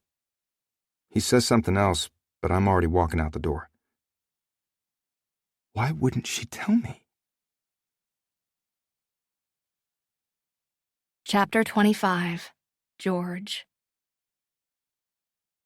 In a million years, I wouldn't have expected my dad to be the one I turned to for romantic advice, especially not as it related to Quinn O'Brien. But I was at my breaking point last night, and when he pulled me in for the hug I needed more than anything, the dam burst and everything came spilling out. I'd expected him to fly off the handle, start talking about knowing somebody who knew somebody, calling up a couple of my uncles to handle things themselves. But the reaction I saw 7 years ago didn't come. Instead, he asked me if Quinn was the kind of man who deserved my trust, why I was afraid to talk to him, what my heart was telling me. We talked about trust and love and the differences between being smart and being scared. We talked about my mom, what it was like when he first met her, and what it was like after she was gone. We talked about Quinn and what it was that kept me from playing it safe with him the way I have with every other man I've met. He asked me if I was in love, and he hugged me again when I told him my answer. And when he left, he told me it was time to be brave and trust my heart. There weren't any new messages from Quinn this morning, but it didn't matter, because I'd already decided to go over to his place and wait for him to get home. I should have called, but I didn't want to talk to him on the phone. I wanted to be able to see his face, touch him. Only Bobby stopped me the minute I stepped into the lobby. Quinn had already left. What if Patrick talked to him? What if he tried the same thing with Quinn he'd tried with me? My stomach lurches, thinking about how much worse it would be for Quinn to hear that I was the girl in Mexico from someone else. Now I'm staring at my phone like I have for half the ride back to the shop, my thumb poised over Quinn's name, but my mind too much of a jumbled mess to know what to say when he answers. Before I can figure it out, I reach the shop and gape at the closed sign hanging in the window. What the heck are we closed for? I ask, walking in, half expecting to find the remains of a fire or burglary. Instead, it's just Gary and Ross bellied up to the counter, one on the stool hunched over a pile of crumbs, while the other leans against the register, licking what looks like powdered sugar off his fingers. I don't have time for this. I need to figure out what I'm going to say to Quinn. I need to find him. Gary brushes his hands off on his jeans. We'll open back up in a minute. But first, who's this guy you're dating again? A prickle of unease runs up the back of my neck and my arms cross defensively. I'm going to tell them, but not until I've talked to Quinn. Just some guy. Why? What do you care? A banker, right? Ross chimes in, his mouth pulled down into an exaggerated frown. Definitely something going on here. What are you getting at? My relationship with my brothers is complicated. They're protective and sometimes knobheads, but for the most part, I've been the boss of them since I was about 10. But right now, the way they're looking at me, you'd think the police had just dragged me home at 3 a.m. Nothing much, just that I'm pretty sure he stopped by today. Oh God, he was here? What do you mean? I ask, my hands starting to shake. Did they say something to him? Does he already know? I mean, that fucking tool from winter break was here looking for you, talking about how you guys were friends. Didn't even recognize us until Numbnuts here came out of the back room and he saw us together. For the last time, how was I supposed to know he was here? Gary grumbles. Wait, what do you mean he recognized you? You? Quinn has been staring into my eyes for the better part of 2 months, watching me from across the room from before that. And aside from a sense of familiarity he can't explain, there is zero recognition. But these guys he knows? Gary looks a little too smug for my taste. Guess we made a lasting impression back across the border, he says, tapping the bridge of his nose. But it's not until Ross groans, telling him to shut up, that it clicks. Oh my God. You're the guys who beat him up? Gary grins, flashing that toothless gap. You're welcome. No. Quinn was here, probably while I was at his place, and now he knows. He has to. He's got to be going out of his mind. Did he say anything to you? The guys shake their heads. Gary waves a hand over the remains of some pastry scattered over my service counter. Just shoved a plate at Ross here and left. Ross slaps a bouquet of stems against my chest, and at my questioning look, nods to the trash overflowing with blooms. And these two. Shaking my head, I start toward the back. I need to find Quinn, explain, if he'll even let me. Please don't let me have waited too long. Taking the stairs up 2 at a time, I stare at the plate in my hand. It's from his kitchen. Whatever he brought me, he made for me. Guess you liked the lemon bars, but the flowers not so much, huh? My head jerks up to where Quinn is sitting with his back against my apartment door. He's dressed in dark jeans and a thermal with an open black vest. That ever-present hint of a smile is nowhere to be seen, and his eyes have lost their light. Arms moving from where they were resting on his spread knees, he slowly stands. I was looking for you, I whisper. He rubs a hand over his face and holds up his phone, the messaging screen open to my name. Nothing from me. Yeah. I shake my head, hating the pain I see in his face, feel coming off him. I went to your apartment. He looks away. Something you needed to take care of in person, huh? Quinn, I plead, stepping closer. I'm sorry. I should have told you, talked to you sooner, but You're the girl from that night, he says, voice filled with certainty and regret. Mexico. I guess this explains why you didn't want me to meet your family. He swallows. Why you thought your dad might actually kill me. Can we go inside? He nods and stands behind me, not touching me, not speaking, as I let us in. I set the plate and the stems on the kitchen table and turn to him. I'm sorry my brothers ruined these. He walks to the sink filled with cereal bowls and looks out the window. They had a pretty good reason. They wouldn't have if I'd told them the truth earlier. They were the guys who attacked you in Mexico? Like I said, they had a reason. He turns around, gripping the counter behind him hard enough his knuckles go white. They should have done worse.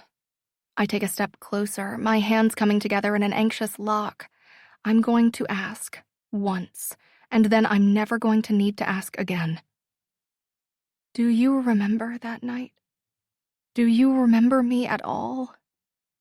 He gives up this strangled sound, his eyes going red-rimmed. I remember you were a virgin. I can't breathe, can't make a sound. But then that panic fades because even though this sounds like one thing, I know it's not. He takes a ragged breath. You were, right? The next morning, I saw the sheets. And there it is. I know this man. Yes. Choking out a strangled fuck, he pushes off the sink and takes my shoulders in his big hands.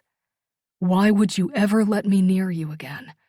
Baby, how could you let me touch you after what I did? You never should have let me touch you. I take a breath and shake my head helplessly. I couldn't stay away from you. I wanted to. My voice is barely a whisper now. I hated you for what I thought you did, for how I felt, and I hated myself for never getting over it. I just wanted to be able to put you behind me, stop comparing every guy I met to you. And I thought maybe if I gave in to that pull, but on my terms... He closes his eyes, issuing a humorless laugh. If you used me instead of me using you. I thought I'd finally be able to move on. The air leaves his lungs in a slow leak, and he bows his head. That's what this has been about. You putting me behind you. At first, but Quinn, that's not what happened. I step closer, smoothing my palm over the side of his face. How could it, when no matter how long I waited for you to show me the villain who broke my heart when I was 20, all I saw was the man I fell in love with, the one I don't think I'll ever get over. His eyes meet mine, searching. What are you saying? I'm saying I love you, and I'm so sorry I didn't tell you the truth sooner. I was too scared to let myself trust you completely, and later I was too scared of losing... But then he's kissing me hard on the mouth, and then gently, fervently across my forehead and over my cheeks. He's pulling me into his body and holding me like he might truly not be able to let me go. And when he does... George, I love you so much. I swear I can be that guy you fell for.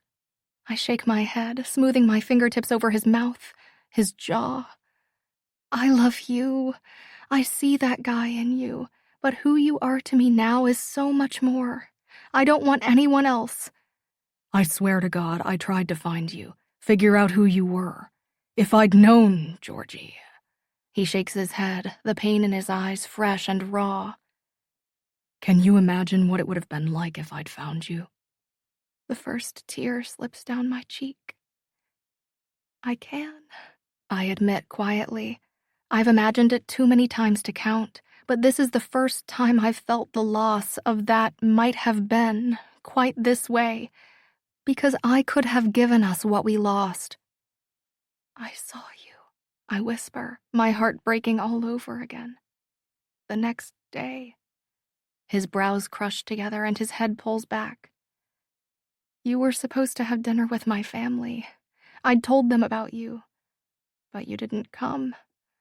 And after, when we were walking back to the room, we passed one of the bars, and there you were. I was so relieved, I pointed you out to my family. Taking a breath, I go on.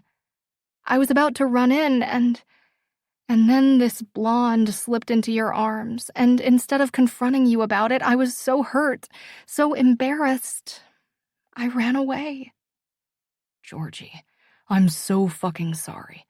I thought that girl... Patrick said we'd been hanging out earlier the day before, and I'd thought maybe it was her. It took less than 10 minutes to figure out she wasn't the one. 10 minutes, and I might... You weren't hanging out with her. No matter what happens here, this is something I can give Quinn, something he needs to have. We met when you bumped into me at the ice cream stand right after lunch. He shakes his head, his brows furrowing. I don't... But he said... I know. I believe you. But I don't think your brother is being straight with you about that trip. Patrick was there. Before you walked me home that night, we hung out for a few minutes, and he made me promise not to keep you too long because he wanted to have a beer when you got back. Whatever made you lose your memory happened after that, because we didn't have a drop of alcohol the entire time we were together. I take his hand in mine, hating what I'm about to say. And Patrick definitely remembers me. What? How do you know? Taking a deep breath, I meet his eyes. Because he came to the shop yesterday. And Quinn, he said you remembered me too. Chapter 26. Quinn. George and I talked for hours. It was heartbreaking and unfair, and the only thing that got me through was having my arms around her as our past was finally brought to light. I don't know how she found the faith in me to stick it out after the shit Patrick pulled, but thank God she did. Sliding my fingers through her hair, I lean in for a kiss I wish could last. I can do this tomorrow. We can stay here in your room in this tiny little bed that's so perfectly small you'll have to actually sleep on top of me. Order takeout, watch... No, you've waited long enough to understand what happened that night, and I want us to be able to put this behind us. Go, talk to him. I'll be here when you get back. I give her another kiss, and then force myself to leave. She's right. I need to understand what happened. And while George filled in the most important blanks, it turns out that my fucking brother might have the answers for the rest. It takes me all of 3 calls to find out where Patrick is, and 10 minutes before a car drops me at the health club where he's playing basketball. It's a high-end facility, bright and stylish, with the kind of open space indicative of dues he can't afford. Which means he either hustled someone to get in, or he's living outside his means. Wouldn't be the first time. He's in the middle of a game, and I offer an abbreviated wave to the guys who stop mid-play when I walk in. All except my brother, who swipes the ball out of his buddy's hand, taking it up the court for a layup and a cheap point that doesn't surprise me at all. Yo, Pat, got a minute? Brows raised. He pulls a face. Interrupting a game with my boys? Must be serious. I give him a tight nod, not wanting to get into it in front of the guys, but barely holding on to the rage rising inside me. By the time he meets me outside the court, my hands are shaking.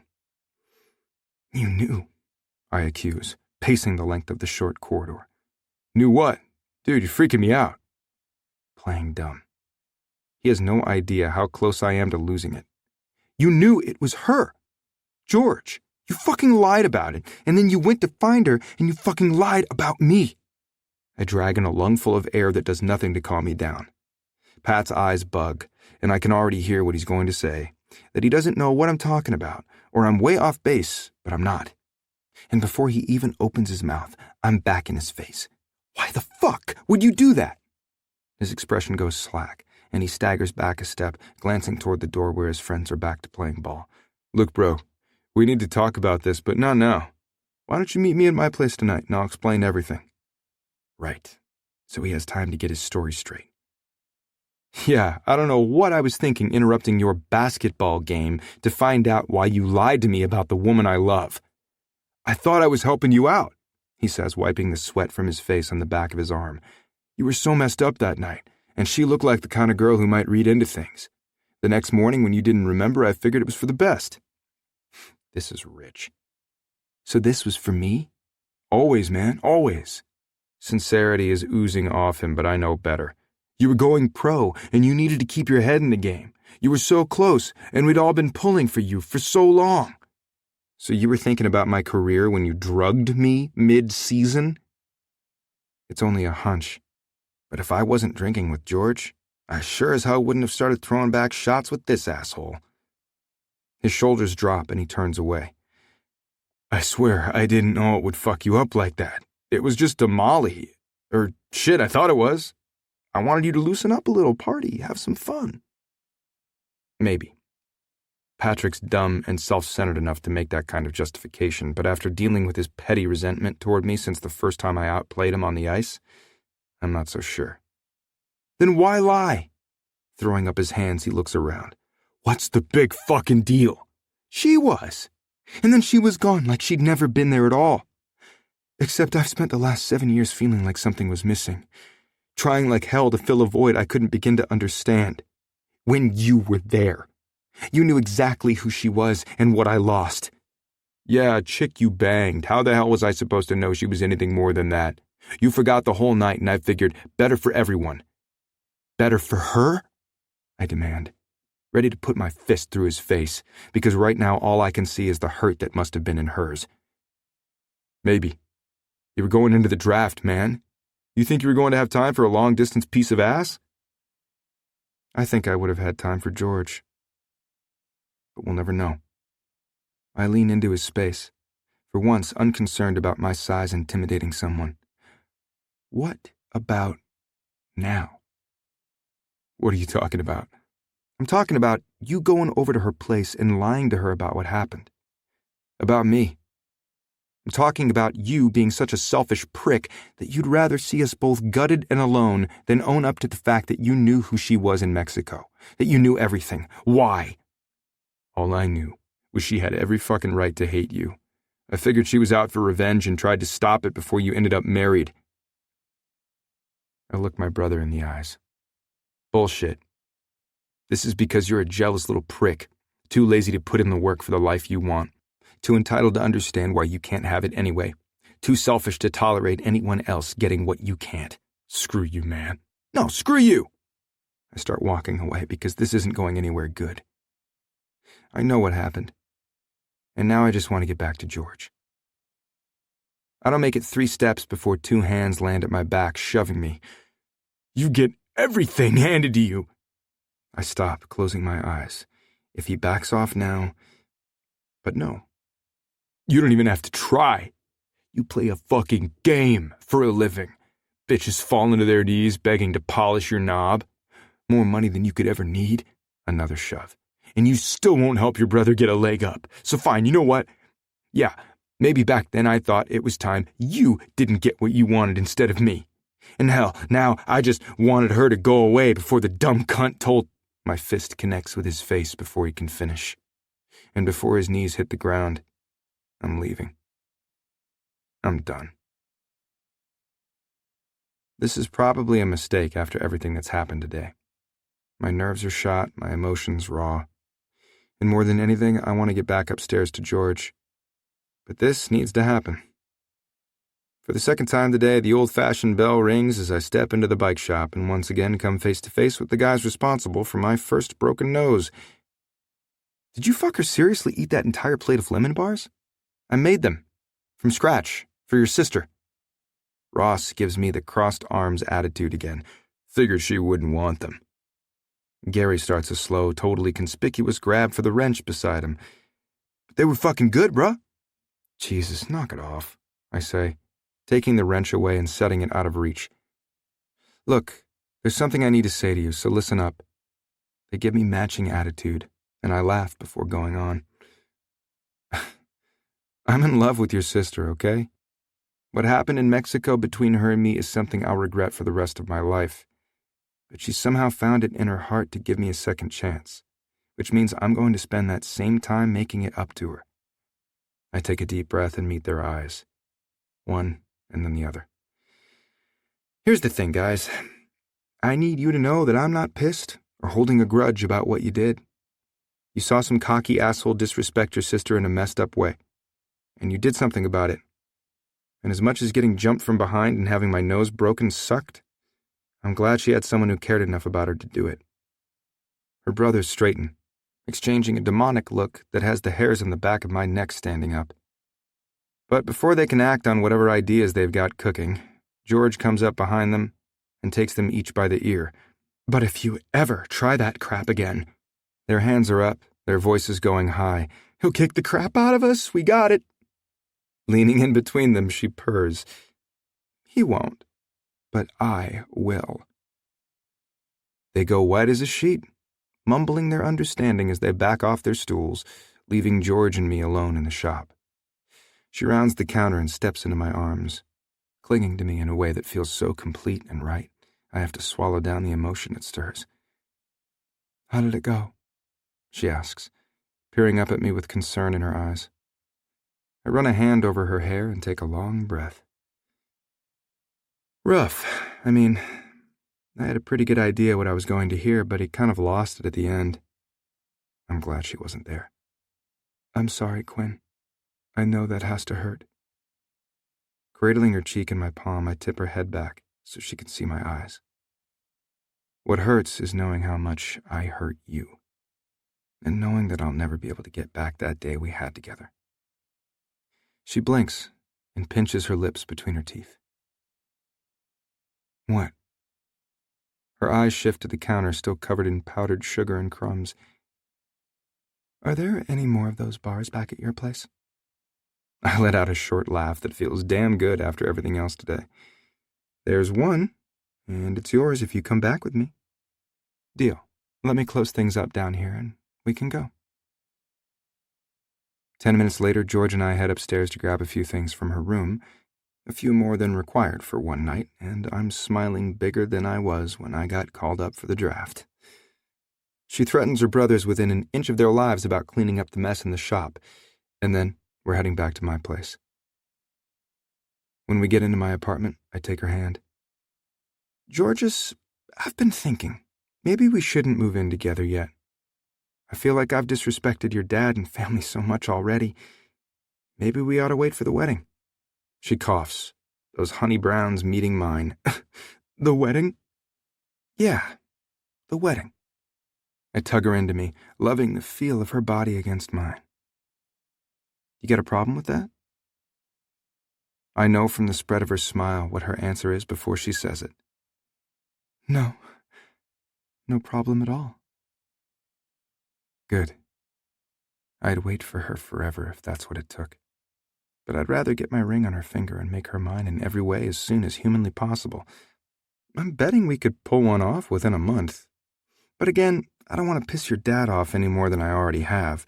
You think 2 is enough? I think you're crazy. And I love you. And we can figure out the wedding plans later, but also I don't think you're going to have the trouble with my dad you're worried about. I flash back to the look of sheer terror in her eyes as she told me, "He will kill you." "Okay." "And you're invited to his house for dinner on Friday. He, already checked your game schedule." "Great.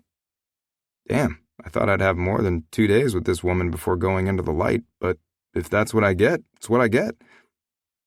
How about that lemon bar?" I start for the kitchen, but she takes my hand and pulls me back toward the living room instead. "Later. We'll share it. But let's sit a minute first."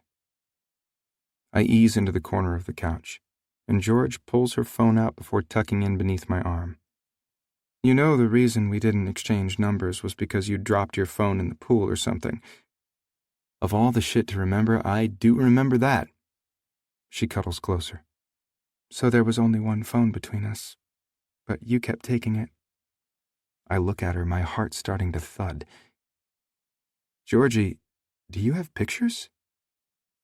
"A couple." She bites her lip and looks up at me. "I used to hate myself for not being able to throw this away, for holding on to something I didn't think was real.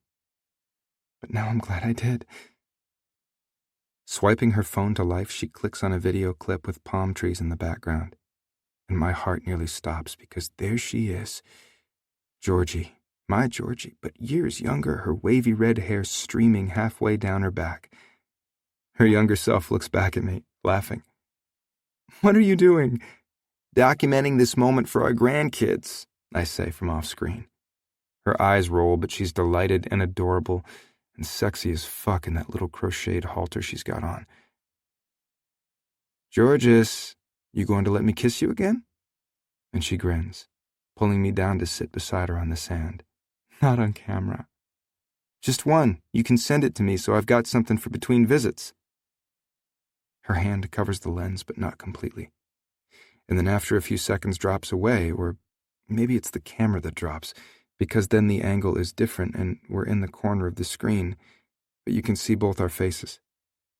Her is sort of stunned in breathless surprise. I'm pulling back, all my swagger lost in the look I'm giving this girl. I swallow and nod, just a little. She nods too, a look in her eyes I've only begun to see in this last week. But it was there 7 years ago. It's unmistakable. Love. A younger me fumbles for the camera, and the scene cuts. I swipe through to the next photos. Georgie looking back at me, and my fingers playing with a bit of her hair. A selfie of our younger selves completely oblivious to what the next day and years would bring. And then me, another video clip, and I'm filling the screen, leaning in like I've got some kind of secret to tell. I'm looking at the lens and rubbing my hand over my heart, And my smile. Christ, I can't remember the last time I smiled like that. Like it was coming from the very deepest part of me. Like my happiness was so complete nothing could touch it. Georgie, your phone's almost out of juice, so I'm going to say this quick so you don't forget it.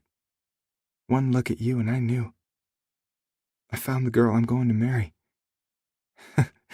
I laugh, turning back to George, who's smiling beside me, her eyes filled with joy instead of hurt. So this guy beat me to it, huh? She strokes a finger over the screen, tenderly closing it out. I wasn't going to hold him to it. No? I pull her over my lap, so she's straddling me, her knees at my hips, my hands on hers. More focused on our future than our past, I ask, how about me, Georges? She arches a brow, giving me that bit of the edge I love so much as she smiles down at me. You? Oh, you're mine now. I'm holding on to you forever. That works out just fine, because I'm never letting this girl go. I love you, baby. I love you too, Quinn. With everything I have, nothing held back. I'm yours. Epilogue. George. Off-season. Georges, I know you're tired, but baby, we gotta get up. I roll to my stomach, burying myself deep beneath our fluffy duvet. I wouldn't be so tired if someone hadn't kept me up half the night. There's a huff of laughter from the end of the bed, and I grip the covers, trying to hold on. Not my first rodeo. One gruff sorry that totally doesn't sound sorry, and a firm tug later, I'm giggling face down in our bed, nothing but a pair of panties and a tank top covering me. Well, that and Quinn, who's crawling up the bed, his mouth moving over my calves and the backs of my knees with hungry kisses, his tongue sliding up my thigh. Baby, you know I want to stay in bed with you all day, but no way am I going to be late for your dad's barbecue. He should have thought of that before all the leg kissing, because now I want to stay in bed, but for a different reason altogether. Tipping my hips toward his kiss, I bite my bottom lip when he gives me that man-on-the-edge growl and grips my hips. You think today's the day? I ask a little breathlessly, loving the feel of his hands moving over me, his mouth. Oh yeah, I've got this. It's been 6 months since Quinn started asking my dad for my hand. 6 months and 13 denials. And while Quinn keeps walking out of his office with a smile on his face and no hard feelings, promising me he'll win him over next time, I'm getting impatient. My dad likes Quinn. He understands what happened more than 7 years ago and has been instrumental in ensuring the rest of the family welcomed Quinn with open arms. He says I'm his little girl, and he wants to know the man asking for my hand better before giving his blessing, which is sweet. But as a rule, Bowens are not. Our kind tends to hold on to grudges longer than strictly necessary. And I'm getting the sense he's maybe having a bit too much fun at my boyfriend's expense. So yeah, we should probably get over there, so I can talk to my dad before anyone else does. But then Quinn does that thing where he sucks at the skin just below my butt, and I let out a moan we both know means the window for getting to my dad's on time already closed. Those possessive hands tighten, flipping me to my back, and then the man I love like I didn't know I was capable of is staring down at me with his gorgeous Disney hero eyes and a smile that promises being late will be worth it. You've got to make it fast, I say breathlessly as he strips off my panties. 2 for you, 1 for me. I roll my eyes, laughing and then moaning as he pushes inside, filling me with his body and his love and all the things I never thought would be mine. And all I can think is yes and more and please and never stop, because this life we found together is everything, and I'm never letting go. Quinn. Today's the day. I know it. Mr. Bowen gets closer to breaking down every time I ask. I can see it in his eyes. He knows I love her. He knows I'm in this for the long haul. And he knows that I'll never, ever let her hurt the way she did because of me before. But this is her father, and for as bad as I want to marry George, there's a part of me that respects him all the more for making me squirm. It won't go on forever, and whatever it takes so he feels right about putting her hand in mine when that day comes, I'll do it. But for real, it's going to be today. We park on the street in front of her dad's bungalow off Peterson. I help George out of the car and take the plate of lemon bars from the back seat. Do I look thirsty? No doubt about it. Do I care? Nope. The door is opened by one of George's uncles who finally stopped giving me the death glare about a month ago. Today he's all smiles and back claps, as half a dozen kids under 5 careen between our legs and around the corner, the last one grabbing George's hand and pulling her along with him. This family is colorful chaos, beautiful and wild, like the woman I've fallen into love at first sight with twice already, and fall a little harder for every single day we're together. I love this family. Even Ross, who's sitting on the stairs ahead of me and flips me off in greeting. I give him a nod as one of the aunts breezes by, dropping a kiss on my cheek and whisking the lemon bars into the back. Gary hands me a baby that coos and slaps my cheeks when I blow raspberries on her belly. Whoa, and who sorely needs a diaper change. Thanks, man. By the time I find her dad in the chaos, I've already changed one diaper, helped move a dresser from one cousin's truck to another's, and promised a game of soccer in the backyard. George is smiling beside her dad, whose smile fades when he sees me. Shit. O'Brien. It's like trying to win George all over again. But one day I'll get him to call me Quinn. Got something you want to ask me today? Squeezing my girl's hand, I nod. Yes, sir, I do. Inside his office, I close the door, and he drops heavily into the worn rolling chair behind a desk overflowing with files. I know how this goes. It starts with some hardcore staring and an uncomfortable extended silence where I stand across from his desk, basically inferring all the not worthy of my girl thoughts he's thinking. He asks if I'm still as serious about his daughter as I was. I give him all the reasons I am and always will be. And then he tells me he's not ready, but to ask him again in a couple of weeks. And I do. Rinse, repeat. And that hard stare coming at me from across a spill of manila folders says today will be more of the same. It's okay. I'm already living the dream. I've got my girl. We're a walking, talking, happily ever after in action. Mr. Bowen clears his throat, and I get my game face on.